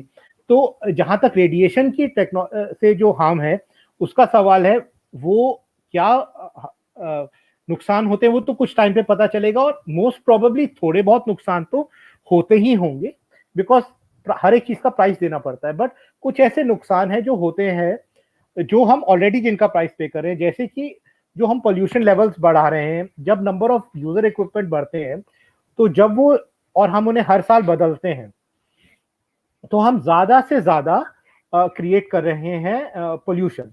तो ये जो यूज बैटरीज हैं और इन सब की कोशिश है कि इनको हम बेटर वे में रिसाइकल करें, रीयूज करें। बट द पॉइंट इज कि पॉइंट वही आ जाता है कि आप हर यूजर इक्विपमेंट अब कम पोल्यूट कर रहा है ग्लोब को, but the number is increasing. पहले आप 5 साल तक फोन रखते थे, पुराने जमाने में आप 10-10 साल तक फोन रखते थे, अब आप हर 6 महीने में फोन बदल रहे हैं। अब आप पोल्यूट अगर 1/10 भी कर रहे हैं और 10 गुना ज्यादा फोन खरीद रहे हैं तो बात तो उधर ही आ गई। तो इसलिए एक बात का हमें बहुत ख्याल रखना पड़ेगा कि ये अगेन हम लोगों की रिस्पॉन्सिबिलिटी है that we have to be very very careful. हमें उतना ही इक्विपमेंट खरीदना चाहिए जिसकी हमें जरूरत है। सिर्फ शौक के लिए हमें इक्विपमेंट नहीं खरीदना चाहिए। टेक्नोलॉजी हमें आगे बढ़ाती है, बट अगर हम टेक्नोलॉजी को रिस्पॉन्सिबली नहीं यूज करेंगे तो उसके साइड इफेक्ट्स तो होते ही हैं। बिना साइड इफेक्ट के हम आगे नहीं बढ़ सकते। हमें कोशिश ये करनी है कि we find a good mix. तो इसलिए मेरा कहना यह है कि रेडिएशन की जो प्रॉब्लम है वो शायद होगी, कितनी होगी वो तो जब स्टडीज आएंगी तभी पता चलेगा। बट टेक्नोलॉजी की कोशिश ये है कि वो कम हो। बट प्रॉब्लम ये होती है कि जब टेक्नोलॉजी यूजेबल हो जाती है तो उसकी जो होता है ज्यादा जगह वो फैलती है। जब वो ज्यादा जगह फैलती है तो नंबर्स बढ़ जाते हैं, तो overall pollution levels, overall impact फिर वहीं पर ही घूम के आ जाते हैं। तो ओनस आता है हम पे एज पीपल। हमें बहुत ही संभल के टेक्नोलॉजी को यूज करना चाहिए, जितनी चाहिए उतनी ही। शौकिया फोन खरीदना एक अच्छी आदत नहीं है। जैसे for example back to you Amritanshu. Thank you sir. I hope that I am okay sir, so I am audible also. So आपने जो जैसे कहा अशोक सर, उम्मीद रखता हूं कि आपको हमारे प्रोफेसर ब्रजेश जी का जो है जवाब आपको समझ में आया होगा। और उसको अगर पूरी टॉक को अगर यदि एक लाइन में समराइज किया जाए तो इसको कहा जा सकता है कि एक पुरानी कहावत है कि science is a good servant but a bad master. और आपको चॉइस लेनी पड़ेगी कि आप एक इंसान के तौर पर करेक्टिव मेजर्स लेते हुए, क्योंकि ये लड़ाई हमेशा से रही है कंजर्वेशनलिज्म वर्सेस प्रोग्रेस की, तो एक मध्याह्न अप्रोच, जैसे कि प्रोफेसर साहब ने बार बार अपने लेक्चर में इसको रिटरेट किया है कि एक बीच की मिड लेवल की अप्रोच आपको लेनी पड़ेगी, क्योंकि प्रोग्रेस भी आपको लेकर के चलनी है, अपनी संस्कृति को भी आपको बचाना है। संस्कृति से मेरा मतलब मानव संस्कृति और मानव समाज को बचाना भी है और उत्थान भी करना है।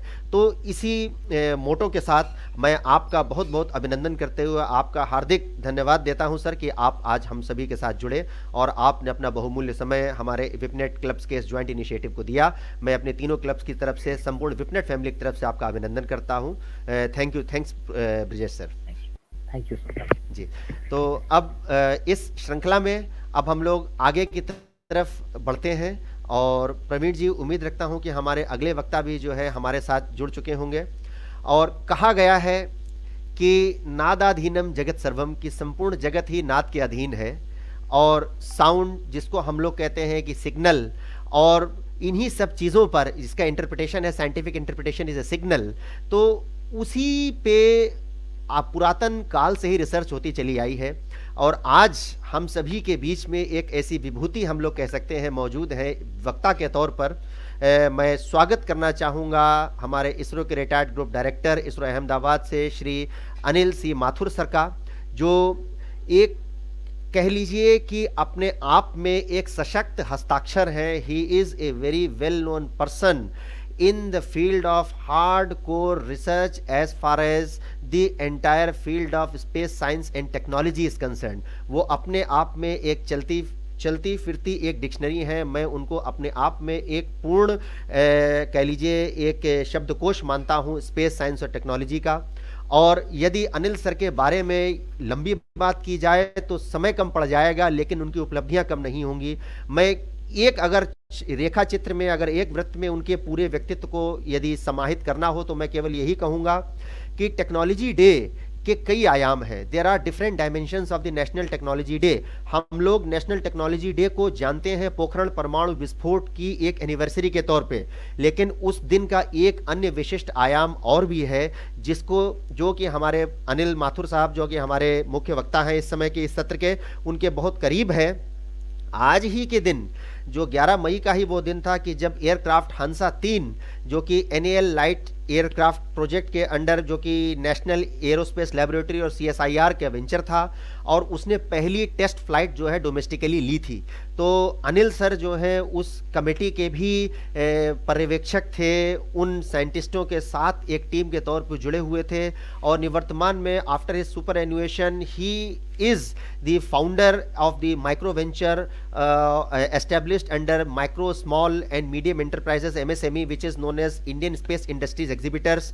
और मैं आपको बताना चाहूँगा कि आज अनिल सर स्वयं भी एक प्रोग्राम के आयोजक हैं, जो कि आने वाले समय में 1-2 घंटे के अंदर प्रारंभ होने जा रहा है। लेकिन हम आपके आभारी हैं सर कि आप अपने व्यस्ततम शेड्यूल में से समय निकालकर हम सभी के साथ जुड़े।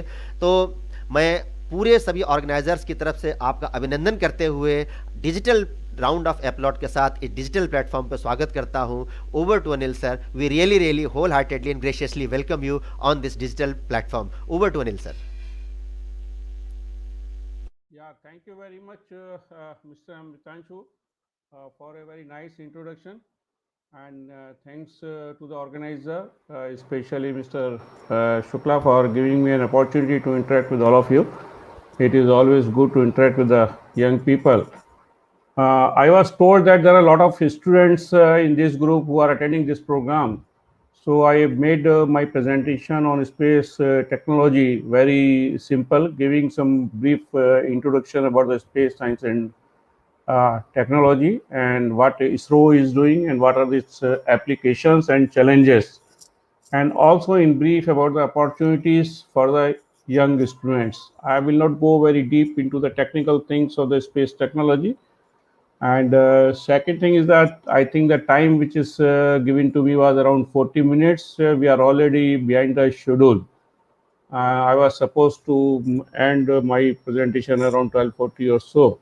So anyway, we'll go quickly see. And if any question answers are there, we'll see if time is there in the last. Otherwise, you can write to me separately. I'll be glad to answer all that. Okay. So I'll share my presentation without wasting much time.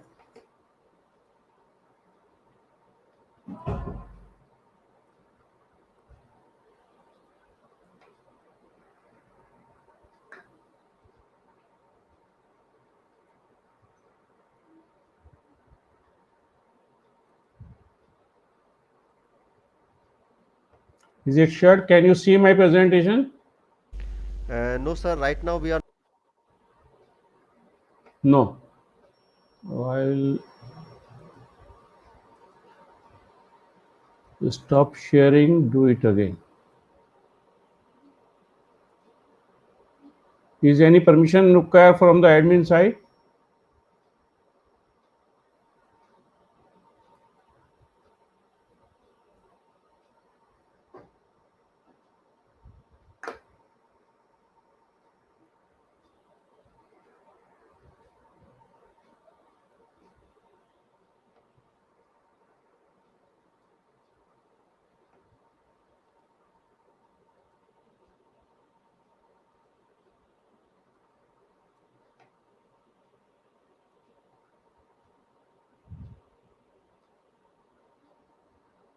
Can you see now?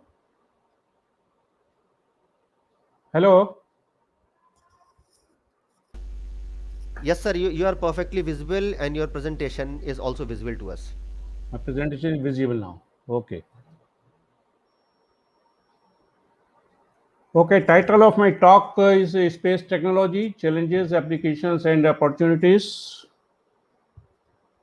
I'd like to start. I think most of you may be knowing what is space. But still I'll say, I'll just like to tell you there may be some young students who may not be knowing. If we go above the Earth's surface about 100 kilometers, we call that space really starts from that place. And there is a line called as Kármán line. We defined it at 100 kilometers. After that, our space starts. And the other limit of the space that nobody knows where is the end of space. And space environment is not like Earth. We are living on Earth. We know how the environment changes, what are the temperature limits. But when you go to the space, no, it is totally different. First is we have got extreme temperatures there from minus 82 plus 250 degrees centigrade. On Earth, maximum minus temperature where it goes to, I think, Russia, Siberia area. And Ahmedabad goes around 44 degrees centigrade. Rajasthan, sometime it touches 50 degrees centigrade. And what is our condition at 50 degrees centigrade? So if temperature is to 50 degrees centigrade, we cannot go out in the space. Same way when temperature is minus 80, we can't go in our normal dress. So we need special dresses which are called space suits. When we work in the space or go outside our spacecraft. And second property in the space is high vacuum. There is no medium like Earth. We have got a air here. We can talk freely and we can breathe. But in space, when you go, there is a high vacuum. There is no medium at all. We can't talk. We can't listen to other person. And third is the UV radiation. UV radiation we get on the Earth from sunlight. But when you are in space, we get in the very pure form. This UV radiation, the dose is very, very high, and immediately it burns a lot of things. And in space, there is no gravity. Earth, we have gravity. All of you know what is gravity. So there is a zero gravity in space. And there is another important property that is called outgassing, which is not there on the Earth. Outgassing is the property of a material. When we take it into the vacuum, it starts producing some sort of gases.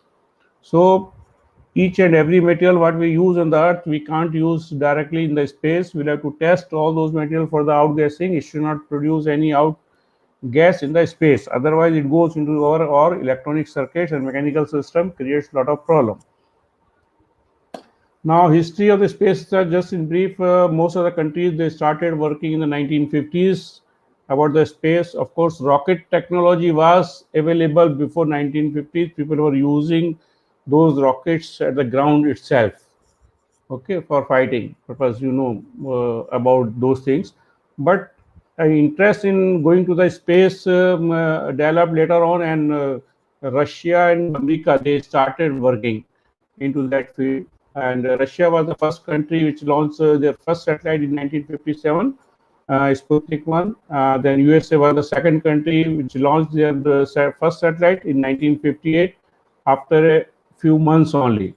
And it was a big shock to the Americans when the Russian announced suddenly that we are launching our first satellite on October 4th, because American was thinking that they will be the first to launch that satellite. It was a big shock to the America at that time. The 4th October, we celebrate as what the week start, which starts on 4th October. We celebrate worldwide as World Space Week. So most of the space-related organizations, they carry out a lot of activities related with space in school, colleges, cities, etc. In India, the space research started sometime in 1960s. So that way, you can say we are not very late. And it started in from Ahmedabad Physical Research Lab. And that those days, Department of Atomic Energy, DAE, was the only scientific department in the country where this work was started. Vikram Sarabhai was in Physical Research Lab those days, and he submitted a proposal to the government of India to carry out space-related activities in India, and government approved. So finally, we started activities, and we became very active in 1960s. 1969, ISRO was established under Department of Atomic Energy. Then Department of Space was formed in 1972, and ISRO was transferred to Department of Space. Dr. Vikram Sarabhai, who was from a business class family of Gujarat, he was the only person in his family who studied, who went to the education field, and he did his MSc and PhD in physics, and he is known as father of India's space program. Now we just have a look on these two great personalities, two great scientists. Left side, you can say Dr. Vikram Sarabhai. We call him as father of India's space program. Last year we celebrated his birth centenary, and this year we are celebrating the centenary year of Professor Satish Dhawan, who took over from Vikram Sarabhai. After Vikram Sarabhai, he became the chairman of ISRO. And basically, whatever Sarabhai could dream those days about the space program, and Dr. Satish Dhawan, as an engineer, he completed all those jobs nicely. So you can say he was a great dreamer, Sarabhai, and Dr. Satish Dhawan was the executor. ISRO makes different types of satellites. All of you may be reading in the newspapers and journals. We make all geostationary satellites, which goes to 36,000 kilometer orbit and used basically for satellite communication. Then we make Earth observation satellite. Basically, they are in the lower orbit, and we use basically observation of the Earth. Then we have special mission satellites which we use for scientific purpose like Chandrayaan, Mangalyaan, Gaganyaan, etc. Then we also have a series of experimental or small satellites which are basically for study for the students and scientists. So India started working in the field of satellite launch vehicles. We also call them rocket. In 1980s, India became the sixth country in the world to launch our own satellite with the help of a small rocket that was called ASLV. Later on, we developed polar satellite launch vehicles sometime in 1993, and as on today, we have made more than 100 launches. And PSLV is the world's most reliable rocket and the most economical rocket in the world. A lot of foreign countries are coming to India to launch their satellite using PSLV. Then we developed our GSLV in 2014, and we use our own cryogenic engine. India developed that engine, cryogenic engine, which we are using in GSLV projects. Just have a look on different type of rocket. The first one is ASLV, second is PSLV, and last two are GSLV. The last one is GSLV Mark III, in which we use our own cryogenic engine. This is the most powerful rocket of our country, and all GSAT of more than 3 tons weight we are launching with the help of this. Our Gaganyaan also will be launched by GSLV Mark III. So there are future missions of ISRO. These SSLV, all of you may be knowing, we are developing a small satellite launch vehicle, much smaller than our PSLV, because a lot of countries are demanding, and from India also there is a lot of demand to launch very small and micro type of satellites. So we need not use PSLV because a lot of fuels is wasted into that.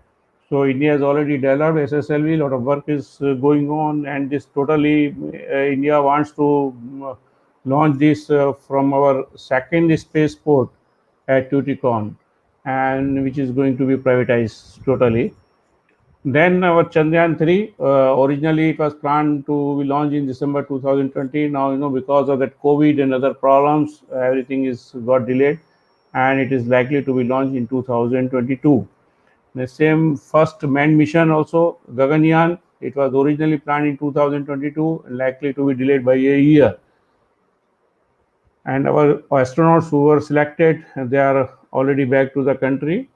Then another important mission is ANI STAR, that is NASA India Synthetic Aperture Radar. We are making a radar in collaboration with NASA.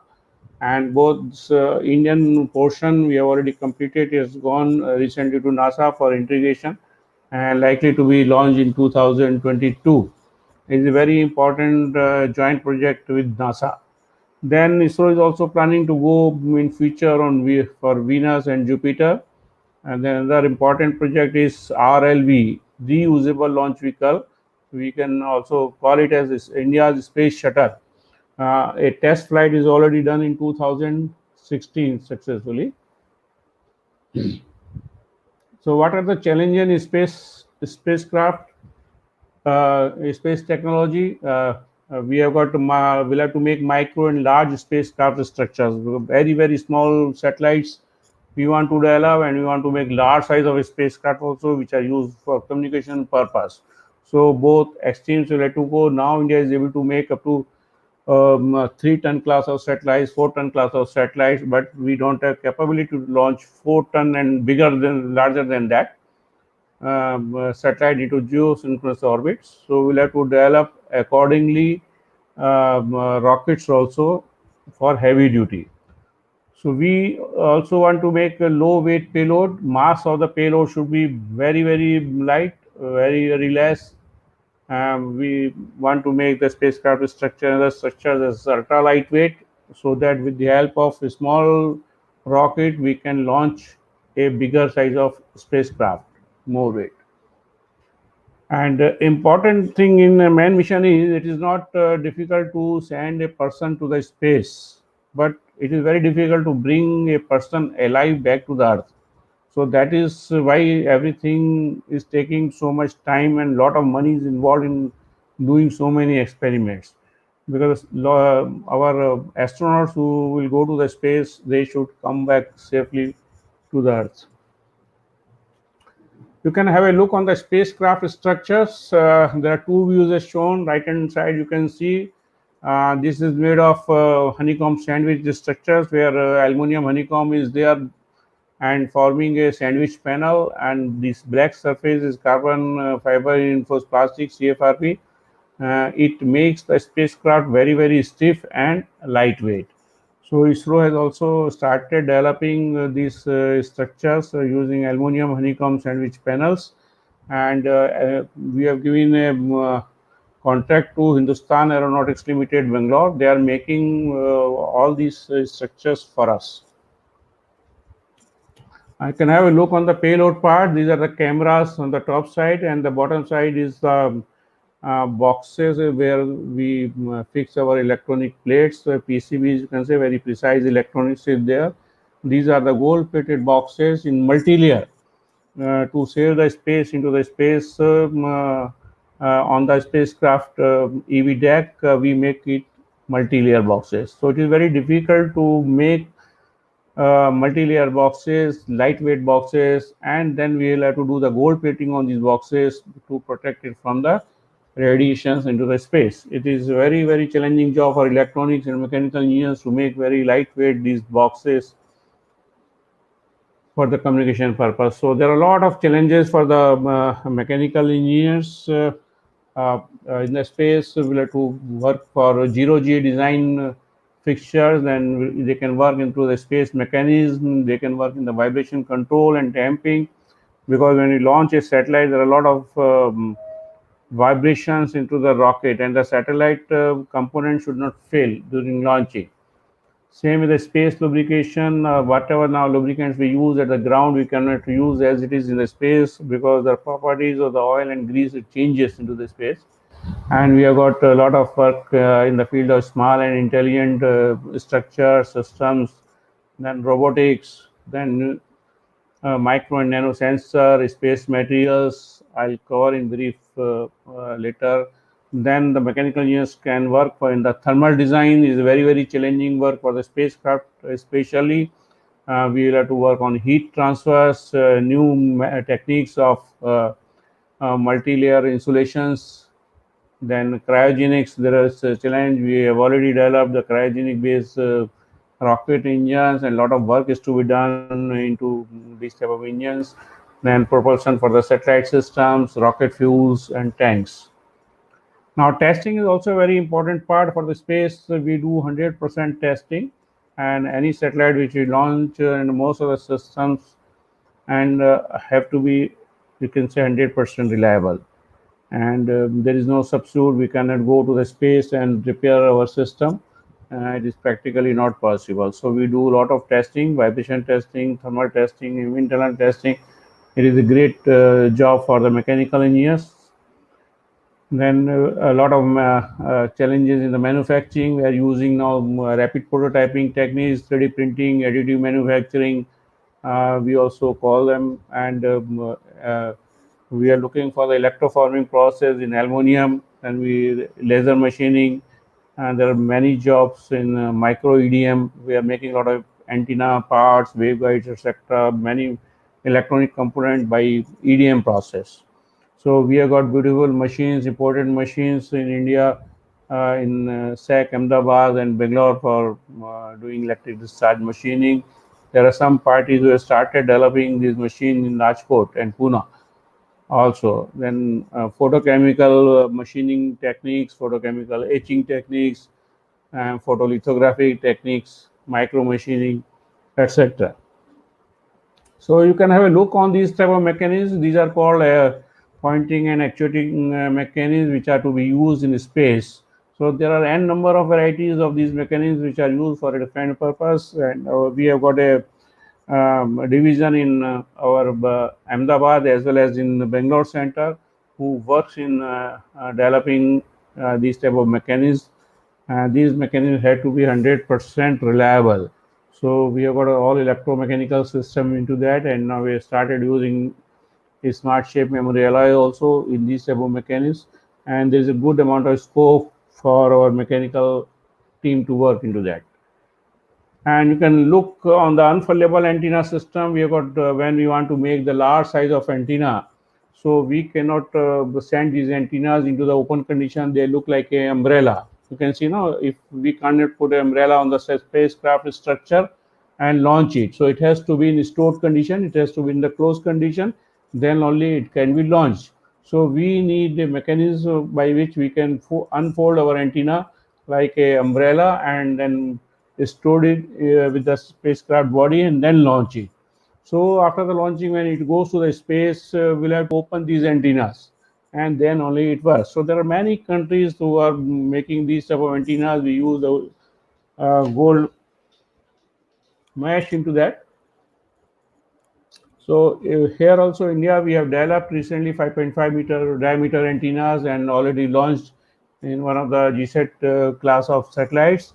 And there is lot of scope in designing these unfurlable antennas.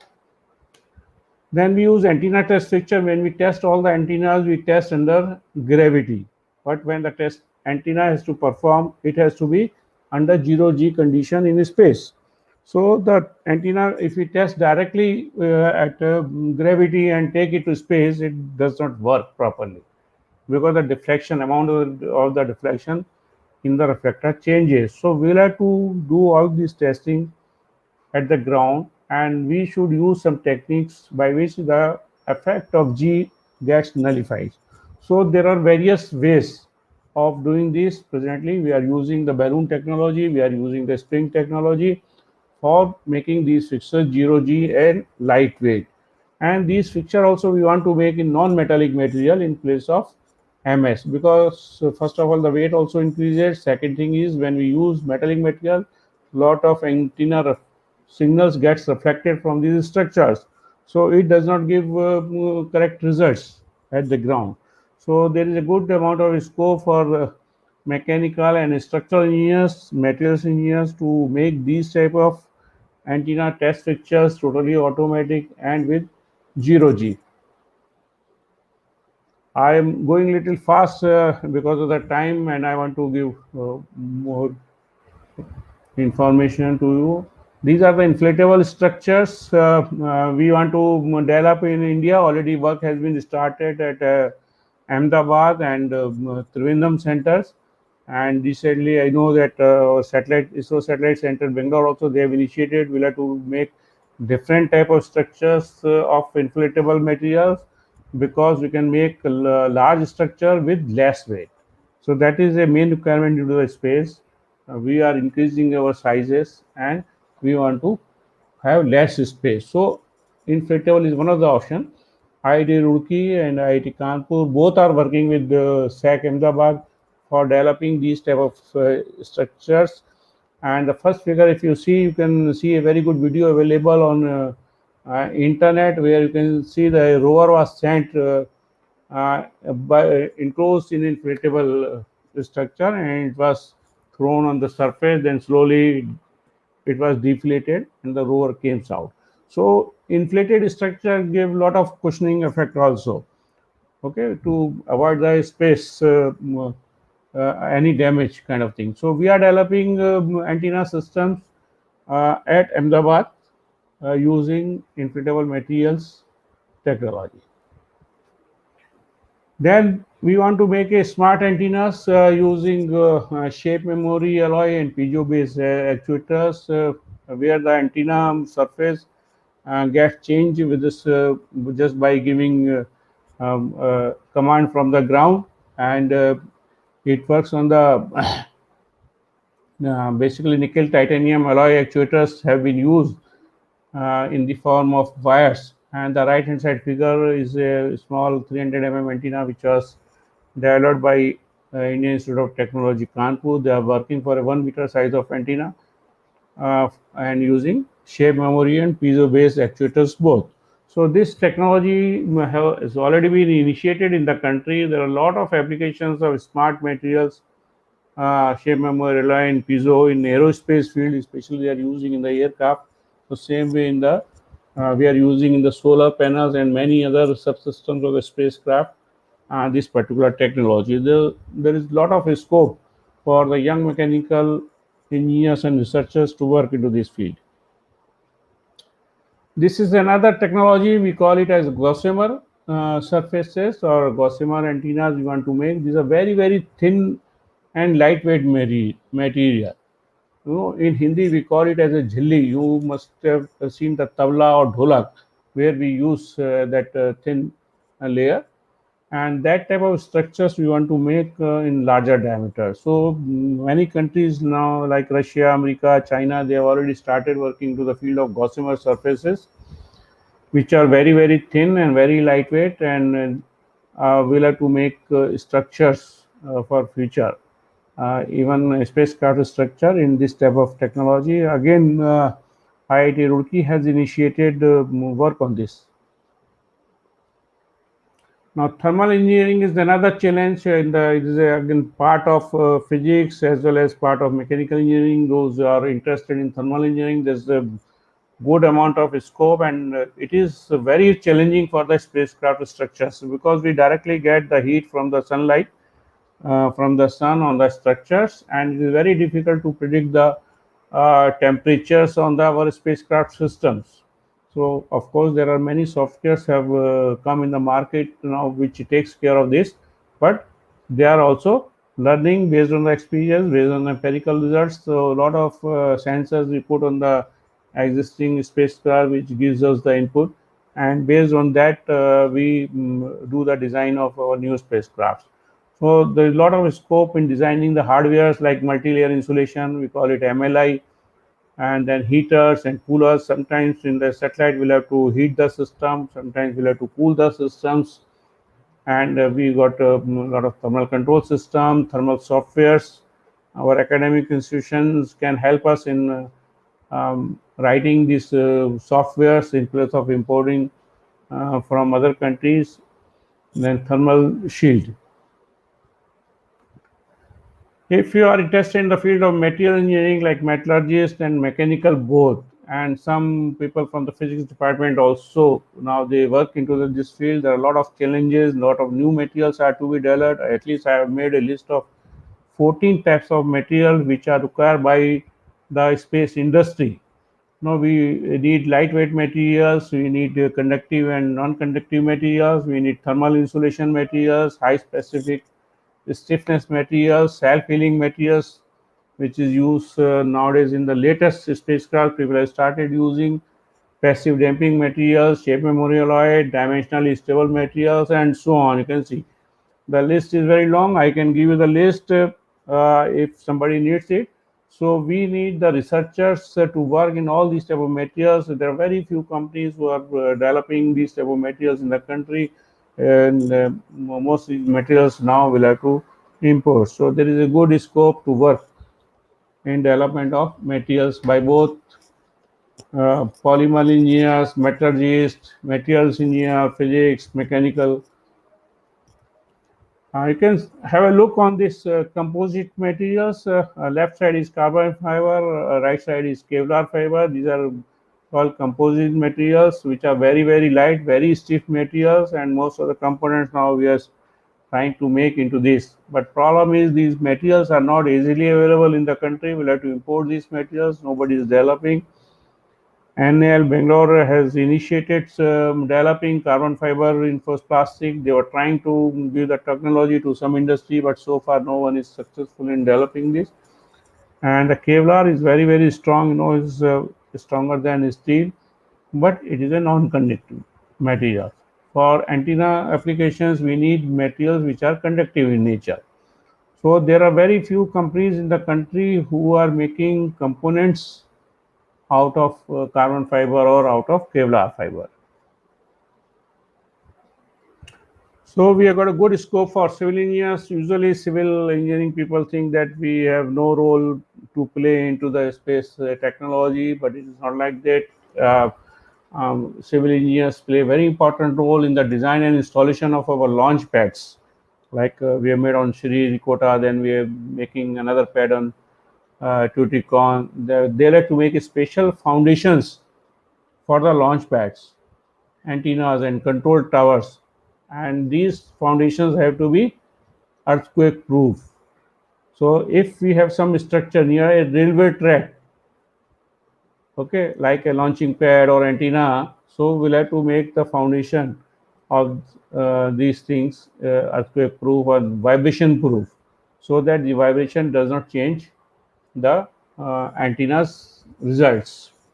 Same way, we'll have to make a clean rooms where all assembly of the satellite precision parts is done, and this we have 24 hours, 24 into 7 AC plants to run in the clean rooms.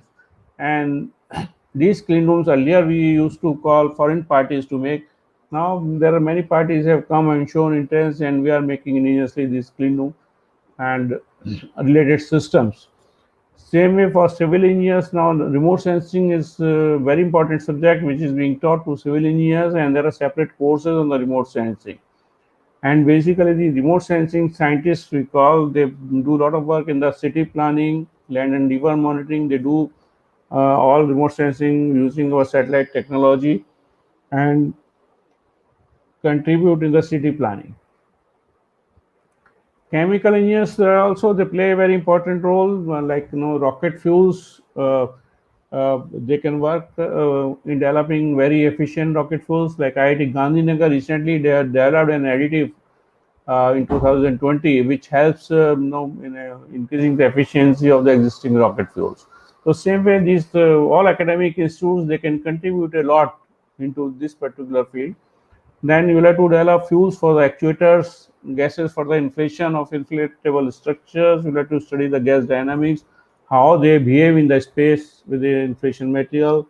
Then they will have to study about the resins and structural adhesives. Lot of structural adhesives still we are importing. Okay, so we'll have to pay a very high amount, and the shelf life of these adhesives is also very less. So we need good Indian companies who can make space qualified structural adhesive. One of the adhesive, like we have got araldite and Fevicol, these are all adhesives, but these adhesives still cannot be used for the space. And because the environment in the space is different, the structure does not survive. So we need special adhesives. Same with the metallization of plastic. Look, like carbon fiber structure we are using, we want to do all gold plating into that, and it should not come out. And we want to make a silver plating on many structures. Usually problem is when we do a coating on any plastic, it comes out, it easily gets peeled off. So that type of situation should not be there into space. A lot of surface treatment we need for the many components, antenna feed components, satellite payload components, and other parts which needs different type of treatment, and they should be space qualified. Space qualified means all the condition, the space, the temperature limits, vacuum condition, they will have to be tested, and they should be successful. Same way, there is a big market for thermal paints, and a very few companies in the world are making these thermal paints, okay, which are used on the SATCOM payload parts, okay, and there is no company in India who is involved in making these thermal paints. So there are a lot of challenges for chemical people in doing all this. Then we have electrical, electronics, and communication engineers. They have to play very important role in satellite tracking and control system. All the satellites are tracked from the ground, so we have very good tracking system, and we send signals from here. When we sent our satellite to the moon, so everything was being tracked from the ground. So all the signals were sent from the grounds. When we go for this space communication, they're very far, and signals become very weak. So these engineers have to make very reliable systems, and they are also supposed to make micro and nano type of components which are used in the electrical circuits and electronic circuits, sensors. They can miniaturize the part as small as possible, so that if total circuit is less, we'll have to use a very small size of box, and total weight of the spacecraft will be reduced. So we'll have to make all flexible PCBs. Then they'll have to monitor the debris. There are so many debris available in the space. So when we launch a satellite, So we'll have to especially take care. Nothing should collide with our satellite, otherwise it will damage. Recently, China rocket was falling in the ground a few days back. So everybody was worried. So much debris is coming, so many parts will remain into the space. What will happen? Okay, so there is a special team is working on the various types of software they are developing how to monitor these debris. Okay, so these systems are based on our electrical and electronic technology. Then robotics also is playing a very important role. We are going to make a lot of now robots. We call it that space robots, orbiters, landers, rovers. You may be knowing all these terminology, and these are nothing but they are space robots. Okay, and these robots play a very important role where special precision mechanical engineering, electronics, and control is required, and there is a good amount of scope to make rovers. And India, as such, we are not able to develop rovers. People have to work into this particular field and make rovers for use at Moon and Mars. Same with docking system, docking in orbits. When we dock with the existing satellite in the space, there is special mechanisms are required, and both our space station has to get connected with the capsule so that supply and the astronauts are transferred into that. So this is the automatic system. Automatic system is both manual operations are zero. So they get attached, they get detached using this automatic technology. Just have a look on a rover model lander, and right side bottom you can see the satellite payloads, how complicated they are, which are big challenge for the electronics engineer to make as small as possible. Same way, we have got a good scope for IT and computer science people. They'll have to do a lot of now cloud computing nowadays, and internet software they are supposed to develop for the security of all data or of our design and operational data. They take care. So security of the data is very important, and transfer of the data at very high speed from the space to the ground. How to transfer that data? So this is very challenge. So sometimes we are trying that real-time data should be transferred. Then only it is more useful for the public. So we also they are also involved in design and maintenance of our websites, and then a lot of computer software they are making for technical and administrative people both. So now another important aspect is the everybody wants to have their own Facebook account, website, Twitter account, and all that. So maintaining all these accounts also is a big job, which is done by IT teams. So a lot of technical softwares are to be developed for the design of the subsystems, production also. Then test and measurement, all testing is done, measurement is done, and everywhere it is all software based. Then whatever the technology we use for application part of it, again there is important role of these softwares. So softwares are also used in the administration, not only technical, but in administration we use in establishment for the employees records, secretary, entry, housekeeping, medical, and so on. The list is very long. Same way, the softwares are used for purchase and stores, finance and accounts, then MIS, manpower information system, library, everywhere these software, and these softwares again are developed by our IT and computer people. Okay. So, but whatever hardware is there, whatever satellite is there, we are sending a satellite, putting into the space. What this satellite does finally, we want to use these satellites for various purposes.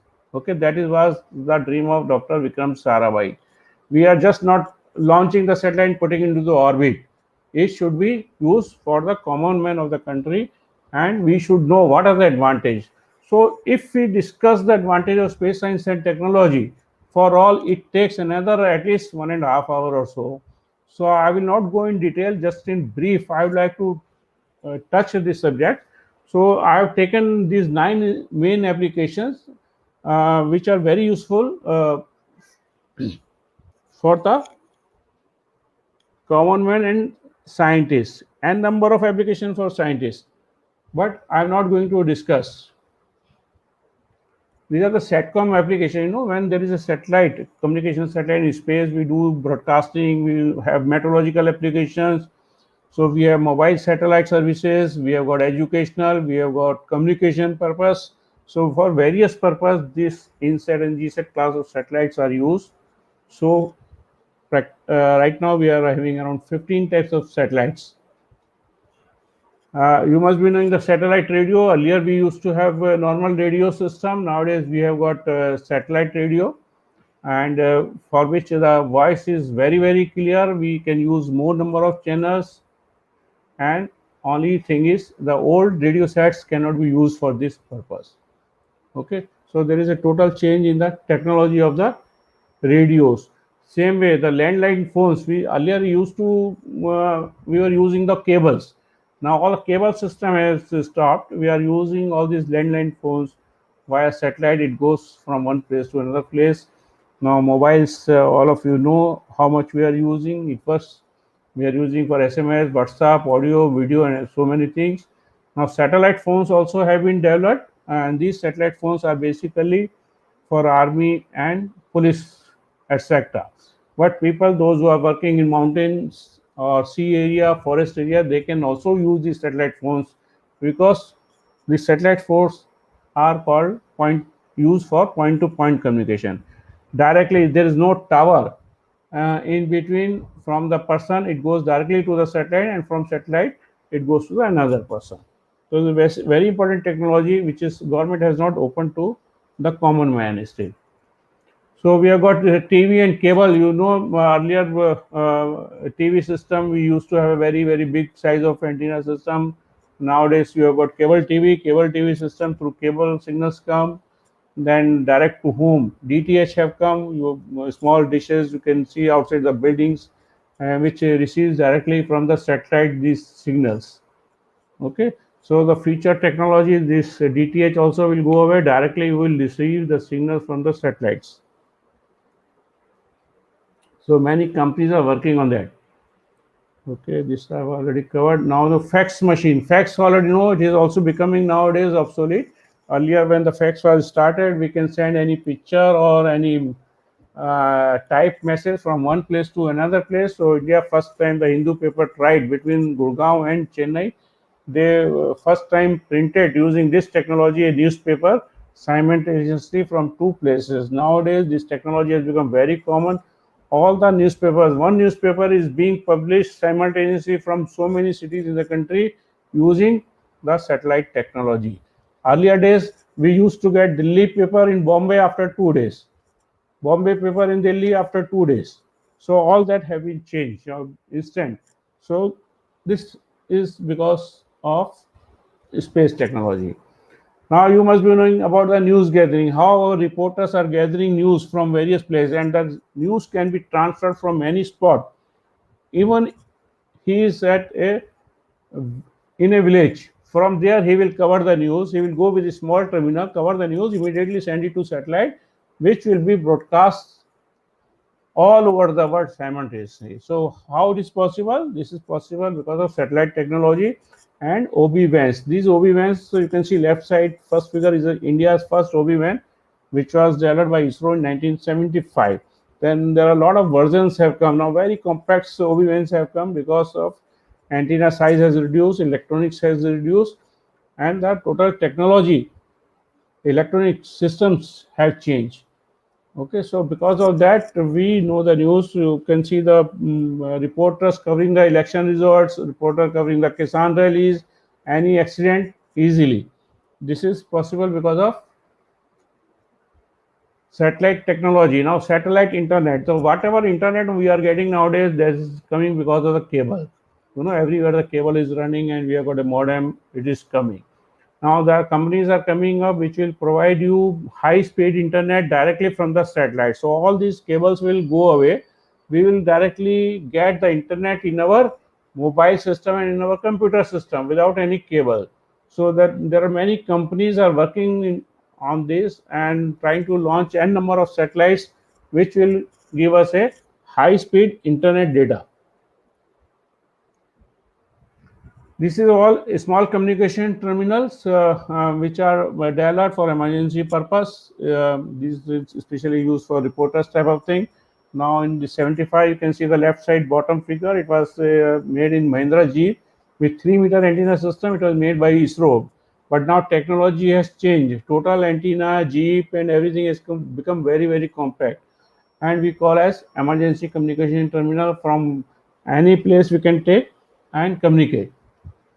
So this satellite technology is also being used for the education purpose. Our Indira Gandhi National Open University has started. They did an experiment using the satellite technology. It was very successful.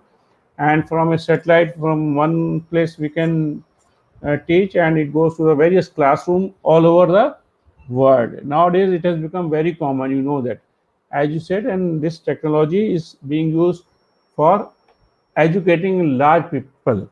So same is video conferencing. Nowadays, what we are using right now is a sort of video conferencing or video calling.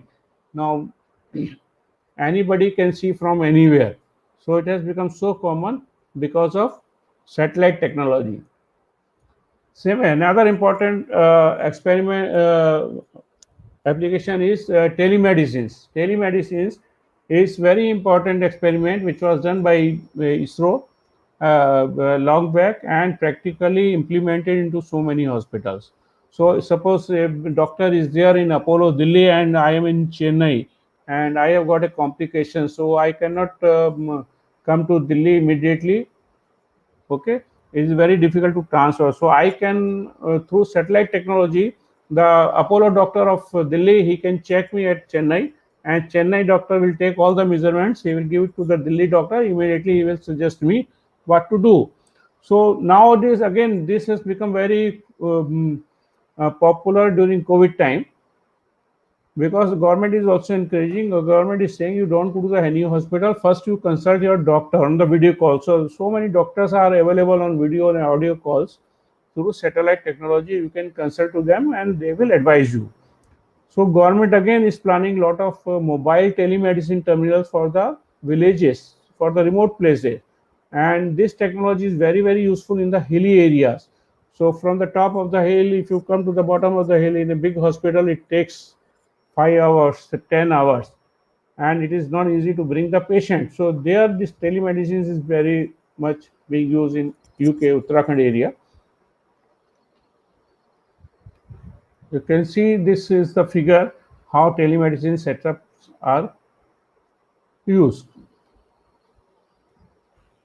I'm running short of time, so we'll go quickly. Another important application is a GPS Navik. India has got our own GPS system that is called Navik, and shortly the government is going to implement in all the mobiles, new mobiles which will come. They will have Navik chip in place of GPS chip. So ISRO has got recognition for our Navik system, international recognition for this. Okay, so there are various applications for the location and path finding. Now, railways, trucks, buses, helicopters, individuals for location and routes. How we can find out using this Navik chip or GPS? Like aircrafts, helicopters, they also use for location purpose. Courier services. Where is my courier? If I have sent some courier to Bombay, I can immediately track. There is a continuous tracking of these couriers. Same way, mobiles are used for the location finding. We are using Google Maps. That is again a GPS based service which we use. Nowadays, government has made it compulsory for the trackers who go for tracking that they should have a chip, GPS or Navik chip on his hand, so that in case we lose the tracker, we know where he is. So to get his location, this chip is important. Same way for the birds. How we are tracking their birds? We are tracking from Russia. There are so many birds are coming to India. They are being tracked. Their path also is being tracked with the help of these chips. So there are many other applications like your ticket booking, hotel booking, the network of libraries, networking of offices like VSET. We are putting on the offices, and all the offices all over the country, all over the world, they are connected. Immediately you can exchange the data. Now, if you go to bank, you can withdraw your money from anywhere, any ATM. How it is being possible? That is because of the satellite technology. You must have seen a small VSAT terminal on the top of a ATM, which is transmitting your data immediately to your bank headquarters, and from bank headquarters giving permission to that particular ATM. Okay, you give this much money to this particular person. It is happening within seconds. Okay. So same way, vultures are also being tracked and ships are also being tracked. We have developed a system, vessel monitoring system, for the Indian Navy, where they can track near the Jamnagar the ships which are in the sea. So we know how many Indian ships are there, how many other ships are there. Now the latest applications you must have read in the newspaper recently. The government has become, UP government and Uttarakhand government must for all liquid oxygen tankers to use GPS. Why? Because so many people say that from Lucknow the tanker has started, it has not reached Delhi. What has happened, where it is standing, that nobody knows. Okay, so people are stopping these tankers in between. They're taking oxygen, withdrawing oxygen from those tankers. Okay, so government want to track where is the tanker, and how its movement, and they made it compulsory in these two states. Same way, there are a lot of applications in remote sensing. If we use the remote sensing, what we do, we observe the earth. So on that, what we observe? We observe the land, we observe the agriculture field, we observe jungles, forest, we observe pahad, mountains, rivers, oceans, and our environment. And how it is being monitored? It is being monitored with the help of remote sensing satellites, which are in the lower orbits. So we have got beautiful cameras, beautiful sensor on these satellites, and they monitor everything. So at Delhi, we have established one crop forest forecast center, which is taking data from so many satellites and giving data to Government of India about the estimate of the crops, how much is the production, which state has produced how much, and different type of crops, different type of items. They give at just as a click of computer, and all data will come. There are beautiful softwares, everything comes on the screen, and weekly basis they are giving data to the government. These are the figures, how these figures come about the crops. So various type of crops in different colors comes. Then we are monitoring vegetation with the help of satellites. They all are the natural resources in the country. There are various types of natural resources all over the country, in Odisha, Karnataka, Andhra, if you go. So we can monitor these natural resources with the help of satellites and give data to the government. Same way we can predict heat. Now the summer has already started. So we give, in the IMD department also announce that how much temperature will be there tomorrow in Delhi, how much temperature will be there in Bombay. So predict the heat wave even well in advance. So we also do the study of forest using all satellite cameras. Okay, there are lots of botany people who are doing all this study for the forest. We can detect the fires also. In Uttarakhand, it happens quite often. So where was the origin and in what direction this is moving? Everything can be tracked with the help of remote sensing satellites. We study the rivers, we study the lakes, ponds, dam, and we find out how much water is there in which river and what is the direction of the river, whether that river is changing their route or not. All information is recorded, and time to time it is given to the government that this river is changing the route. In 6 months it will change completely, so it will break, the water will enter in the village, so government has to take action. So same way in the water in the dams, etc., interlinking of rivers. So a lot of studies are being done. So I'm not covering all that. We are also studying the sea. We are measuring the sea surface temperature. We are finding the routes for the ships by using satellite technology. Which routes are good, which routes are shorter, how to go. Then, based on the sea wind velocity, we suggest the boats and ships which direction they should go. Then we also suggest the fishermen, so which coordinate they should go and catch the fish. because we have done a lot of studies, and it is found where the temperature of the sea water is more, we find a lot of fishes there. So we tell the fishermen to go at that particular location to catch more fish. Same way we can predict the weather, and this work is given to IMD based on the various satellite studies. They study the weather condition and give on the Doordarshan and various TV channels. We can also predict the solar energy resources, in which place how much solar energy will be there, so that nowadays government is stressing that you use the solar panels for the power generation. So these studies, this type of data can be easily given by satellites. So cyclone prediction is one of the important, which saves the life of the common man. We are able to predict very accurately where the cyclone will hit, what time it will hit, and the information is given to the government. Government takes action, and we ask the public to vacate that place. The very accurately, very good softwares are available, and which gives very correct information. So same way we are giving data to the government for urban and rural development, or you can say urban and rural planning. They study the land of the cities and the villages, rural areas. They tell the government which area has got illegal buildings, which area has got forest, which area you can use for future building, etc. So government takes accordingly immediate action. So all the maps have been digitized. The government knows the boundaries of each and every house. Same way we use this science in cartography, the latest technology to make the maps. Nowadays maps are very accurate. The earlier maps were made by Survey of India, which were not so accurate.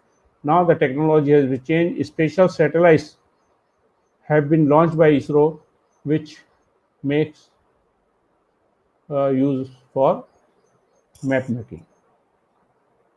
Now, you see the location of Bareilly. You must be knowing a lot of news in the Delhi, in the winter area. Kitna smoke when fogging is there, so government took a lot of action from where this is originating. So, how to find the source where this Kisan farmer is burning the Bareilly. So, everything, the direction and the origin is traced with the help of satellites, and the police goes and catch that particular farmer. Okay, but technically yes, we can detect the correct place, only it is up to the government what action they take. So ISRO is doing now a lot of things for the common man. The space science and technology is very useful, which is being used for common man. What ISRO is doing, it is bringing socio-economic transformation in the country, and it is improving the life of a common man. So government has taken initiative, and government has identified 170 projects and asked all the people to use space science and technology for the better governance and better control of their projects. So there are a lot of contributions by engineering students. They have contributed into the rocket making and rocket launching. Then the students also have made at least 12 satellites in the country, where with the help of ISRO helps them in launching these satellites. So the student, those who are listening this, they can also talk to their college school authorities and start working for the small satellites projects, and they can talk to ISRO people. There are many startups in the field of space science and technology, and there are a lot of opportunities. Now, I think there are 2 or 3 more slides. I have at least listed 20 different fields related with the science, maths, and technology. So all these type of engineers are working in space-related organizations, ISRO, and nowadays there are a lot of private companies who are coming up. A lot of other research centers are coming up, which recruit people for doing the space research. So all these type of engineers, whether you are a nautical, chemical, civil, material, power, electro-optics person, environmental, okay, so you can be, there is a good amount of scope in joining these organizations. Same way, good scope is for the non-scientists non-scientific people like arts and commerce, commerce people, political science people, economics, business management, even law. They all join ISRO and many research organization. Law is special. This space law is coming as a separate subject, which is being taught in various law colleges nowadays. And for preparing this, I have used all these websites and data. This is my last slide. You can note down my email ID and phone number, WhatsApp number, anything. If you want to ask me, you can just write to me and I will definitely help you. Thank you very much. I will end my presentation here. So, I am really thankful to you, Mathur sir, that you spared your very valuable time for all of us. And I thank you wholeheartedly again on behalf of all the organizers, basically, because you not only took us to a complete circle around what it basically takes to be a part of being a satellite. आपने केवल यही नहीं समझाया कि what it takes to be satellite, लेकिन जो meticulous planning, whatever planning that basically we are involved with whilst making the satellite, the different types of testing and how we have evolved, कि कहाँ से हम लोगों ने शुरू किया और कहाँ तक इसरो जो है समय के बढ़ते हुए चक्र के साथ में इस अत्याधुनिक प्रगति को लेकर के गया। तो ये पूरी जो यात्रा सर आपने अपने वक्तव्य में कवर करी, उसके लिए हम सभी लोग आपके आभारी हैं। और the ending point was really a very high point because you told the opportunities.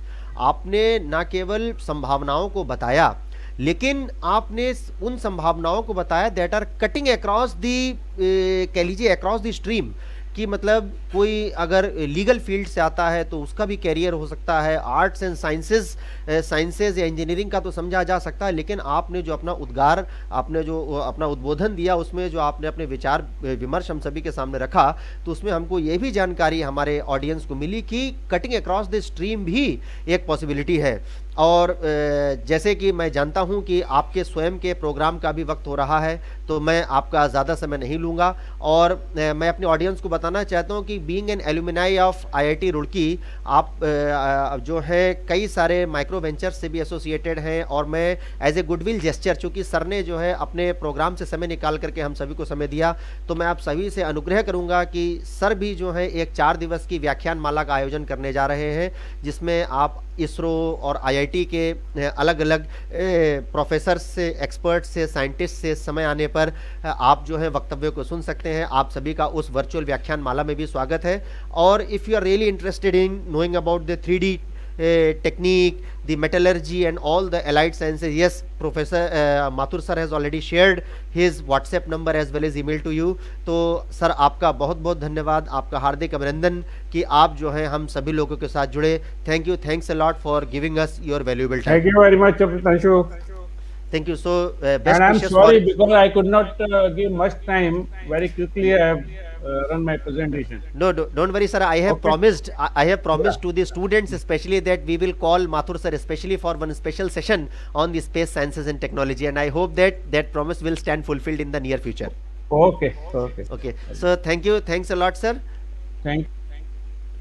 तो अब मैं इनवाइट करना चाहूँगा इस स्ट्रीम पर हमारे अगले वक्ता, जो कि इस व्याख्यान माला के हमारे अगले वक्ता हैं, the next speaker, the honourable speaker professor Ayan Datta, who is joining us live from IACS। और उनको वेलकम करने के लिए मैं बुलाना चाहूँगा doctor Pradeep Solanki, who is the convener of Meghnath Saha science club. So the next voice that you will be hearing will be from Dr. Pradeep Solanki, who shall be acknowledging the joining of our esteemed speaker of the day, the next session, who will be convened by Professor Ayan Datta. Welcome Ayan sir, welcome Pradeep sir. Over to Pradeep sir.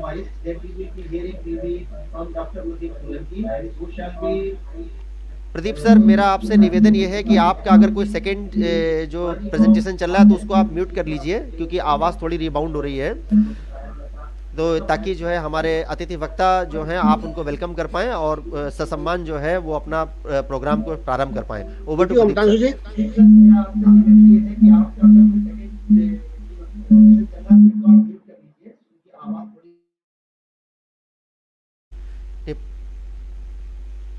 आपके audio में कुछ समस्या आ रही है Pradeep sir?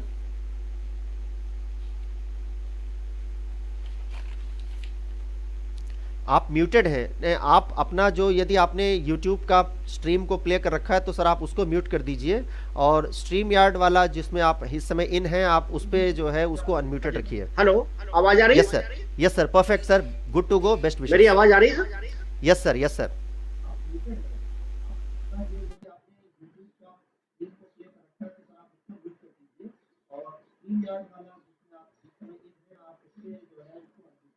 Unmute है, unmute है, आवाज आ रही है। हाँ,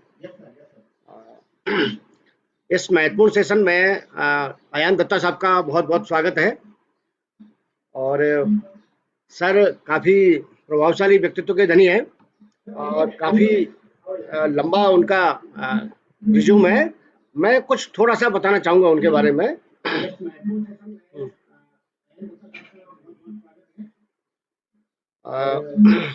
आप IACS school of chemical sciences में प्रोफेसर हैं और आपको SRVC डिस्टिंग्विश्ड इन्वेस्टिगेटर अवार्ड 2019 में मिला था और BM प्राइज इन केमिस्ट्री 2017 में भी उनको मिला था। आप member for journal of physical chemistry के एडिटोरियल बोर्ड में मेंबर हैं। आप the bulletin of material science में एसोसिएट एडिटर हैं। आप जर्नल ऑफ केमिकल साइंसेज में एडिटोरियल बोर्ड मेंबर हैं। आपको यंग साइंटिस्ट अवार्ड भी मिला। आपको young associate of Indian academy of sciences में मिला। इस तरह काफी लंबा परिचय है। तो मैं सर का पुनः स्वागत करता हूं कि वो अपने ज्ञान से हम सभी को जो है फलीभूत करें। आशा है सभी ध्यान से उनको सुनेंगे। जी सर। धन्यवाद सोलंकी जी। सर शुरू करें। Welcome sir. सुनाई दे रहा है? Am I audible? Amritansu ji, सुनाई दे रहा है? Yes sir, yes sir, you are perfectly audible sir. Welcome sir. Thank you Amritansu ji, thank you Solanki जी। तो मैं सुबह से आपका प्रोग्राम देख रहा हूँ। I think it is a wonderful way of appreciating the inherent ability of science and technology in this country, and this is one way to connect, to see the ability of Indian scientists and technocrats to develop things by themselves.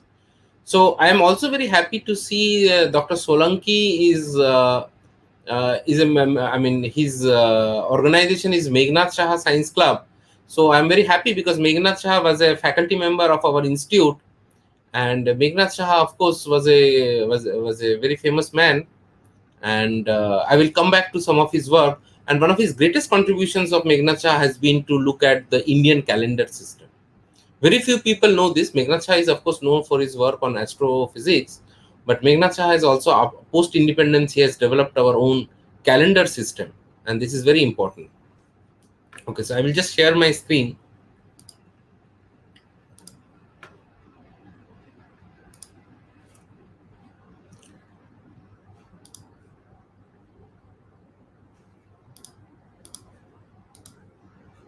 Is the screen visible? सुनाई दे रहा है आपको? Screen दिख रहा है आपको?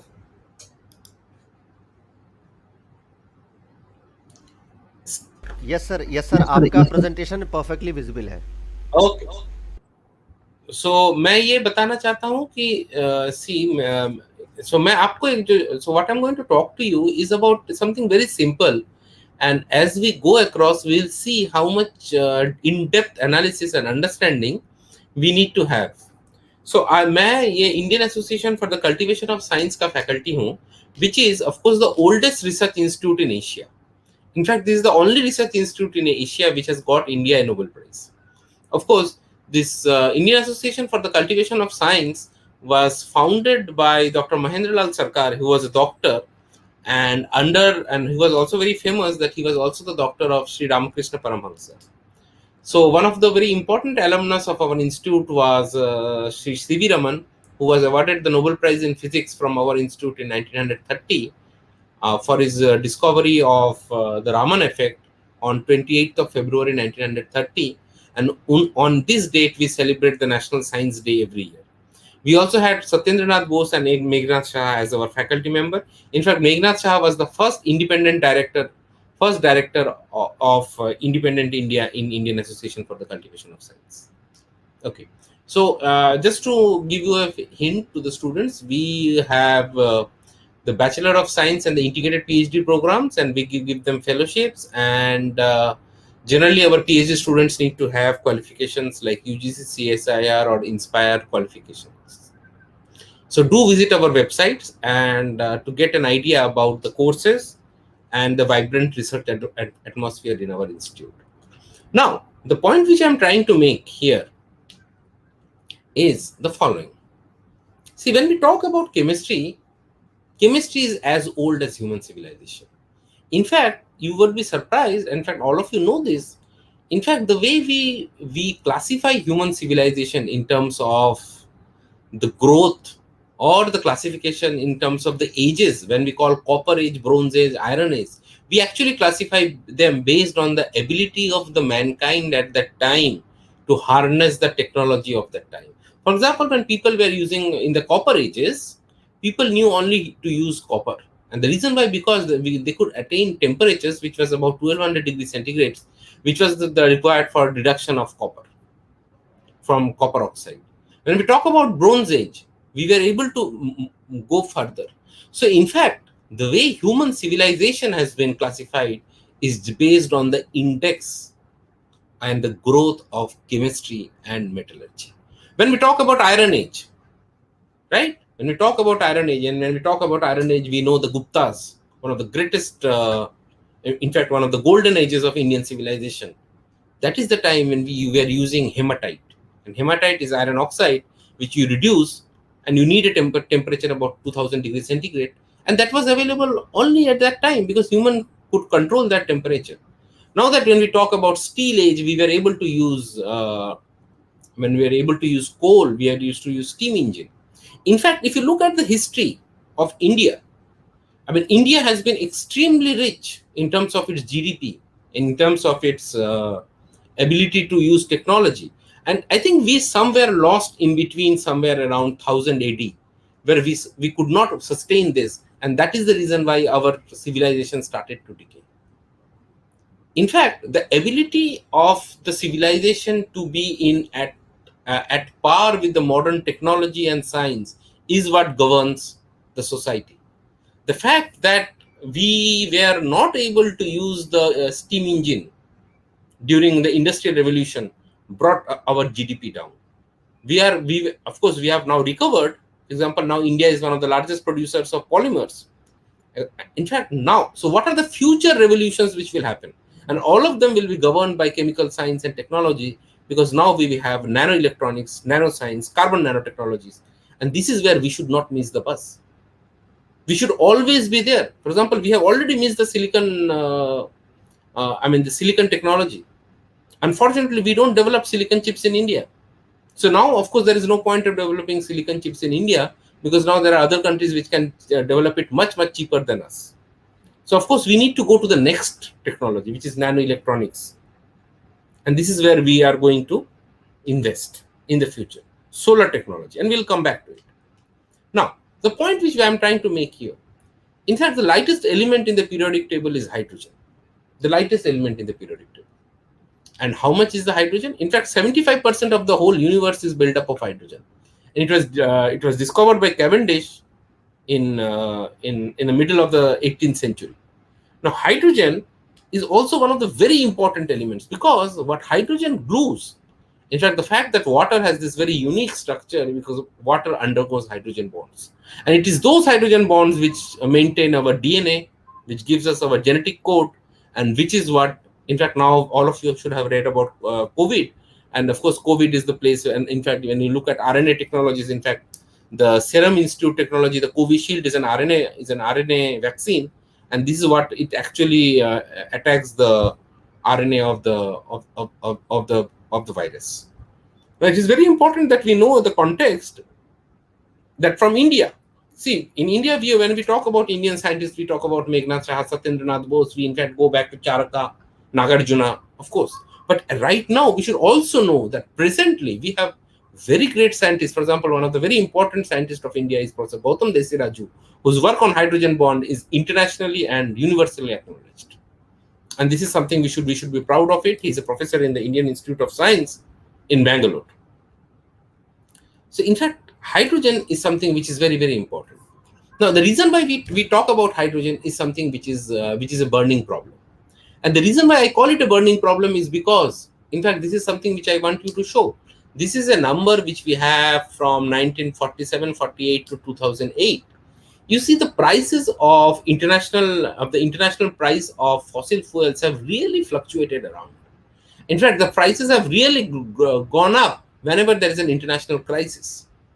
And in fact, it is very difficult to believe, in fact, to tune the Indian, to tune the, sorry, to tune the Indian economy with respect to imports. And in fact, unfortunately, India is extremely poor in natural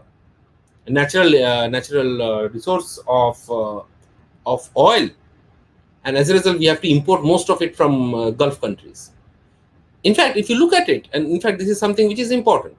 Now, look at the global temperature fluctuations. In fact, this is for the last about 150 years. And you see the average Earth temperature has been going up steadily. And as the global Earth temperature is going up steadily, the thickness of the glaciers are reducing. In fact, you can see a direct correlation between the global Earth temperature and the thickness of the glaciers. Now, the fact that the thickness of the glaciers has been reducing, in fact, it has reduced by, in the last 50 years, it has reduced by about 14 meters.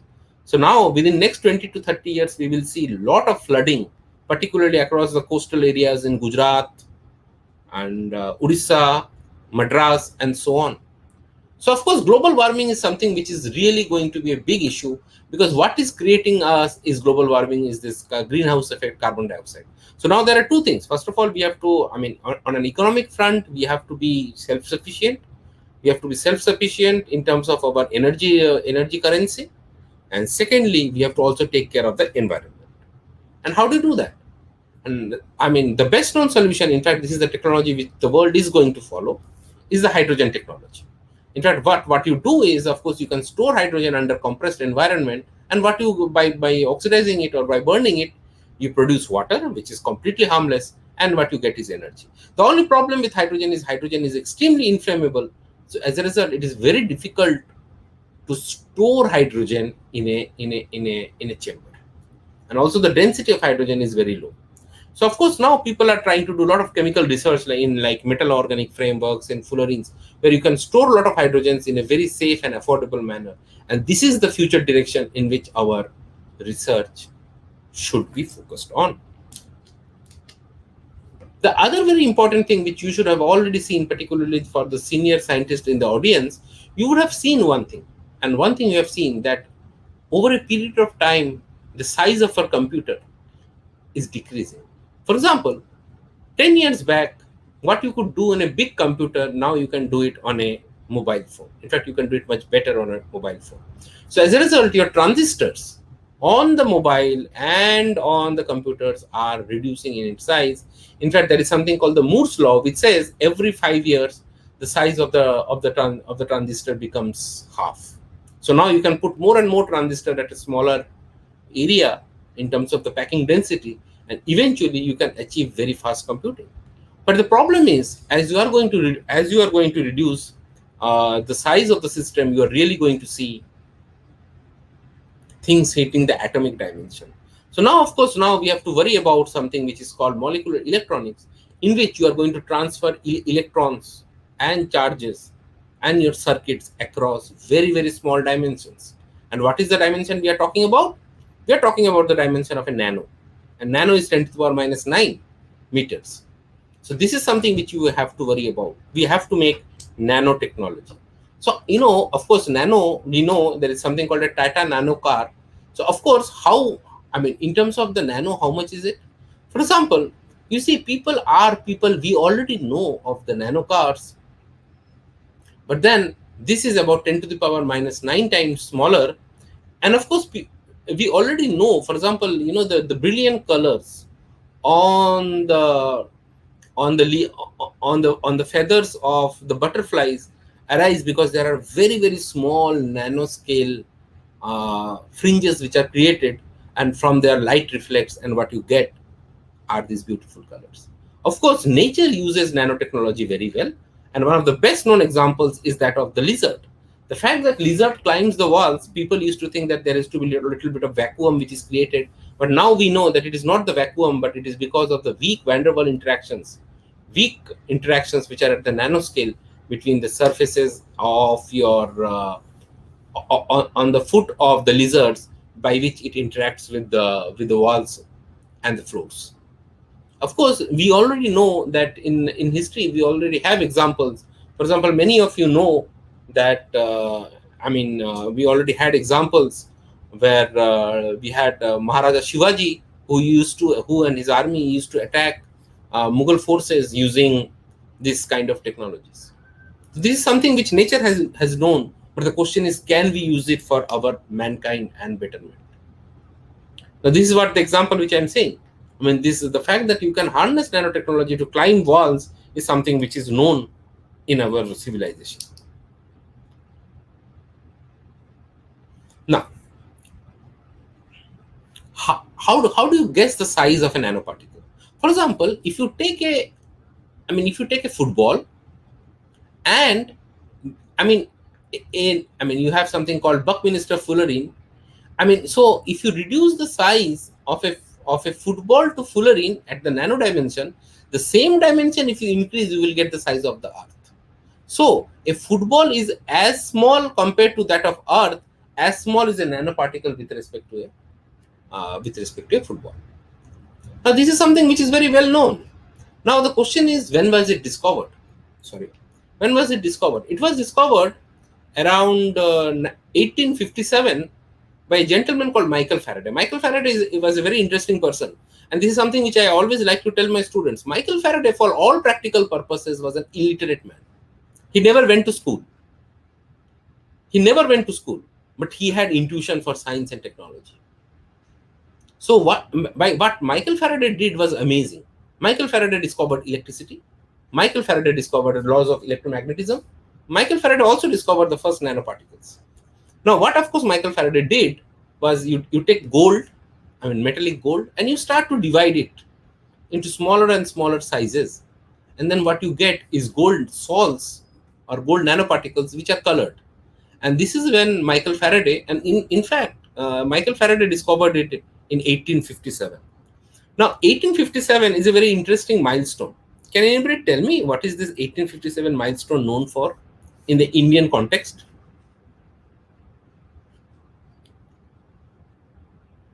Can anybody tell me in the 1857 context? Can anybody tell me? Now, 1857 is a very important date in the context of the Indian yeah. So this is something I'm very happy. For the first time, somebody wrote back saying that the first war of independence. In fact, I have traveled length and breadth of India, and almost 99% of the time, students keep on telling it is what is called Sepoy Mutiny. Now, this is very sad. Of course, it is a Sepoy Mutiny for the British, because of course the British were ruling us. But for the Indian context, it should be called the first war of independence. And I'm glad that somebody in the audience actually said that it is the first war of independence. In fact, it was the first war of independence because, in fact, it was coined by the first war of independence by Savarkar, who actually wrote a book in this name, that the Indian War of Independence. And this is something which we need to know, because unfortunately our narrative has been such that we have been copying a narrative which is largely of the British origin. So when our students actually look at 1857, they call it Sepoy Mutiny. Of course, it was a mutiny, but it was a war of independence for the Indian origin. In fact, this is one of the first awakenings of India as a nation, where we thought that the whole of India should be together and Indian should raise voice together. Okay. In fact, there is something very beautiful about Michael Faraday. So Michael Faraday discovered electricity, many of you know. And then he was called by the British Parliament, and in fact the British Minister of Finance asked him that it seems you have discovered electricity. What is the practical value of electricity? And then Michael Faraday said, sir, one fine day you would be able to tax it. And this is what all the governments do that. For example, you know, right, first 200 units you have to pay less, and then forward if you consume more, if you consume 2 ACs or 3 ACs in your home, you have to pay more. So that is the way government taxes it. So the idea is, this is something which is very important. You have to synergize basic science and technology, because what is basic science today is technology tomorrow. Without basic science, you cannot have technology. And this is something I thought I will tell all of you. This is something which Michael Faraday has said. Okay. The other very important thing which we should all already know is something called the Bose-Einstein condensation. And Bose-Einstein condensate is something which is known by the work of S.N. Bose. In fact, it is largely it was all of it was the work of Satyendranath Bose. And unfortunately, Satyendranath Bose was lived at that time when India was not independent, and he was not able to publish his paper because no international journal was accepting his work. So then, in great difficulty, he wrote to Albert Einstein, who was a very famous scientist even that time, and he requested him, okay, sir, can you read this paper? And if you read this paper, can you publish it in a German journal? So Einstein was a gentleman, extremely nice person. So Einstein not only read the paper, he translated the paper into German and then published it with his own comments, with his own corrections, and the paper got to known as Bose and Einstein condensation. And this was predicted in 1924. And when it was predicted in 1924, nobody ever knew that this can be of some use. But then subsequently in 1995, very recently, people were able to discover Bose-Einstein condensation in rubidium atoms. And now subsequent to the Bose-Einstein condensations, 5 Nobel Prizes have been given to in physics for the Bose-Einstein condensation. So now the question is, what is the application of Bose-Einstein condensation? Now I would give you a counter argument, and this is a counter argument. For example, if you see a large piece of ice, it requires a lot of imagination to think that you can still use this ice to make ice cream. But that should not stop you to understand why ice is formed and what is the structure of water in ice and how the water molecules play around and move around in ice. So it is very important to synergize science and technology and to develop it indigenously. So now I thought I will give you some examples. This is something which we all know, but I just rapidly go through a few examples just to tell you examples that are very important. For example, we all know from our very basic science that, you know, ionic bonds are stronger than covalent bonds, and water and oil don't mix. But then we have several exceptions, particularly at the nanoscale, where such interactions do occur, and they become very important. For example, when we see sodium chloride and we say that sodium is electropositive and chlorine is electronegative, so sodium would like to give an electron to chlorine so that sodium becomes sodium plus and chlorine becomes chloride. And then, of course, there is a balance, and then both of them reach an octet configuration. Unfortunately, that does not add up, because what is very important is the lattice of the structure. In absence of a lattice structure which solids have, you will never have sodium chloride as a solid. So it is very important to understand the cooperativity in a solid, which drives the structure towards its native solid structure. And what is very important, in fact, this is what is the structure of an ionic interaction. And you see this ionic interaction goes as an infinite series. In fact, this constant is called the Madelung constant. And as you keep on adding more and more ions, you see this convergence to a number. In other words, in the absence of a solid state structure, no ionic structure should be stable. And this is something which is often missed. But this is also true for most of the hydrogen bonded systems, where you see a simple hydrogen bonded structure like water does interact with itself through weak electrostatic interaction, in which it forms networks. And these networks are so substantially flexible that they can move around their structure. And what it creates is a dynamic structure. So when we talk about dynamism in chemistry, we should understand that it is the dynamism of the chemical bonds which drive the structure. And so much is known. In fact, from our group, we have also looked at various structures of solids, and we have seen that you need a particular orientation and a particular configuration for molecules to be stable to gain an ionic structure. Now, this is something which you already know is something interesting. Now, you see, now I give you an example. For example, water. Now, you add, instead of water, now instead you replace one of the hydrogens by methyl, you form methanol, and then you replace one more by methyl, you get ethanol, propanol, butanol, and so on and so forth. So as you keep on increase the alkyl chain of the systems, things start to become immiscible. And there has been a lot of work where people have seen the balance between the hydrophobic interactions and the hydrophilic interactions, the hydrogen bond interaction. And the reason why things do mix, and the reason why oil and water mixes and so on and so forth, is because of this very delicate balance between two weak interactions. And this is very important, that when we talk about nanomaterial, for example, this was an article written by Xanthias. In fact, the title was wonderful because it said the world's smallest cup of water. This is called the world's smallest cup of water because this is what is called a calixarin. It's a small molecule which can have only one water molecule inside. And this is this one water molecule inside which governs its structure. So what I'm trying to tell you, when we talk about structures, when we talk about structures in bulk, and when we talk about structures at the small scale, at the nanoscale, the structures are important. And this is the future of chemistry and largely material science is governed by how you can control these weak interactions at this very, very small dimension. And then we have a lot of interactions, for example, what is called the Ion-Taylor interaction, in which structures do get distorted, and what you get is a lower symmetry structure and molecular structures which are completely broken away from their symmetry. There is also something called the second order Ion-Taylor distortion, which is something which we have worked on in great details, in which you see that the molecular structures, the closed-chain molecular structures, do undergo change in structures, and what you get is something very interesting. You get something called graphenes.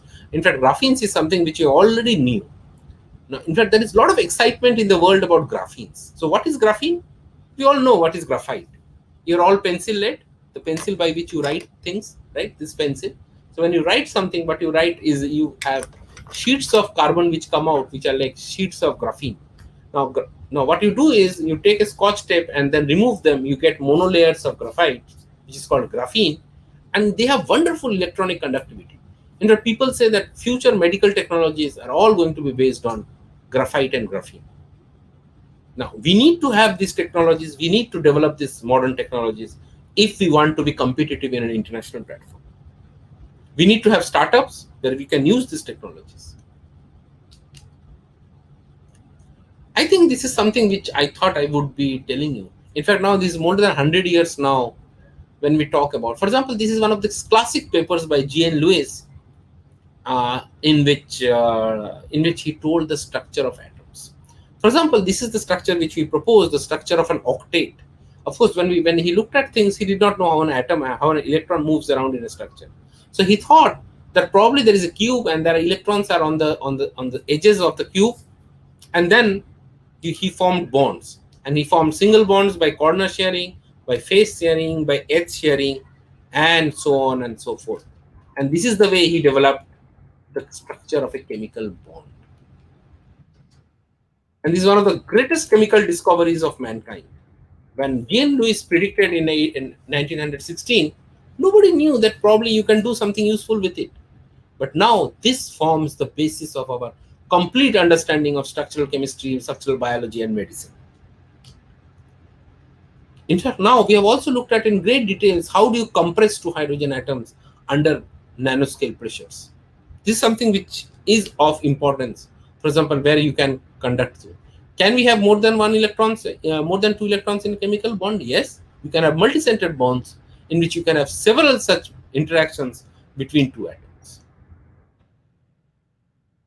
In fact, this is one of the work by Nobel laureate Roald Hoffmann, and who said that you can always have, in fact, this is a molecular orbital diagram of a simple molecule C2, Now, where do you see C2 molecule? Well, all of you know the C2 molecule. All of you have, I mean, we have not seen the molecule C2, but all of us have seen the structure. I mean, the properties of C2. For example, when you start cooking, and you see if there's a little bit of water or moisture on the surface of your vessel, you see instead of pure blue flames, you start seeing little bit of greenish and yellowish flames.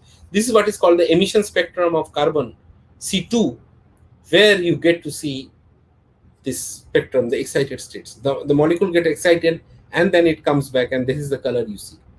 And then, of course, you can have examples of inverted bonds, and you can see that you can have molecules with 4 bonds.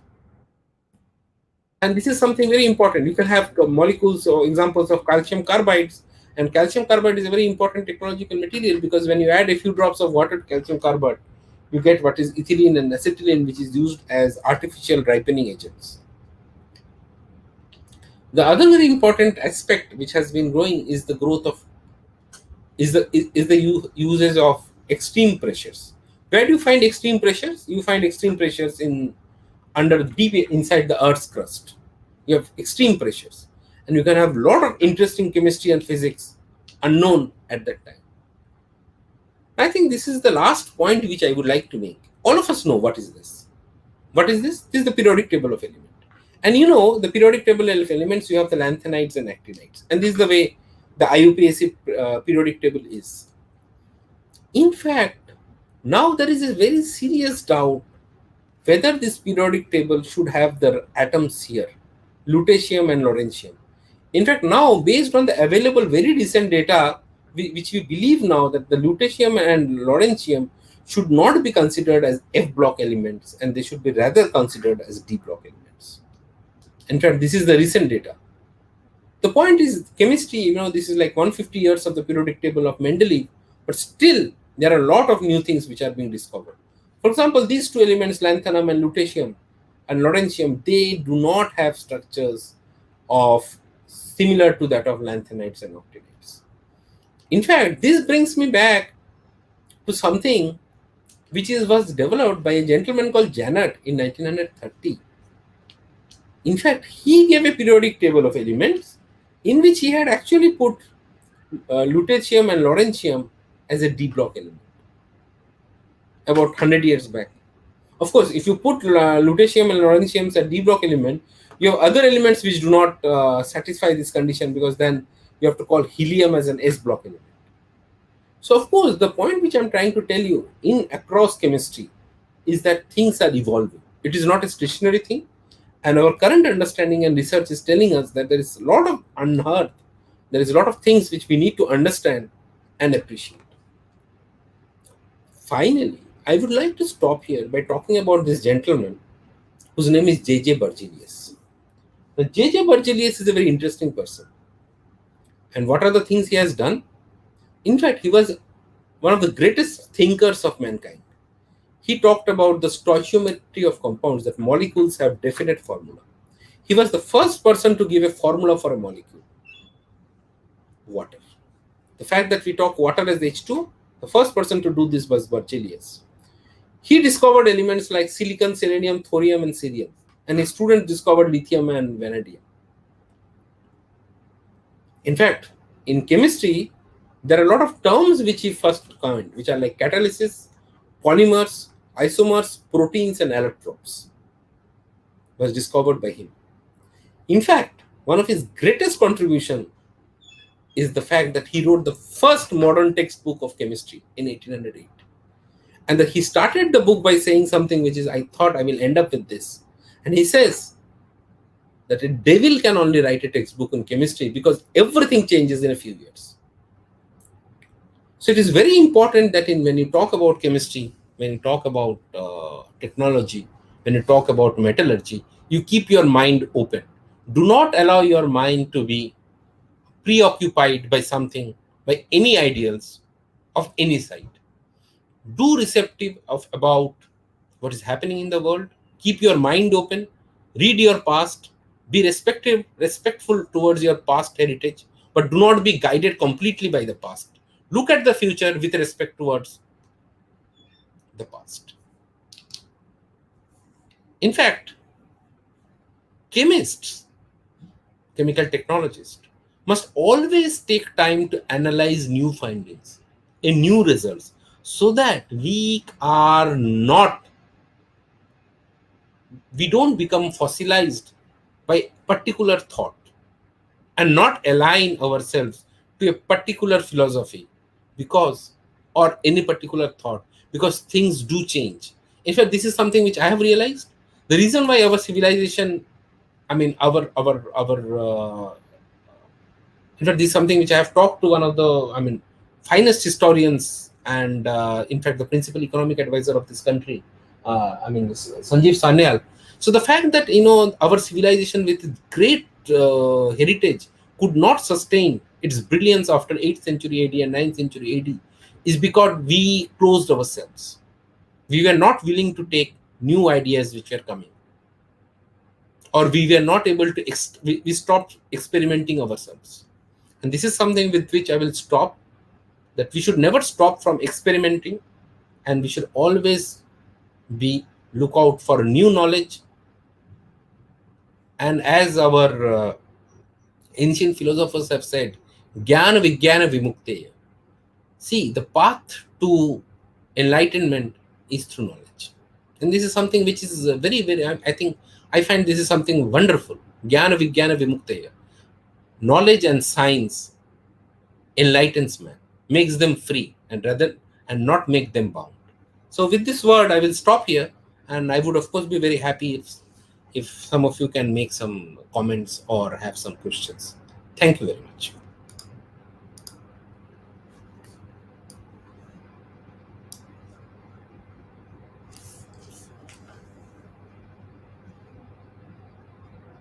Am I audible now?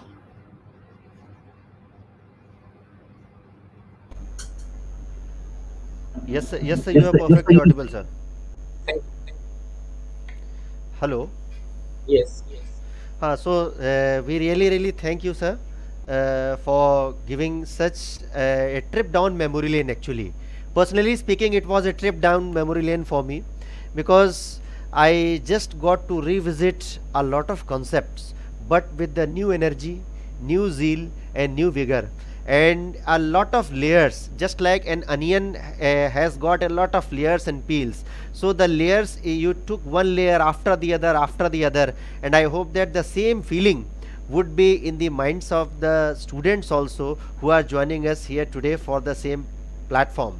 And also, In fact, I'm yes, thankful that you gave an example of this onion. In fact, this is exactly our philosophers. In fact, our traditional way of philosophy was also that.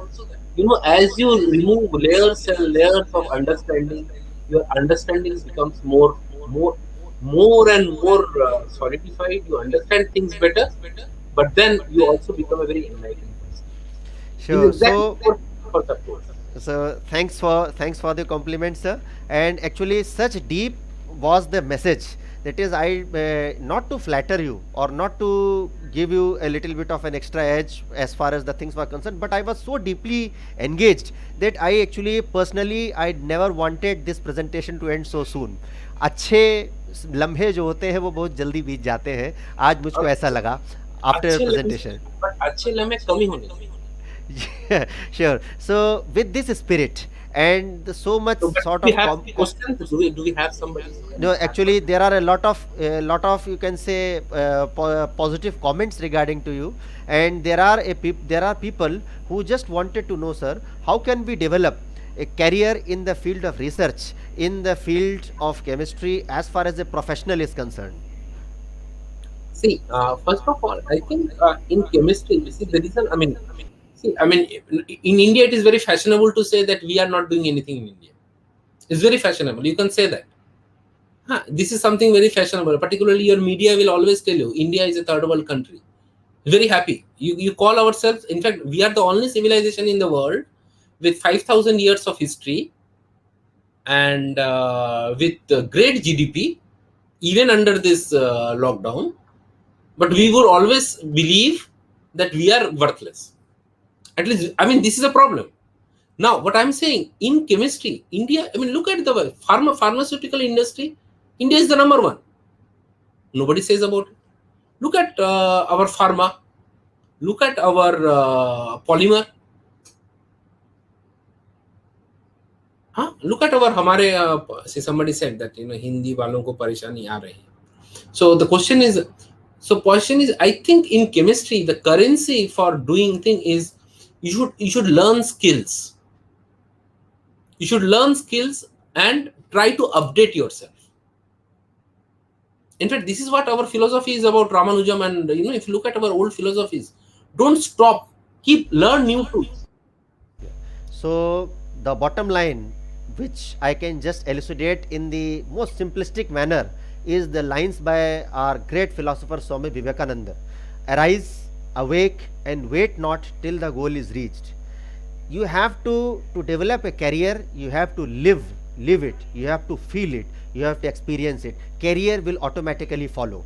So if you are living the sciences of chemistry, yes, the career will automatically follow once you open up your ideas, because Abdul Kalam, our President APJ Abdul Kalam, has said, learning gives creativity, creativity leads to thinking, thinking provides knowledge, and knowledge shall make you great. So I hope that the message from Ayan sir has gone loud and clear, straight to the heart of the audience. There is a small question: hydrogen fuel का क्या भविष्य है? Yes, yes, yes. Hydrogen fuel is something which is very important. We are not doing much in our country. Yes, sir. See, the problem is you can always buy technology, and in fact, this is something which we learned. But then we would always be dependent on them, and they will not be as per our requirements. So I think hydrogen fuel cells have lot of hydrogen fuel cells, solar cells. I did not talk about solar cells. This is something which is going to be a big thing. India is so rich in solar. I mean, we have such good solar intensity. So this is something which we need to do over a period of time, so that we reduce our eventually we reduce our imports of crude oil. Sure, sir. So thanks, Pradeep Solanki sir, for pointing out this question. And it's not the case of the language, it's the idea that should be imbibed. तो मेरा सभी सुधी जनों से ये निवेदन रहेगा कि भाषा की जटिलता पर ना जाएं.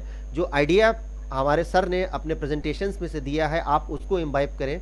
आज का जो हमारा प्रौद्योगिकी दिवस का मूल उद्देश्य है वो यही है कि आप जब यहाँ से उठ करके जाएं तो कुछ ऐसा पॉजिटिव अप्रोच लेकर के जाएं कि आप अपने स्तर पर प्रौद्योगिकी के क्षेत्र में हमारे तिरंगे को कितनी ऊंचाई तक फहराने में अपना योगदान दे सकते हैं एक हिंदुस्तानी के तौर पर.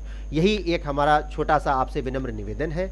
और इन्हीं शब्दों के साथ मैं अयन दत्ता साहब को, अयन दत्ता, प्रोफेसर अयन दत्ता सर को हार्दिक अभिनंदन करता हूं, धन्यवाद देता हूं कि आपने अपना अनमोल समय हम सभी को दिया. We are really obliged that amidst all the raging COVID pandemic you have given us your valuable time. We are really grateful to you. Thanks on behalf of all the organizers. Really thank to you. And over to Praveen sir. Before I also thank all of you with a small request that please, I request all of you to take the vaccines.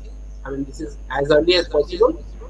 Vaccines are 100% safe. I have myself taken. I've taken both the vaccines. Take the vaccines in the first available opportunity and do stay safe. And don't go by any unscientific whatever. वो अवैज्ञानिक चीजों पे भरोसा मत करें. Vaccines are perfectly safe. Do take your vaccines in the next available. And chemistry की भाषा में हम लोग अक्सर आयंस की पढ़ाई करते हैं. तो मैं एक चीज़ और कहना चाहता हूँ, उसमें मैं थोड़ी फिजिक्स भी जोड़ता हूँ कि दो पॉजिटिव चीज़ें एक साथ नहीं रहती. अगर आपका माइंडसेट पॉजिटिव है तो दूसरी पॉजिटिविटी जो कि कोविड की पॉजिटिविटी है उसको जाना ही होगा. With this positive message I thank again professor Ayan Dutta sir. Over to Praveen जी.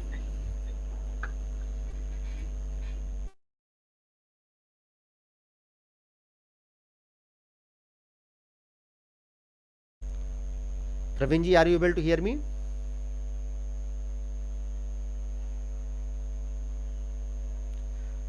नहीं, आप म्यूटेड हैं प्रवीण जी.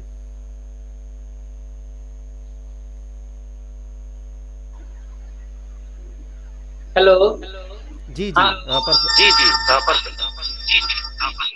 हाँ सर, आप प्रकाश बिशन सर का वेलकम कर दीजिए. तो आप प्रकाश सर को पहले मुख्य उसमें स्ट्रीम पर लेके आइए सर. और प्रवीण जी, अब मेरा रिक्वेस्ट है कि आप अपने आप को म्यूटेड रखें.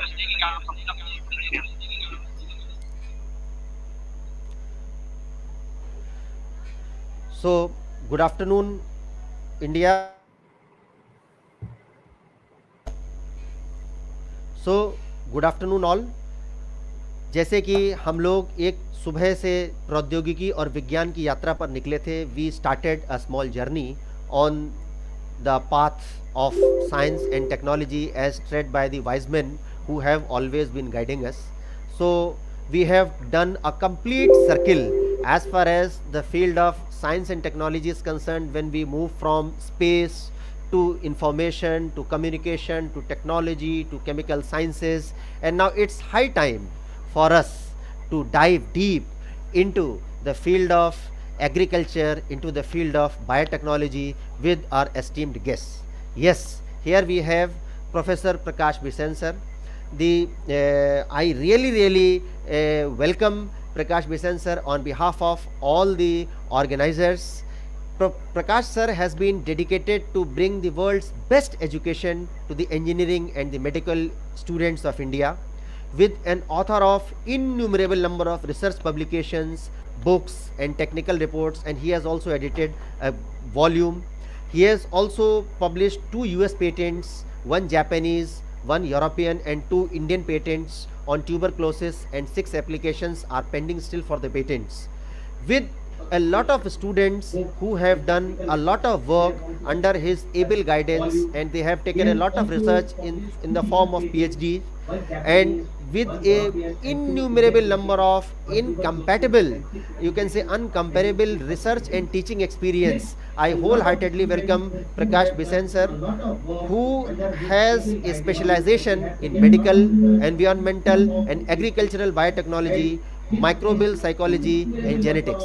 सर, सभी ऑर्गेनाइजर्स की तरफ से मैं आपका हार्दिक अभिनंदन करता हूं।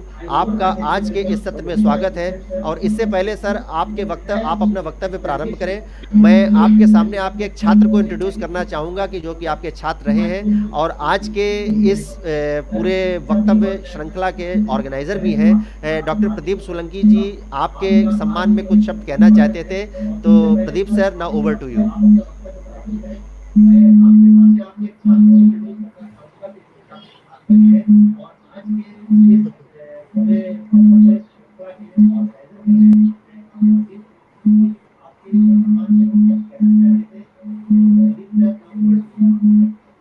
सर नमस्ते, ट्रांसफर सर। 96 में सर मैं आपका स्टूडेंट रहा हूँ। 95 से 97 में मैंने एमएससी किया था बायोलॉजी से। आप उस समय बिजी थे सर, आपसे मिला भी हूँ sir. I'm so happy to see you here.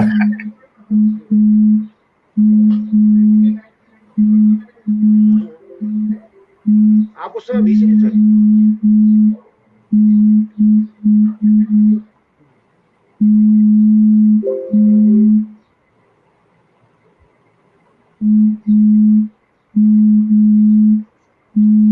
Shall I start now?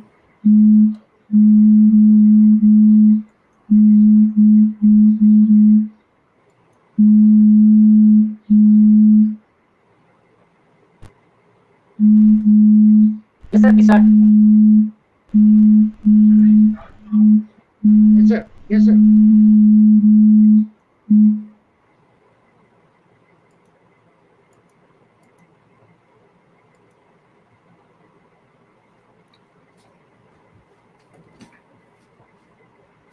अंदर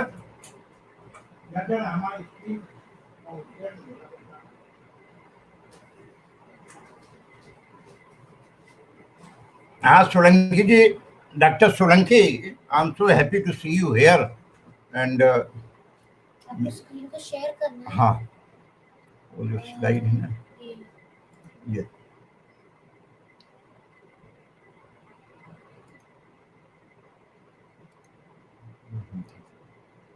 करना ये वाला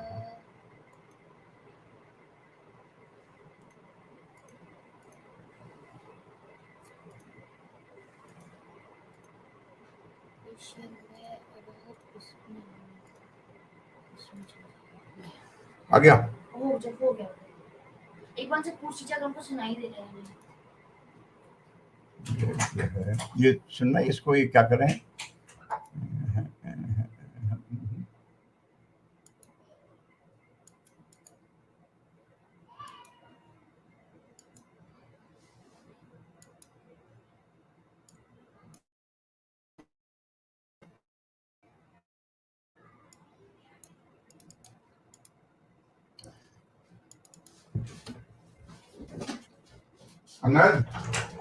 अंगद, यार से देख लो आके।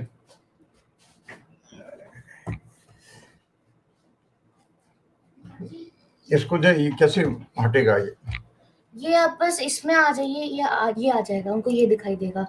अगर आप यहाँ आ जाएंगे तो उनको ये दिखेगा। ये हटाना हो, ये देखिए।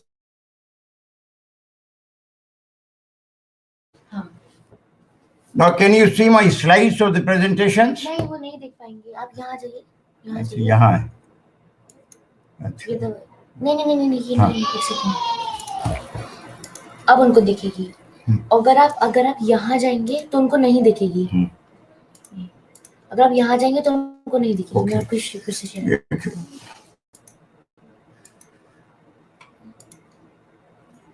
अब यहाँ जाइए, अब उनको दिखेगी। Okay. So I'm so happy. Hello. Can you hear me now? Am I audible? Hello. आवाज नहीं आ रही।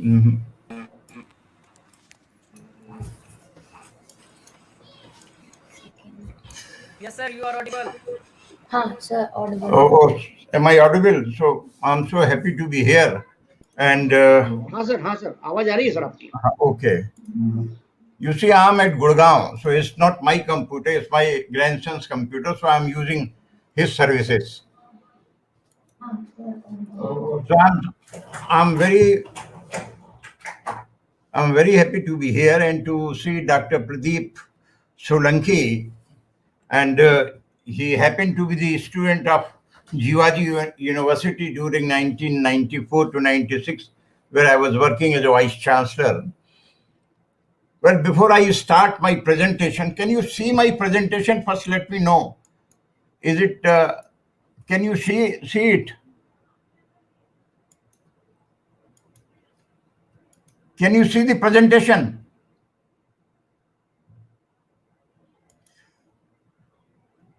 Can I continue my presentation without any this screen? I don't know what. Yes, sir. Can you see this screen? Can you see the slides? Presentation without any. Are you able to see my presentation? Yes, sir. Yes. Okay. So biotechnology that starts or that rotate around a living cell. And the topic of my lecture is biotechnology, new horizons beyond imagination. Well, I did my MSc in 1969, and when I did my MSc, there were no biochemistry, no microbiology, no biotechnology. And everything, whatever I could learn with the association with my students, and who obtained their PhD under my guidance. So it was actually, they taught me the modern biotechnology. Today, I'm considered as a cancer specialist, as a tuberculosis expert, as a fermentation technology expert. So everything that what I'm going to present before you is actually the work of my students who were associated with me. I was simply a supervisor, and they asked me that, sir, you have to guide me on cancer, or you have to guide me in tuberculosis. So in brief, I will just let you know how I started. I was a plant scientist. I did MSc in botany. My specialization was in plant pathology. I was not knowing anything about biochemistry or microbiology.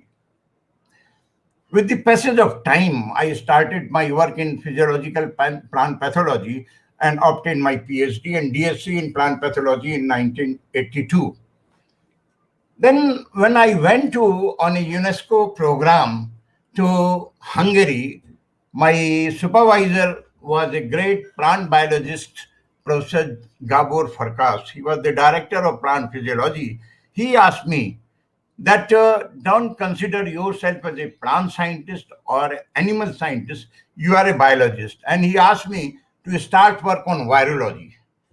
Since that time, I was working in a government college with very meager facilities.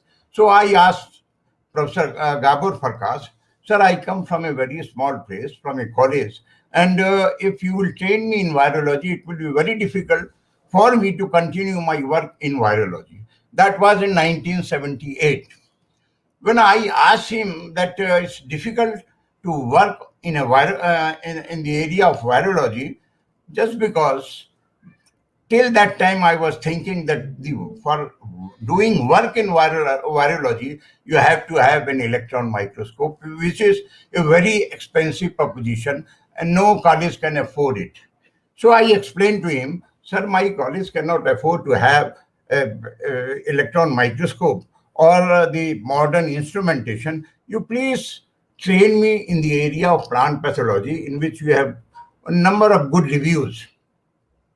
He said that you can work in virology without an electron microscopy. You can work without X-ray diffraction. You can work without much sophisticated instrumentation in your lab. And from there, I started my working with virology. And what is that? That I could train myself in the virology. That was the specific behavior of viruses. That means the viruses, they are highly specific. If they invade or they infect human being, will not cause any infection in plant.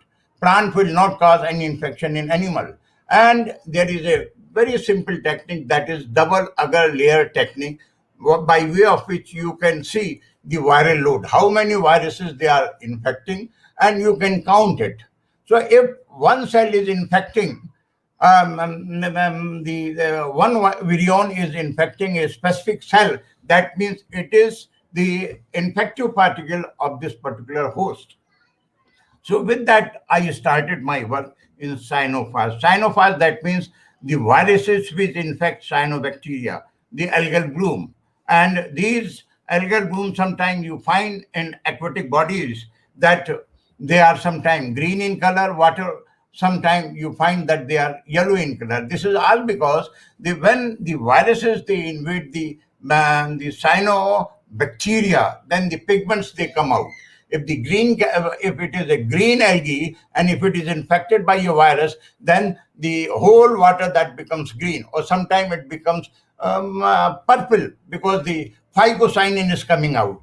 And with that, from that water, you can isolate the viruses. And I did isolate the viruses without the help of any electron microscope, without the help of any X-ray diffraction, and only on the basis of host specificity, I could publish number of paper in international journal. Then with that, what happened? I developed my confidence.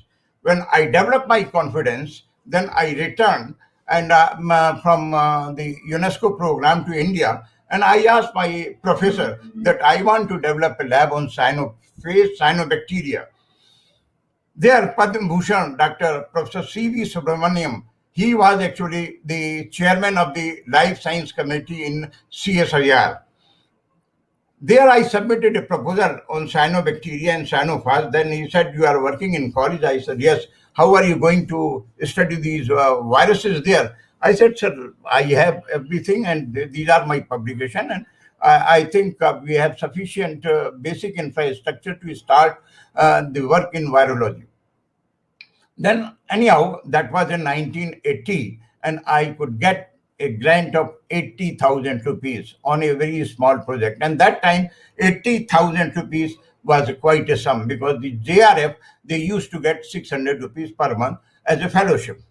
I started working on this, and in the first, somehow what happened, Professor Subramaniam, C.V. Subramaniam, he was the director of the Center of Advanced Studies in Madras University. He somehow came to Jabalpur to deliver lecture in the university, and I requested him, sir, you see my lab. He came to see my lab, and saw that I am working with a very, very meager facilities, then he said, "Oh, you are working like this." Then when he returned and he asked the director of the CSIR that to this gentleman, I want to give 3 lakh rupees more because I have seen under what meager facilities he is working. Then there was a meeting in Goa, and in Goa, CSIR invited me for a presentation. I presented everything and I got additional amount of 3 lakh rupees for buying some small equipments.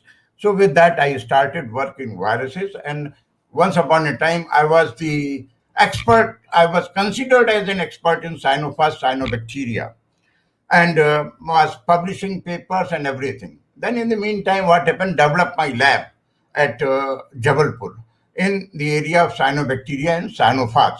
So from the plant science, I turned myself into as a virologist, and number of students, they obtained PhD in virology and was working in different places. In the meantime, in 1985, I was elevated as a professor and head of microbiology department of Barkutullah University, Bhopal. When I went over there, I was given the charge to develop the department of microbiology from scratch. When I had to develop the department from scratch, then in the meantime, one student who turned my life, he came to me and he said that I want to do PhD with you. He was from a village. And he was having second division marks, 54 or 53% marks, because with this percentage, he was unable to get registration for PhD, because for PhD, as per Act, one has to have more than 55% marks. He came to me and he said that I want to do PhD under you. And that time I was the executive counselor of the university, Dean Faculty of Life Sciences.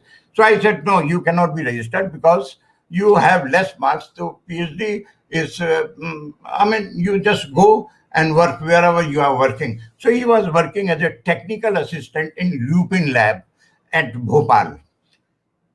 But you see the perseverance. He almost daily he was coming to my department, sitting with peon outside my office and asking all about that. When do I come? When do I go? What do I do?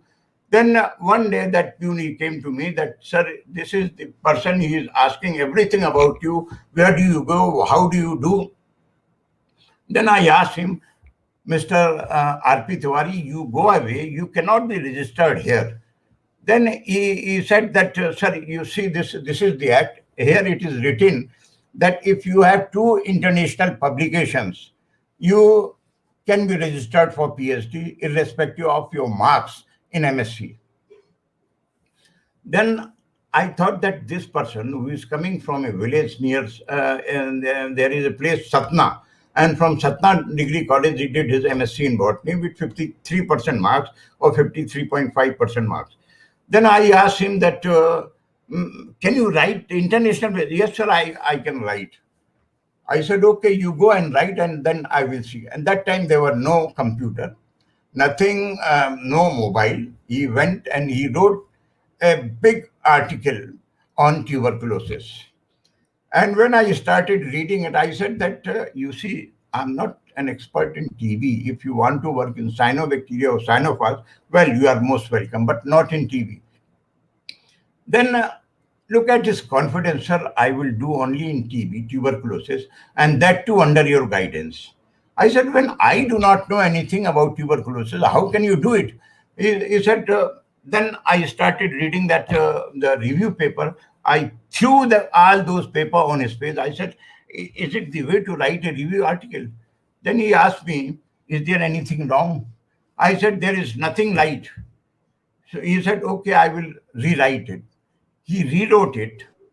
Second time, third time, fourth time, he was just coming, sitting in the lab, sometime going with my scholar. So from morning to afternoon, he was working as a technical assistant in Lupin for 1,800 rupees per month. And after that, he was coming to the lab. He was sitting with my students, observing that what are they doing. And what happened in the meantime? What happened? I was elevated, I was sent to Gwalior as a director of a technical institution, Mathur Institute of Technology and Sciences. So when I came to Gwalior, I said, okay, now this Tewari ji will not come, and I will work over here. So look, the perseverance of that person. That time when there were no computer, he was writing, and he was submitting the article to me. And after 4, 5, 6 times, when he came to me at Gwalior, he said, "Sir, finally I have reached to this, and I have made all correction, updated, and everything." When I saw that, then I said, I thought that okay, I will submit it to a good journal, and I submitted that to ASN journal. I said that when I will submit it to a good journal, it will be rejected, and at least he will not be behind me for PhD program. Now, to my great surprise, that paper was accepted, and with minor correction. Now, I was after him. I asked my student, find out where is this Tewari ji, and find out his number. And so, those days the mobile was not there. So he telephoned to me from some PCO. Sir, what happened? I said, you come over here. I arranged for his stay in the hostel. He stayed there for a week, revised that paper and submitted it and published. Then he said that, sir, now can I be registered now? I said, no, one more. He wrote another paper. And after that, all my patents on tuberculosis, 2 American patent, Japanese patent, Indian patent, everything was actually the work out of the PhD thesis of R.P. Tewari. And I was included in the editorial board of tuberculosis, which is published from Elsevier. Now with this, the story doesn't end here. Now when I started publishing, a number of papers I have published on tuberculosis, and number of reviews I have published on tuberculosis. Then another guy who was a second divisioner from Gwalior, from a cancer institute, he came to me. He was from a primary school teacher. He was also having second division. It was difficult for him also to get registered. I said, what do you want? He said, I want to do PhD under you. I said, you are having 53, 54% marks. You cannot be registered. I know about Tewari ji, how he got, and I have already written 2 articles, and you just see it. And now he said that I want to work on cancer. Now I said, he has made me expert in tuberculosis. He said, I will give you everything, all papers and everything. Now all papers he gave to me, and I said that I don't have lab for cancer biology. How will you? Sir, I will go here and there. I said, you see, you come from a very poor family. Your father was a primary school teacher, and I know how are you living. He was a Muslim guy, Jakir Khan. So he said, I can give you a job of senior technical assistant in my institute. That post is lying vacant. You join there. And he said, no, I am not interested in job. I want to do my PhD. I said, okay. There was a girl whose name is Rita Mulherkar. Rita Mulherkar was with me while I was in a UNESCO fellowship in Hungary. And he was working in Tata Memorial Cancer Institute at Bombay. So I said to him that, can you bring somewhere, you search out the mobile number of Rita Mulherkar. I will talk to her and I will send you over there. You complete your PhD there. He said, no, I want to do PhD under you. I will go over there to learn techniques. That's all. And will go with my sample.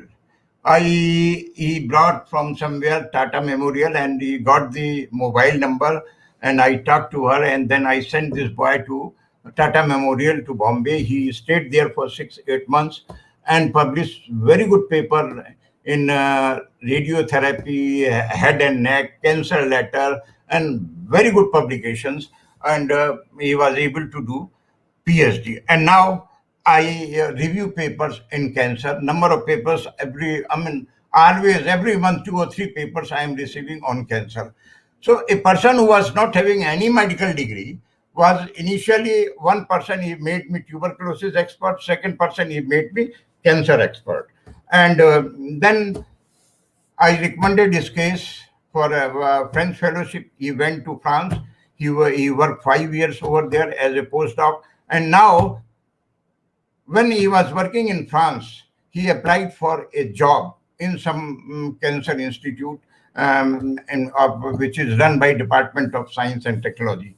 He was not invited because he was not eligible for interview because of his MSc marks, because he was having 53 or 54% marks. He was very frustrated. He said, I want to come back and I don't have any opportunity. What to do? I consoled him that maybe something good is likely to happen with you. And in the meantime, he is in faculty in the University of California in Los Angeles, in this Nixon, some cancer institute of the University of California. So he is working there as assistant professor, having good grant, having good projects and everything. Now he has become the green card holder, everything. Now, the story doesn't end here.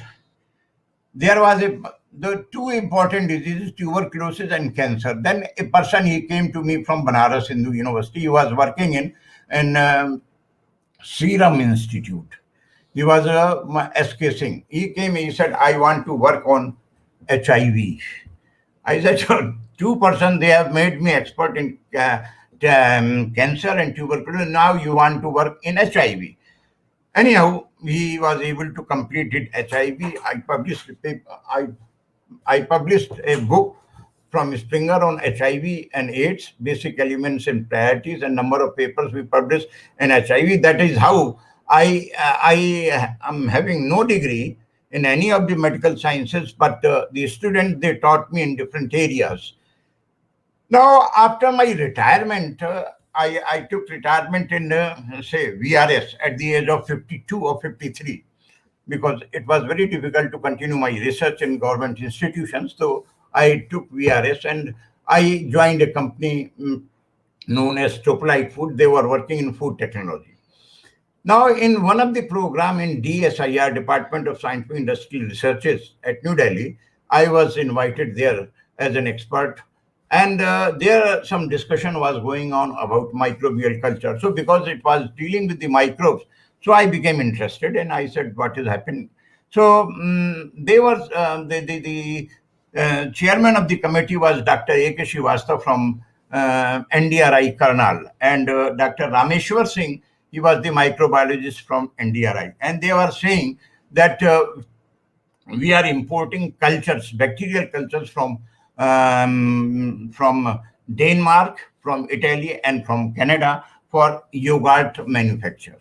When I was just listening, I asked them that what is there that we are importing culture and spending millions of dollars for importing cultures. He said, yes, there is some difficulty. I said, you don't have culture. We have culture, but because of many problems, I mean, we are unable to identify. The cultures are there and they have become mixed culture and contaminated cultures. We cannot use them. I said it's very strange that in India we have tropical climate, we have subtropical climate, we have temperate climate, every type of climate is there. And we can easily get the bacterial culture here for yogurt manufacturing. They said that we can give you a grant, you start work. I said, okay, I will start, but I can start it with my private industry.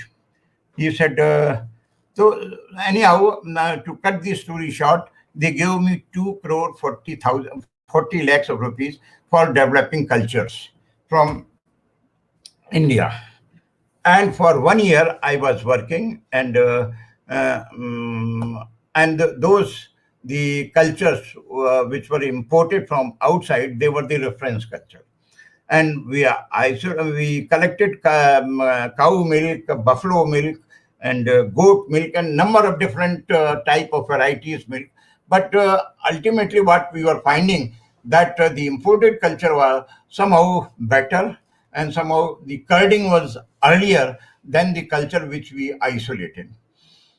And one day I was just thinking that let me take the milk from camel.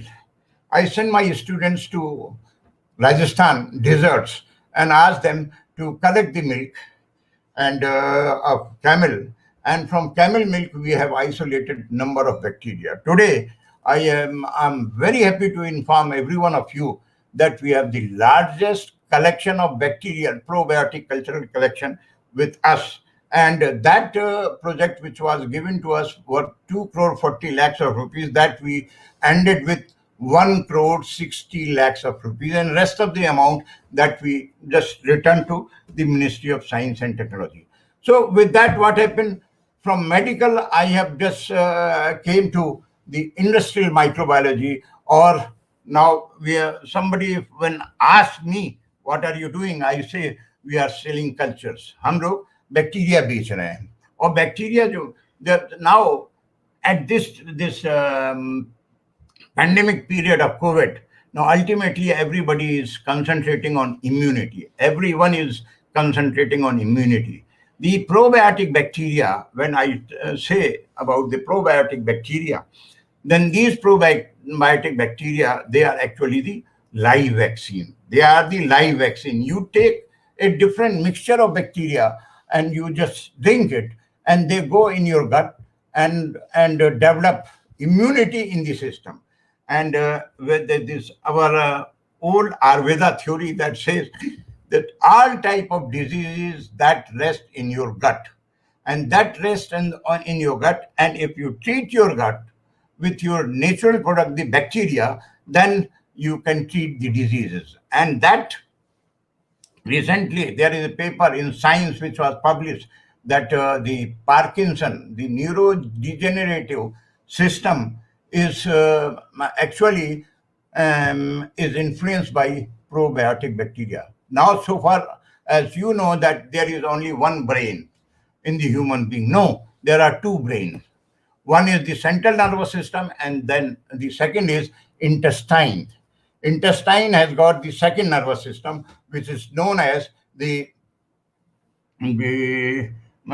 is the another nervous system. So these are the two nervous system, and there is a connectivity between this nervous system and that nervous system, and that is how if you control if you want to control the neurodegenerative diseases, you have to have the specific combination of specific bacteria in a specific number. Then they have shown that they were able to control the Parkinson, and that paper has appeared in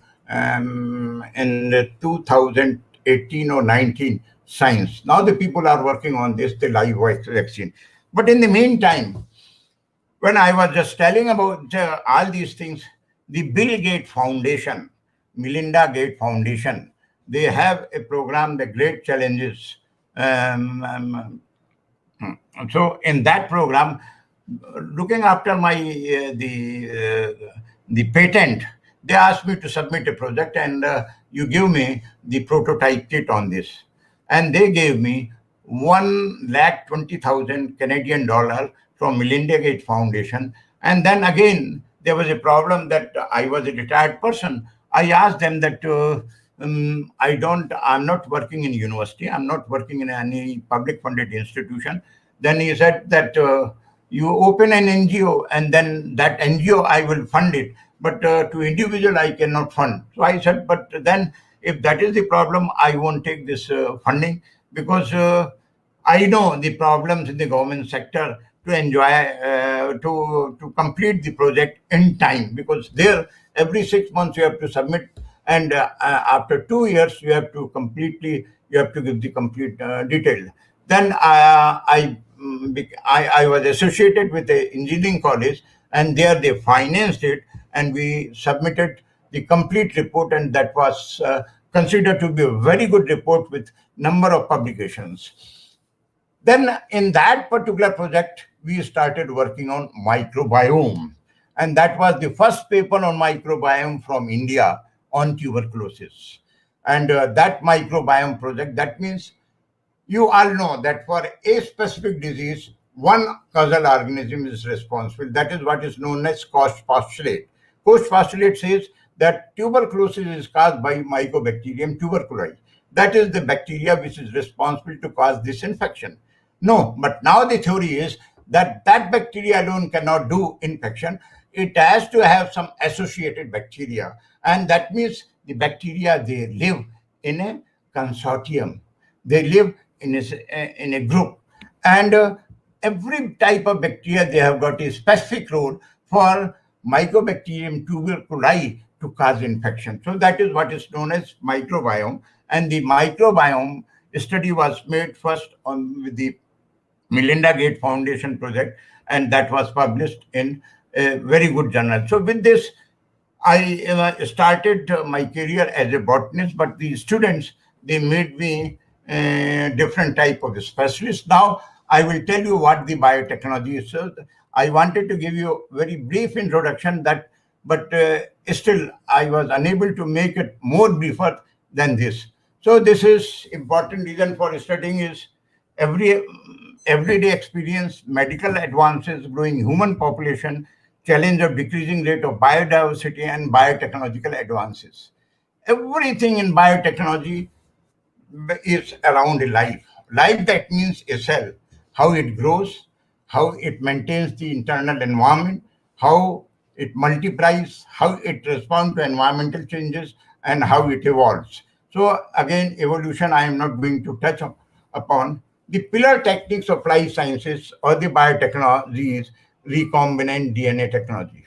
You can take a DNA fragment from any organism, and it introduce it to another organism and see the expression. And when you introduce it, you introduce by using a vector which is known as plasmid vector. So this is the recombinant DNA technology is one very important technology of biotechnology. Then second is the bioinformatics. Now you can extrapolate, you can do with the help of computer sciences, you can develop method for storing, retrieving, organizing, and analyzing biological data. Then third is the biomedical engineering, basic application of engineering principle, design concept to medicine and biology for healthcare purposes. And the industrial fermentation, that is commercial use of microbes to produce acid, gases, alcohol by conversion of sugar or any type of complex carbohydrate or proteins through a metabolic process. And the micropropagation, now you can do rapid multiplication of stock plant material to produce a large number of healthy progeny plants. And the biotechnology, they have been divided into white biotechnology, that is the industrial use of biotechnology for the use of enzyme industrial catalyst, red biotechnology for the medical use. When we ask green biotechnology, that is for the agricultural use of biotechnology, and the blue biotechnology, that is the use of marine and aquatic organisms like aquaculture and all that for biotechnological application. And the main thing, main technology what is being used is organoids, a three-dimensional organ bud grown in a laboratory that specializes in regenerative medicine, symbiotic association, xenotransplantation, and pharmacogenomics. These are the important area of recent techniques. Now, when I was talking to you about the live vaccine, human bodies are highly colonized. When human bodies are highly colonized, you know about trillions of living bacteria exist in the human intestine, and about 100 trillion microbial cells are in human body, mouth, intestine, vagina, and skin. And the total number, that is 10 times more the total number of human cells. And the 500 different type of bacterial species is in intestine. Altogether, if you say weight wise, the 3.5 pound weight is of bacteria which is associated with the human body, which is equal to the weight of brain and heart. They changes with your food, they changes with your geographical location, type of birth, type of delivery, and when immediately after birth, it takes about 18 to 24 months to complete adult colonization of bacteria in the intestine. This is the two different type of bacterial population exist, with the caesarean mode and with the normal mode, and different type of bacteria as per with their frequency, with their weight, with their qualitative and quantitative, really they are different. This is the microbial starter culture which we started, a starter culture. Now, if I say in the microbial starter culture, now we, for the yogurt manufacture, we were importing culture from outside. Now, nearly 10% market share is captured by my company. Earlier, it was 100%. The cultures were imported cultures. Now, the cultures, most of the yogurt manufacturer, they are buying cultures from our company, and so it's growing very well. And we give the customized culture. You see, the taste of the yogurt of a Tamilian is different from a Punjab state. So depending upon if the culture of dahi, it's basically single culture dahi, and that as per the demand of the customer, we prepare the culture and we give them, and it is working very well, whether it is Gujarat, and so we are supplying cultures all throughout the country. This is the fermentation technology. Fermentation technology is a very important aspect where we grow different type of bacteria, different type of fungi like Saccharomyces boulardii or Saccharomyces for fermentation of alcohol. So when we use the fermentation technology, the parameter for production are temperature, agitation, pH, air. So all these things has to be controlled for proper type of fermentation for the product development. As I said to you, the probiotic, with this we develop the probiotic culture, and they are very good for normalize intestine, immunomodulation, and metabolic effect. So we are working in the area of probiotic, and different combinations of bacteria are already in market, and they are being used as live vaccine to enhance the immunity. You see, why I say the live vaccine has got a promising future. My requirement would be different than my wife. My children will have a different requirement, because everything that depends on your different type of habits and all this. So in the probiotic, the combinations, maybe 6 combination of A, B, C, D bacteria I am taking, and my wife is not taking A or B, and some different type of combination with different type of the cell number, which is known as the strength. So this here, it is not counted as milligram, like antibiotics, we say 500 milligram.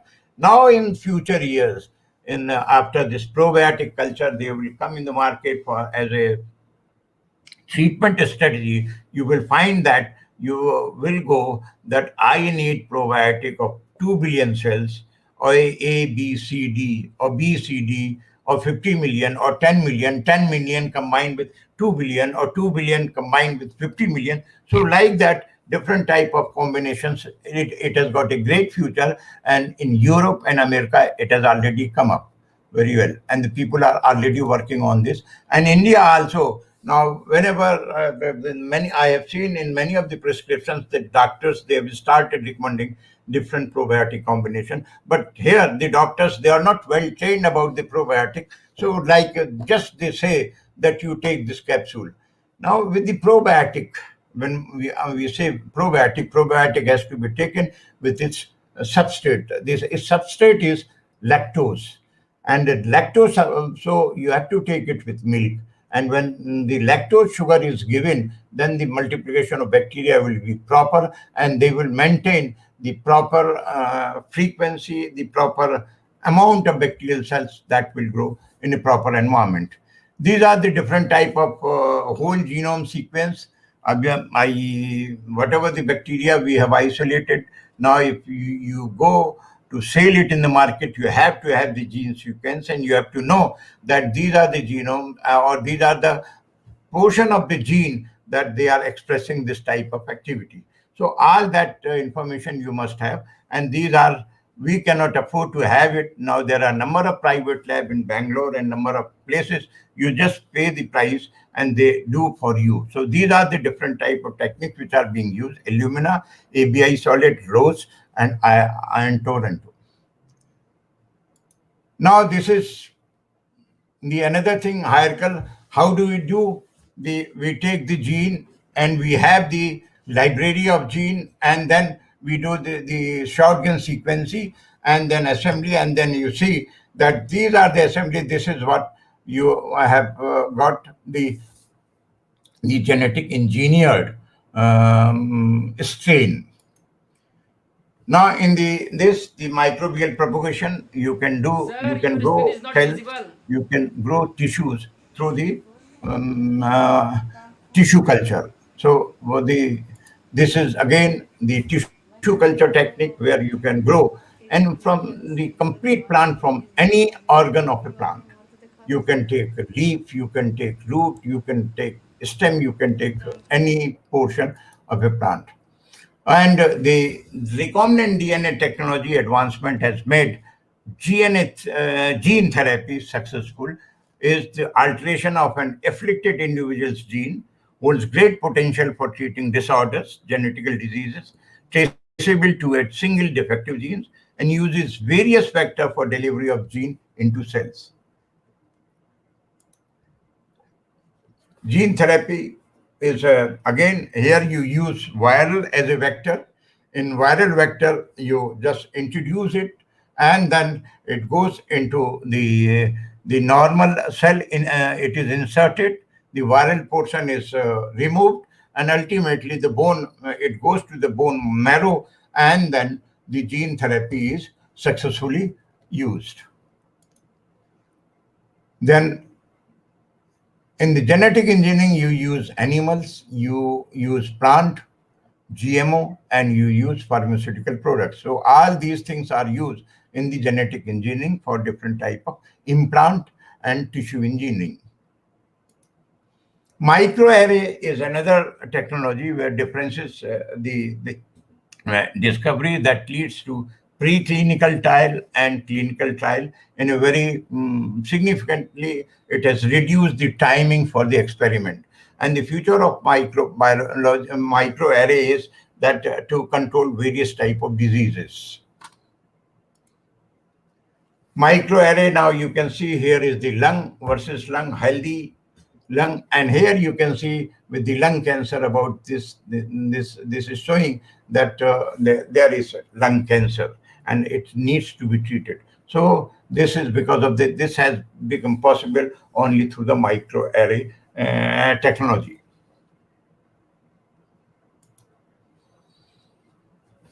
Proteomics. Now, any type of gene, whatever you have, they have to express in a different form. And the proteins, they may be structural protein and they may be the functional protein.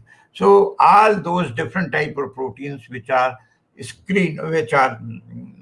synthesized and which are different type of structural or functional proteins that you can identify through high throughput proteomic analysis. So this is another important area which has opened door to treat various type of diseases. Then another is organ culture.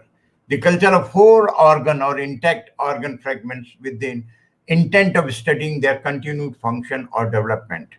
It can be maintained for hours or days by profusion with oxygenated blood or serum, used for metabolism and drug studies, and provide most accurate reflection of organism's physiology.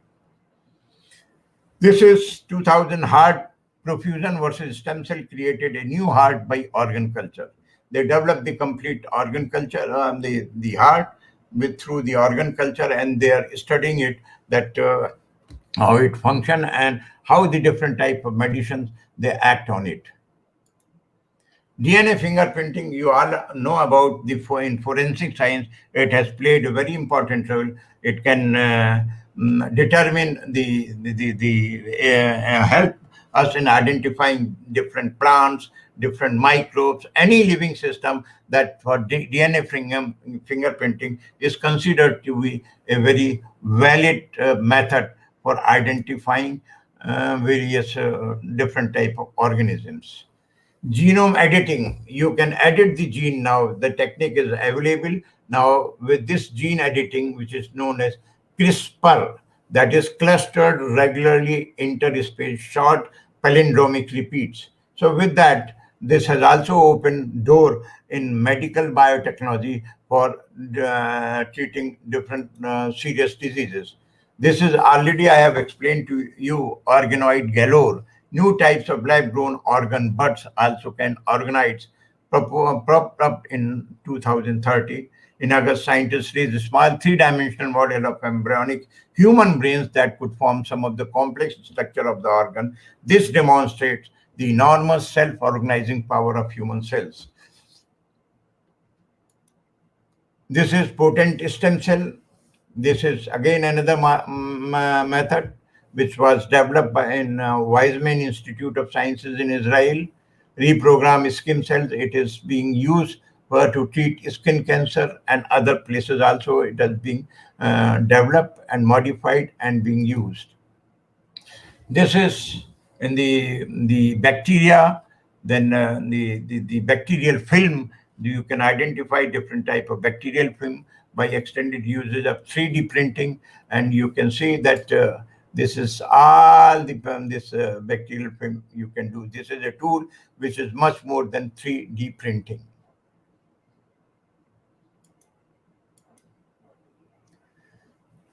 Hydrogel implants. Researchers develop a hydrogel implant embedded with a fiber optic cable that can direct the activity of cells with light. In this case, the light stimulated cells in the hydrogel to suppress high blood sugar level in diabetic mice. So it is undergoing, and the people are working in the mice model, and they are modifying the technique and refining the technique for different type of severe diseases.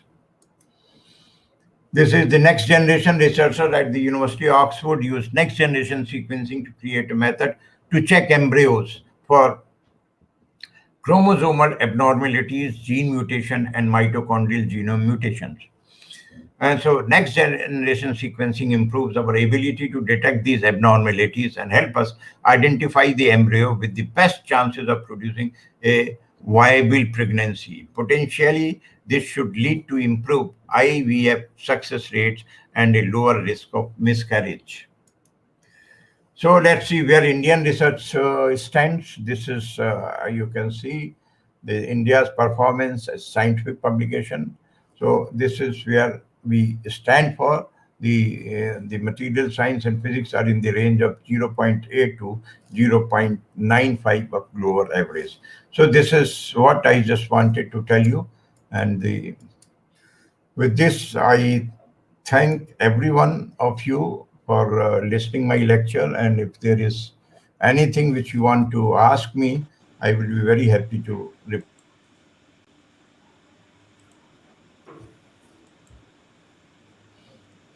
Thank you sir, आपने जो आज अपने व्यस्ततम समय के लिए इस व्याख्यान के लिए आपने आया सर, उसके लिए बहुत बहुत धन्यवाद। और सर अभी फिलहाल मतलब टाइम कम है, तो मैं चाहता हूं कि अगला सेशन शुरू हो जाए। थैंक यू, थैंक यू, आपको बहुत बहुत धन्यवाद। Thank you. सर आपने मतलब जो इस समय चल रहे जमाने के लिए आपने सभी बायोटेक्नोलॉजी बता दी, और एग्रीकल्चर से तो बायोटेक्नोलॉजी काफी रिलेशन रखता है। Okay. बायोटेक्नोलॉजी से I could not read your comments because it was not showing on my appearing on my screen. Okay sir, okay.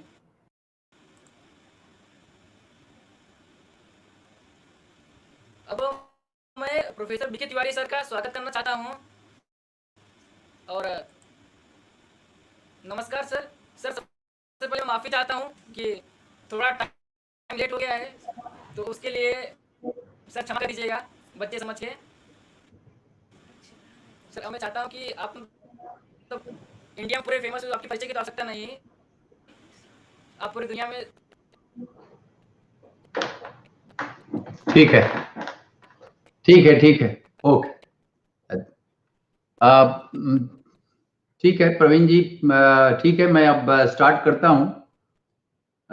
सबसे पहले मैं विज्ञान प्रसार, department of science and technology और टेक्नो फेस्टिवल 2021 के जो भी कर्ता धर्ता हैं, इनको मैं बहुत इनका आभार व्यक्त करता हूं कि आप लोगों ने हम सुन पा रहे हैं हमको?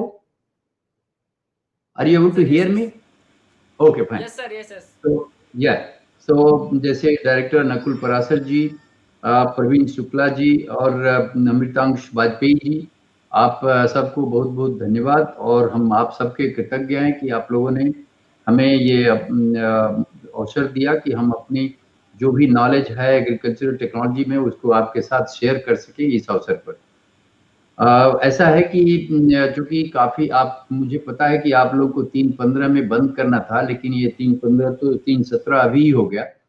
तो मैं अपनी जो टेक्नोलॉजी का जो भी करने वाला हूं, मैं उसको 40 मिनट तक नहीं ले जाऊंगा, बट मैं चाहूंगा कि मूल चीजें जो है उसको जरूर लोगों को बताऊं।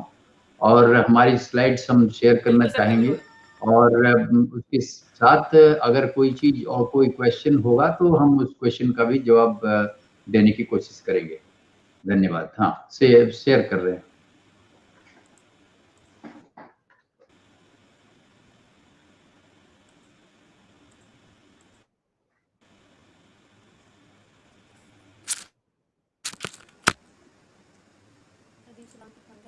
Can you see my slides?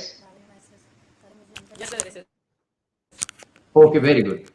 So as this is the first slide, it just talks of my topic, agricultural technology and its application, which is given by each one of you. Now go to the next one.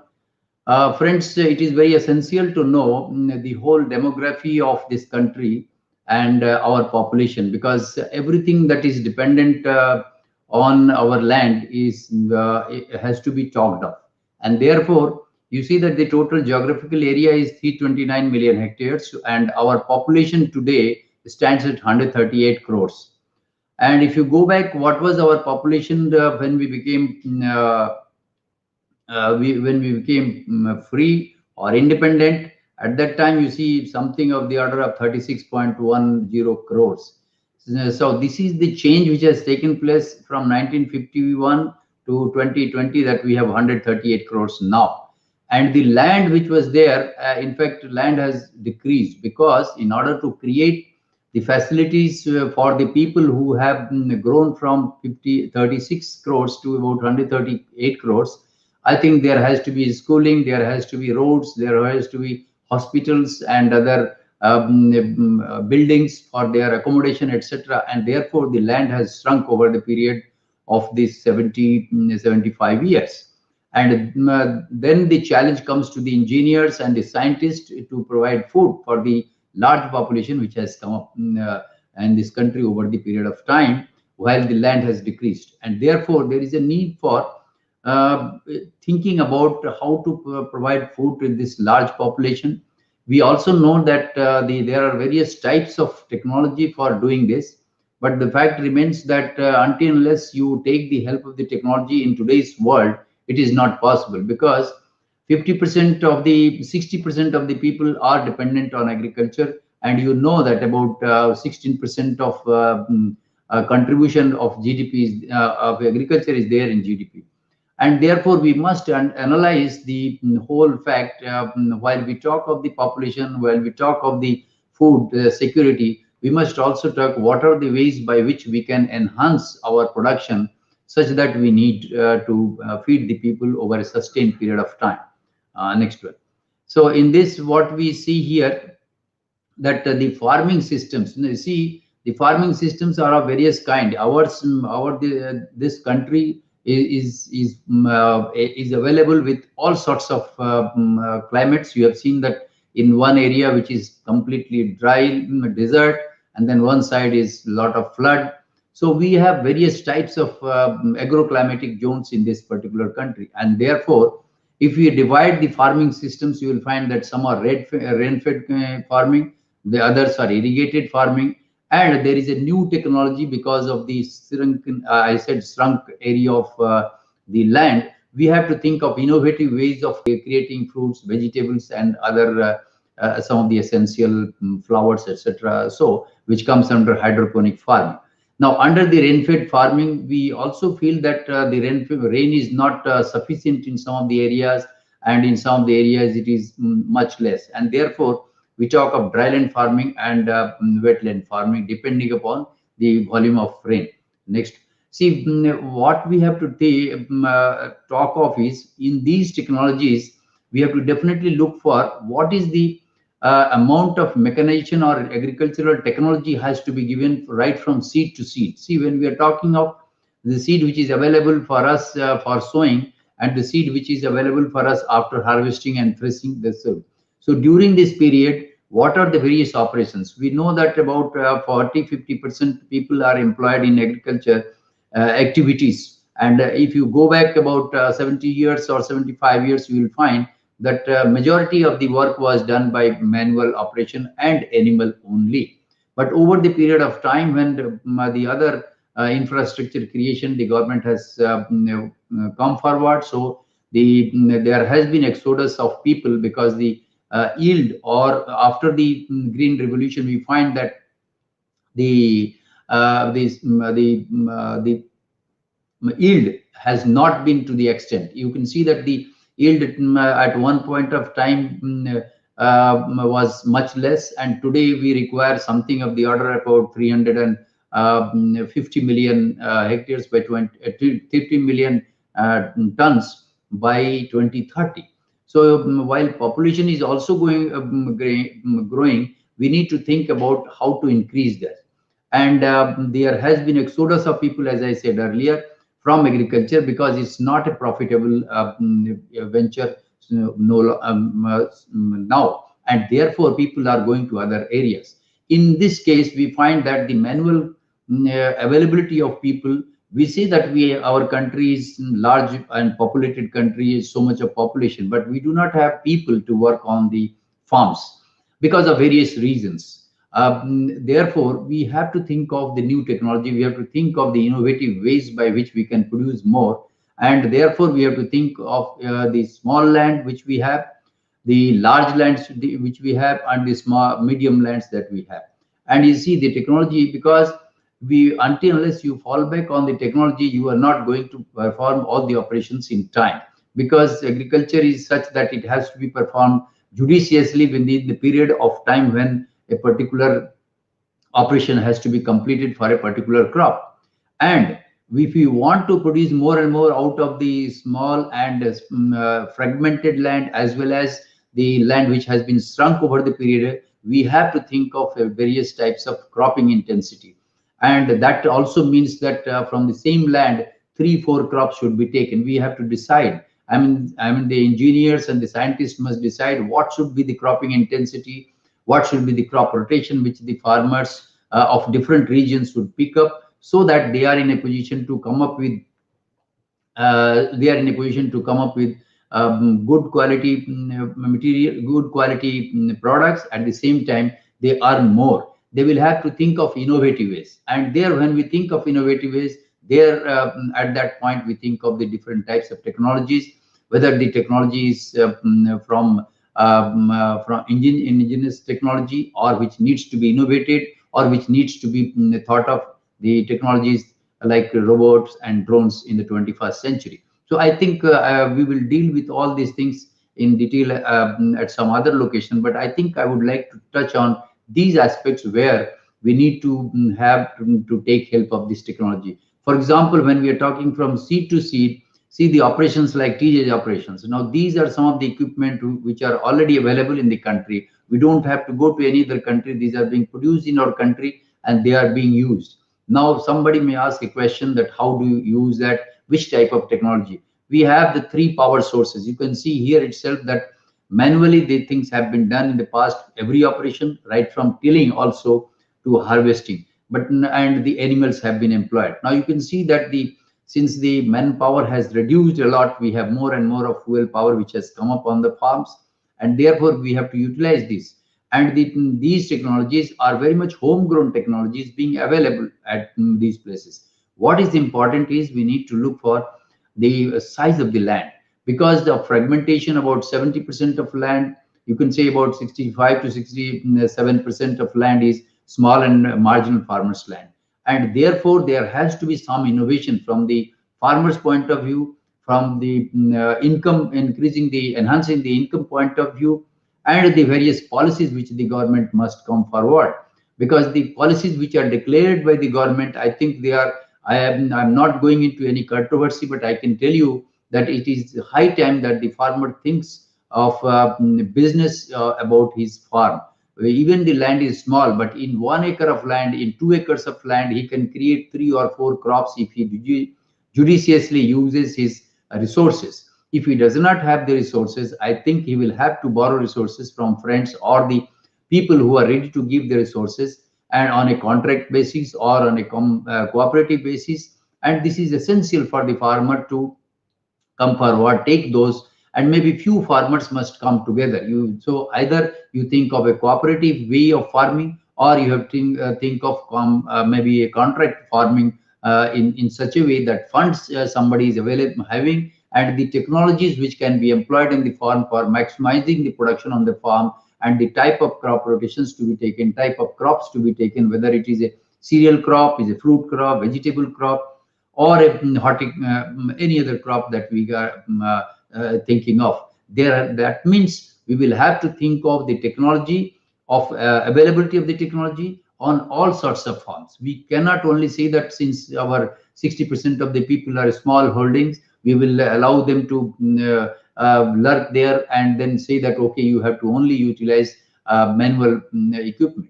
People are not there, so who will operate that? And therefore, it is essential that these small lands, 3-4 friends in the village, must come together and take help of the government's the provisions or the schemes which have been there, and take help of the banks, and come forward, have a set of machines which will try to finish these operations in time, and hence the output will also be more. So these are various equipment. The next one. And then see, these are the equipment, various equipment. We have shown you all sorts of level, the manual level, then we have talked of the small equipment you can see here. Then we have seen the tractor drone also. We are talking of the weeding machines. We are talking of tractor drone weeding equipment and machines which have been developed in the country, and they are very much available at various locations. Next one. Yes, harvesting operation. And after that, this is the operation. So when we are talking of seed to seed, I repeat this particular sentence, because you have to get the grain out of the land, and therefore the harvesting operations. In fact, many of the harvesters are available in the country of various crops. You can say the combine harvester, groundnut harvester, potato harvester, and then fruit and vegetable harvesters are also there, which are being used. So so it is essential that the machines which are available in the country are being manufactured, or some of them are assembling. I think there has to be application of these machines on our farms, and I can tell you that the small farms have to come forward. They have to take help of the schemes of the government and come together and think of a business model for these land. Otherwise, they will remain at that position. And therefore, my request to all my friends who are listening to me is essential that if you have 1 acre land and 4 of you are friends, then come together. A 4-hectare land will be available, and you can take help of the technology which is available. If 10 of you come together in the village itself, make friends and see the 10-hectare land. And once you have 10-hectare land, you can plan of the methodology by which you can do the business of production. You can think of the revenue, and you think of the different types of crops. And therefore, I can tell you that these technologies are essential. Next. Similarly, for wetland farming, these are for wetland. You see that for right from the field preparation to sowing to harvesting to to agriculture operation, then planting, and then harvesting. So these are the machines which are already available in the country. Next. Similarly, for technology, see, it is very essential to know that irrigated farming, in the world, if you consider our irrigated farming, we are number 1 in the world. We rank 1 in the world, about 39 million hectares which are under irrigation that we have a system. The important thing is that wherever water is there, I think we cannot ignore the importance of water, and therefore we have to think of innovative technology. And there, the drip irrigation, various companies have come forward in this country for micro irrigation, for drip irrigation, so that we can economize on these technologies. We can save water, then we can save also on the cost of insect pests, etc., and the quality of the product. At the same time, this particular technology will be available. In fact, the drip technology, if you talk of if you have seen that on the Sivalinga, this water has been dipping. Maybe that has been the technology from there. Some people have picked up. Why not continuously give water to our plants, and it will just take as much as it requires instead of flooding the whole crop. I think then there is another one, in fact, sprinkler irrigation. Some of the cash crops like coffee, tea, I think these are the irrigation where also you avoid the channeling and you avoid many other cost of transportation, etc., of the equipment which are required, and you can have these technologies. So you can say that in irrigation of the various kinds of crop, the micro irrigation and the sprinkler irrigation are the innovation technology which we have to use if you want to really grow and create food for sustainable period of time for our people to come in future. Maybe 2030, 2050, our population will, in the whole globe population, will be about 9.3 billion people, and therefore we have to think of these innovative technology. Next. Then I had talked of this hydroponic farming. See, what happens is that many places, when, as I said, that we do not have the land, and therefore on the top of the roof we can think of a technology where soil is not required. That's why we call it soilless farming. And there you can have small fruits, vegetables, and even flowers can be grown on the terrace as well as on the balconies, where at least the solar energy is available to you. Similarly, the greenhouse technology, this is also, in fact, I can tell you that at KHARGPUR, we have trained about 11,000 farmers of Bengal, Bihar, and Odisha and Jharkhand on this technology. And many of the groups have been trained even for the material of this particular technologies, material of construction, that they can get those materials. They don't have to go outside the village and purchase. We have talked of the locally available materials in which they can create those greenhouses, and the training has been given so that they can bring out those crops, the fruits, vegetables, and flowers, and they can grow these over a whole round the year. We have also talked of the water harvesting technology, which can be further used in this shed net cultivation. So this is another technology which the farmers, if they are thinking of a business like proposition for a small land, I think these are the technologies which they must take up and think of growing. They need not go for only paddy and rice and wheat, but there are, paddy, wheat, and potato, etc. Fine, there are some areas where their potato will be grown. So when potato is grown over there, we should think of how to see that the product of potato is maximized.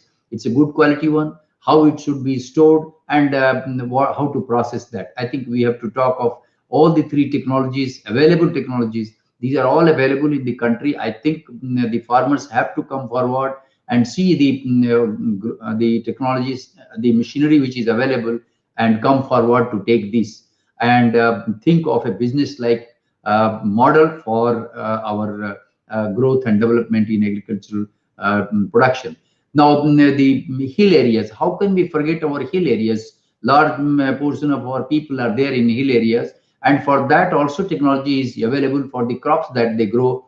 It goes from the manual devices of weeding, seeding, as well as the field preparation, to some of the small power operated and lighter machines available for the hill regions where these are being used. We also talk of the fruit harvesting, because many fruits and flowers are available in these beautiful hill regions. We should be able to take those small technologies and try to use them.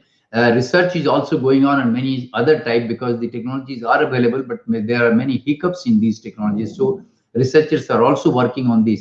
Now there is a need to work hand in hand with the farmers and see the requirement of the farmer in a particular in a given area, and there we should repurpose our equipment to suit the requirement of that area. I think that will be the best help to the farmers of a particular given region. Next one. Now we are talking of the cash crops. Yes, you might have seen that the cash crops are the ones. Of course, our condition now is India ranked second of tea production and fifth coffee production in the world. Now, but we see that the production is here, but we would like to increase the production. We will see that how best we can produce quality tea, etc. But because of the labor, there is a big problem of labor. There was a time when a lot of labor was available for this, but I think, as I said earlier, people are not available for these jobs, and therefore we have to think of technology. So the researchers are working. There are a few I have shown you here, some of the harvesting technologies which are available. In fact, I have worked for 3 years in one of the projects in the area of Assam and Dwars, and I can tell you that we have also talked of the processing technology of the tea, wherein we can economize on the energy utilized on the operations and various handling of tea over the period of its processing, from the green leaf to the actual product, which is the dry tea product, which is available in various grades of COP, POD, and chinopodium and things like that. And although the technologies are very in the small stage, but I think there is a need to come forward and have these technologies. There are some of the growers and some of the technology manufacturers in different parts in South. I know some of the manufacturers. I think they should come together and come out with small machines for these tea gardens and coffee, etc. Because we have to help these farmers grow and increase their production for their revenue. Next, of course, this is another thing. I must touch the areas where we are having. You can see here manual coconut harvesting. You can see the one part of our country where a lot of coconut is available, and we would like to have technology. You can see that automatic up-down coconut harvesters. Some of our friends have innovated these technologies. Some of these are robotic coconut harvester technologies. I think there are various types of these agricultural technologies to help the coconut growers in the countries there, because a time has come, people are not available, and also the growth is such of these crops that we have to think of technology to harvest more good quality fruits and to utilize them. So these are some of the technologies which we must know. Then palm, one of the areas in which palm, I think, go back. This agriculture, I'm talking of palm here. See, recently we are also working with the Palm Research Institute, which is ICR's institute, and I can tell you that there are various types of technology which they are available, and this is used for the oil. We need to work on the technology which is easily available to the farmer. Now, there are technologies, but the technologies are not enough. They are only the facilitators, like some of them which have been shown here, but we need to have slightly bigger equipment, or maybe medium-sized equipment which can help the farmers. This is another thing which is required. So when we talk of the cash crop, when we talk of the regional crops and some of the very crops which are going to revenue generating crops, I think there is a need for technology to be adopted in these locations, and more research also needed in these areas. Next.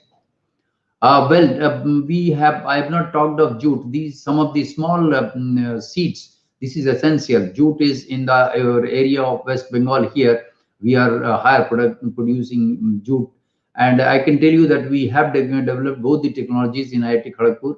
Manual jute seed drill is you can see that the 4-row here, and we have developed I think about 7 rows or 8 rows seed drill on the other side. I can show you on the right hand side. We can show you that a self-propelled machine is also developed, because in these areas, I think for jute seeding, the machines are not available, and manual, it is not possible to grow a lot of land. So while we talk of the jute seeding technology, we also need to think of the processing technology and also fiber extraction from jute. So we have also done some work in that area, but I think there is not enough time to tell you about those technologies. But yes, technology is available for jute crop as well, and a lot of jute institute is there in Calcutta, and a lot of research is going on with regard to what should be the technology which will help these farmers to grow this jute crop, as well as have the product coming out of it, and utilization of that product for various byproducts.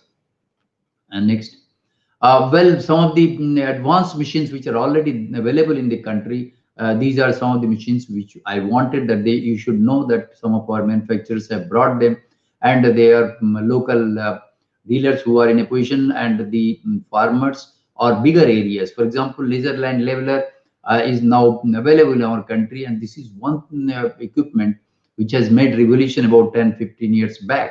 Because of its cost was very high, but some of the industries came together, and now it is available around 3 lakhs rupees or so, and it helps you in saving about 20 to 30 percent of water.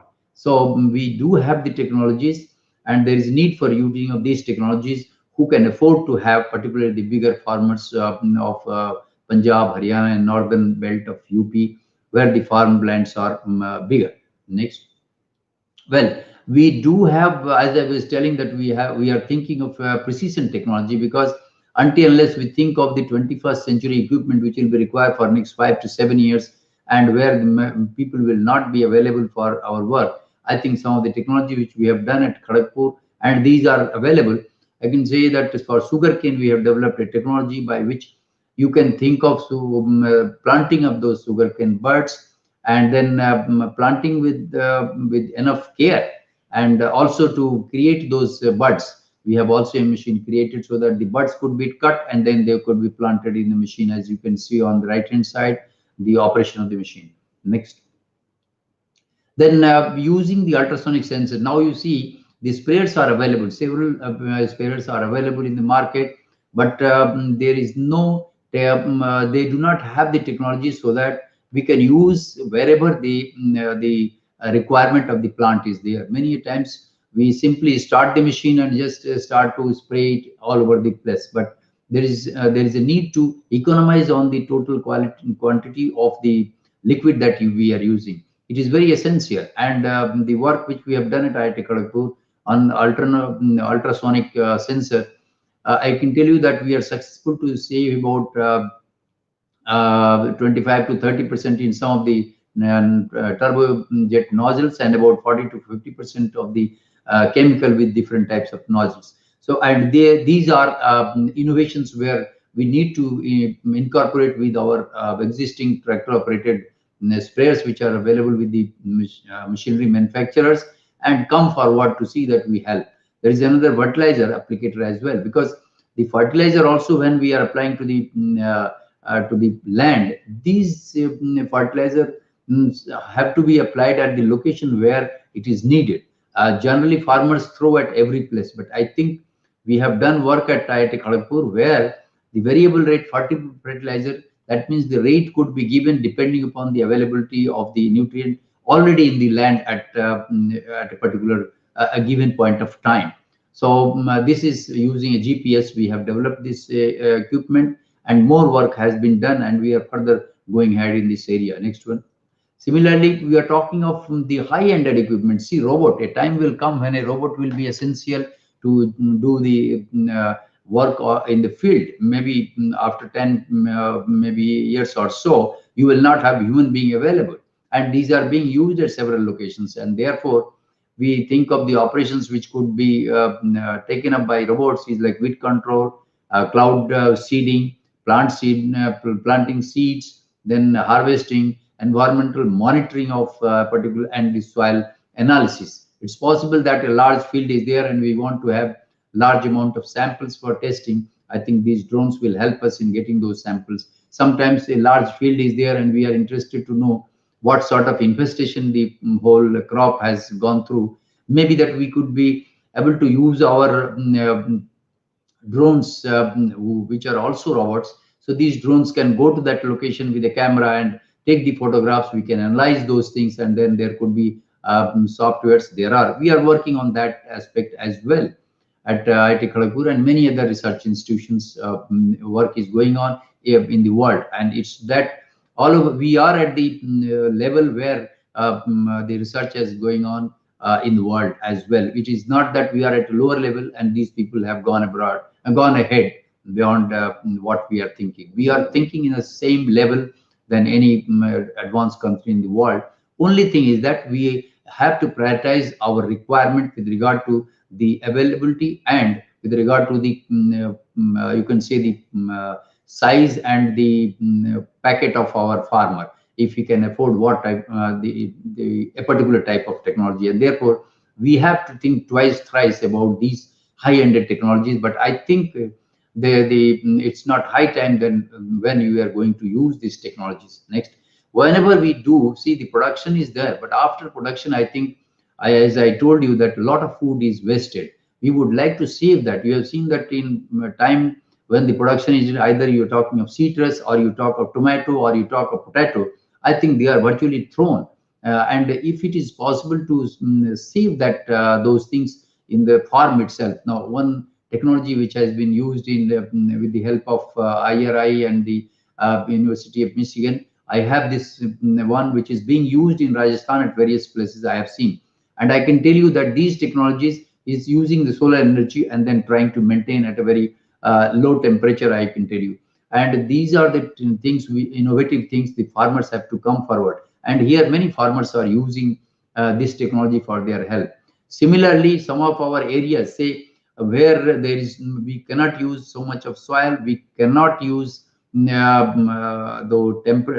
high temperature zone like 2 degrees to 8 degrees in Ladakh. These are some of the technologies where we are also trying to work with DRDO so that we can develop some of the technologies with regard to the food storage of our great soldiers who are there and fighting at the border. So we would like to have these fruits, vegetables, and all the ration which is required for them, and maybe portable ones. This is also a portable one which has been developed, and we are also trying to work in these soilless and low temperature fruits, vegetables, and sustaining. I mean, ration sustaining those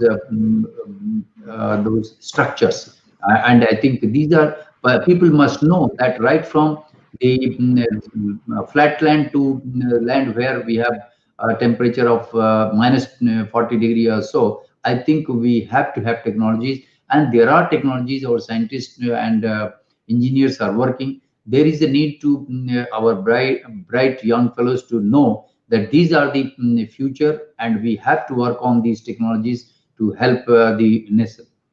Next.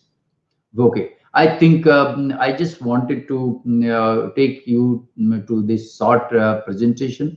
I think I have tried to put in my presentation in such a way that an idea is given to each one of you. And if you have any questions, I'm ready to answer. I know that there is no time, but I think even if you like to give those questions later, I will be able to have you. Thank you very much. Namaskar.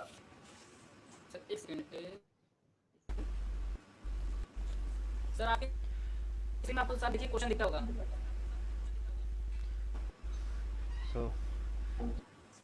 So I wholeheartedly thank the honorable speaker, Professor Tewari sir.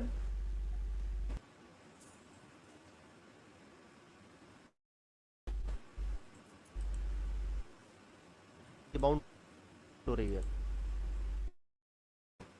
Hello अमितांशु sir, यहाँ पे देखिए अगला question में sir आपके screen पर दिखा हुआ. Hello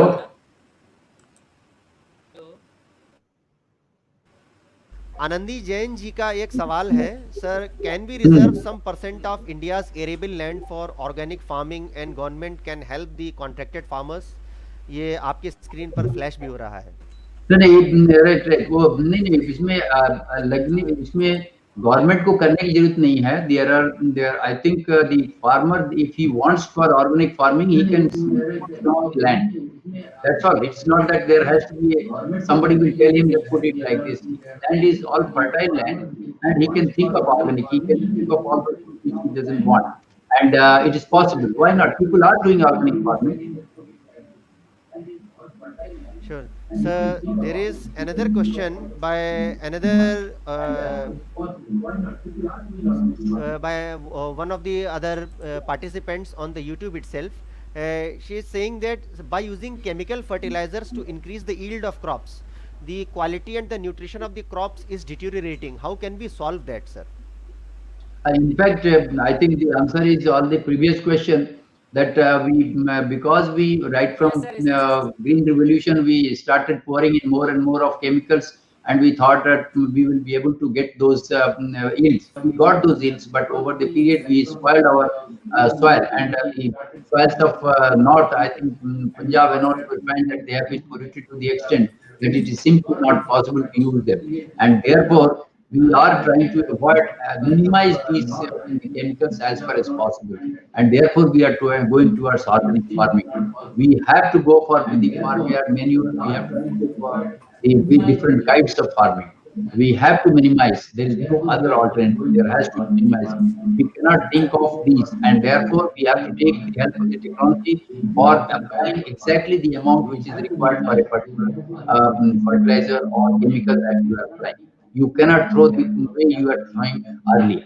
So the only way is to take help of the technology for applying those things in the required amount, which is required for that particular crop. If the crop is infested, say for example, in a certain location, this has to be found out, and only that area has to be treated, not the whole crop, because unless you do that. Now, for that, you have to take help of a drone technology. That the drone, if you have a 5-acre land, you cannot go each at every location and see. It will take long time. You don't have people, and therefore, a small drone. We are also working on that. DRDO is also interested in that. A small drone, which is about 300 grams payload capacity, that can go there, take a photograph, and then immediately we can put a small. I have one small drone we have created at IIT Kharagpur, which can go and just spray that location and come back. So I think we have to take these innovative technologies to help our farmers. So thanks a lot, sir. And actually there are multitudes of questions, and I know that you have got a very busy schedule. You were there in the meeting just before the session also, and you have a lot of academic as well as administrative engagements to follow. So we really are grateful to you for your esteemed presence, and to the audience actually, because in the beginning the time was so short that we were not able to tell that the audience were actually listening to a person of stature who is known for the pioneering studies in the field of farm machinery and power. And sir actually is an elected fellow of the Indian Society of the Agricultural Engineers and the Institution of Engineers of India. And so we have heard about a lot of patents, and sir has been a pioneering fellow in the field of the patenting also, and an agricultural engineer, a professor, and currently doing his administrative responsibilities as the director of IIT Kharagpur.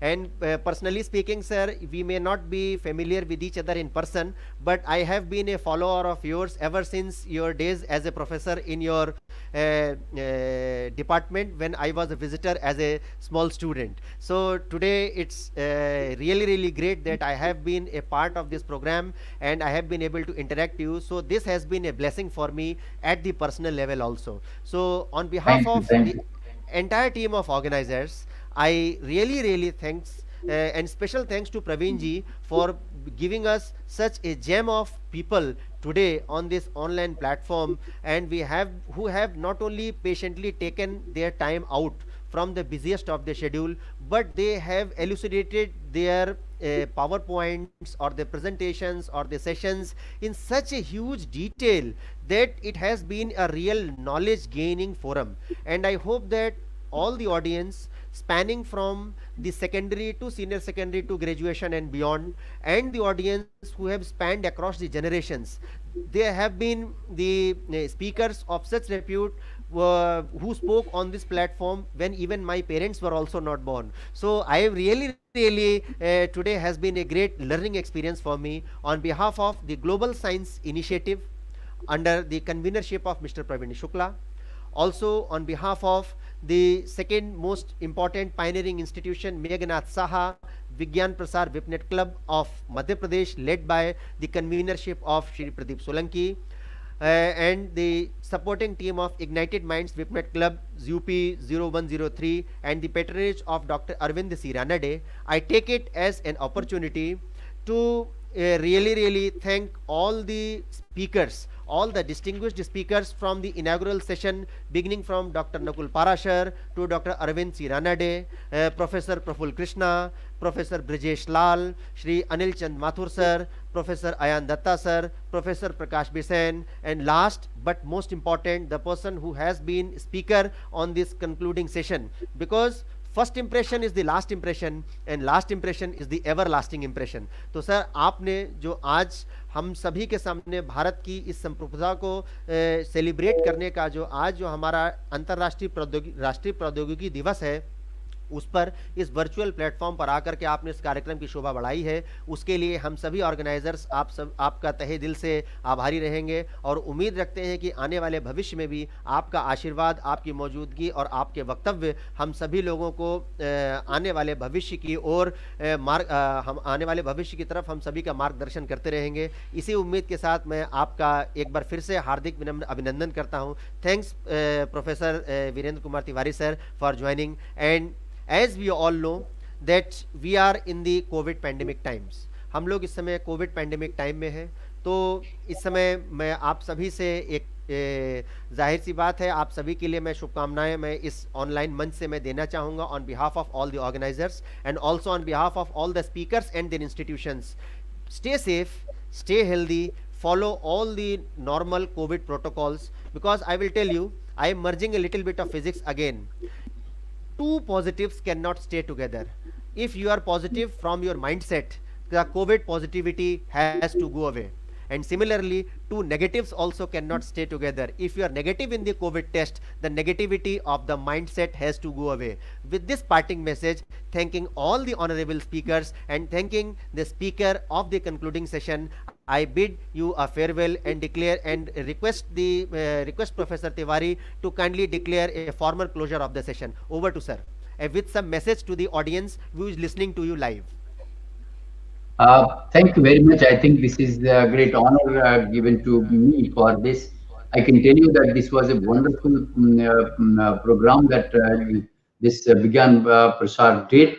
Right from the space technology to agricultural technology, that means from soil to Akash. And I was, while I was doing my work, I was also listening to partly whenever I used to come, I was putting it on.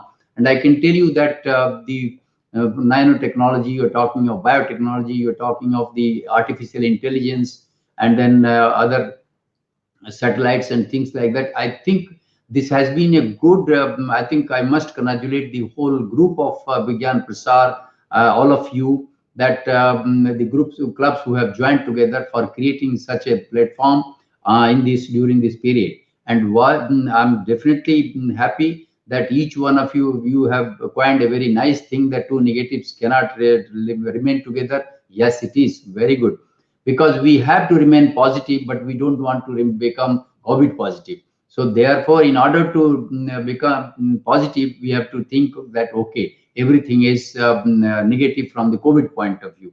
Because even if people who are COVID positive, they have to think that we should not be negatively thinking. We should be thinking of positive. And the moment you think of positive, you will overcome. And the other positive of COVID will definitely subside and become all right. And therefore, those my friends who are of 50 and above, they must have taken their medicines, vaccination. And the younger ones, I think if we available, please take those vaccines. At the same time, I think you should remain fit. You must, if you are not going out, I think jog and do exercises in the house in the morning, and take some of these whatever has been told by our ancient fathers and forefathers, that you आँख कान नाक में तेल लगाना चाहिए, तुलसी पत्ता खाना चाहिए, and these are the things which have been told by all people, whatever Vedas, all these say. I think we have to go back, because immunity is first and their health is first. That means you will have to maintain your health first right from the beginning. Then only you can do your work. Either you are talking of technology, or you are talking of manufacturing, your technology of information technology, whatever. So best is that you first keep yourself fit, be positive, and think of everything better in life. Every day is a new life. Remember that. You don't think what will happen. Live by the day. Think of this day, that okay, today will be a good day for me, and thank the God in the night, so that there will be tomorrow will be a better day. Like this, I think we will come over. And as my friend, a young friend, has requested, I think let us think of positivity. Let us think of in this pandemic, whatever is given. If you are going out, we should maintain the procedures which are given. Have mask, maintain the distances, and try to wash or use the sanitizers and things like that, and see that we are going to face this battle definitely. I am confident that still whatever is being talked of in this country, I can tell you that we because of our population, the percentage is less, but we have vaccinated more people than any other country for that matter. And our country is such a, see, we talk of Vasudhaiva Kutumbakam, and that is why we have given medicine, the vaccination to other people when the small countries, and they have been blessed and helped. And that is why when you require more, the people are helping us. I think it is just the attitude of Vasudhaiva Kutumbakam that our nature earth has given to us. As India, we were superpower. We will definitely become further superpower with these attitudes and ethics that we are holding. I am sure we will win the battle. And thank you, best of luck, and have a nice day. Namaskar to all of you. Thanks a lot, sir. On this positive note, I Sir, just shall say, sir सुनिए yes, we can. Sir एक जी जी बताइए, प्रवीण जी बोलिए। वो PPT चाहिए उनको। जी sir, कई audience के कई पॉकेट से जो है रिक्वेस्ट आ रही है। एक्चुअली ठीक है, वो हम वो अपना मेल करें, हम उनको जो जिस तरह की जरूरत पड़ेगी उसको हेल्प कर सकते हैं। अब कोई पीपीटी बिकॉज इसमें बहुत कुछ आईपीआर के रिलेटेड है और कुछ स्टूडेंट्स हमारे इन्वॉल्व है, इसलिए हम इसकी जो जरूरत पड़ेगा वो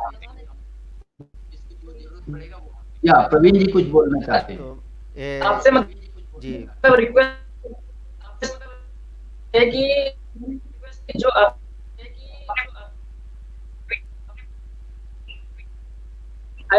प्रवीण जी आपका आवाज फ्रोजन हो रही है।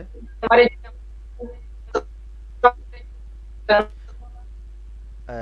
मेरा सजेशन रहेगा प्रवीण जी आप अपना वीडियो ऑफ कर लें ताकि आपकी बैंडविड्थ उसमें सेव होकर के आपके ऑडियो में आ जाए, आप उधर से आपकी कन्वर्सेशन हो सके। और नहीं तो आप हमको मेल कर सकते हैं, चैट में लिख दीजिए, हम I will be able to take care of that. आपसे है कि आप इसको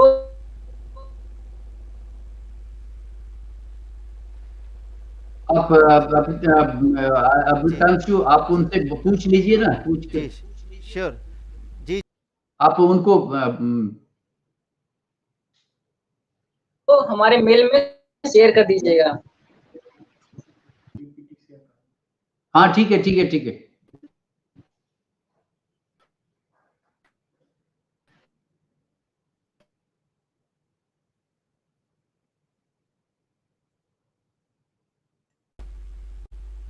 तो इन्हीं शब्दों के साथ जो है जैसे कि हमारे अतिथि वक्ता को अब जाना भी है क्योंकि उनकी अपनी प्रशासनिक रिस्पॉन्सिबिलिटीज भी हैं, तो सर मैं आपको एश्योर करता हूं कि जो आपने पार्टिंग मैसेज दिया है, yes we can, yes we will and yes we should.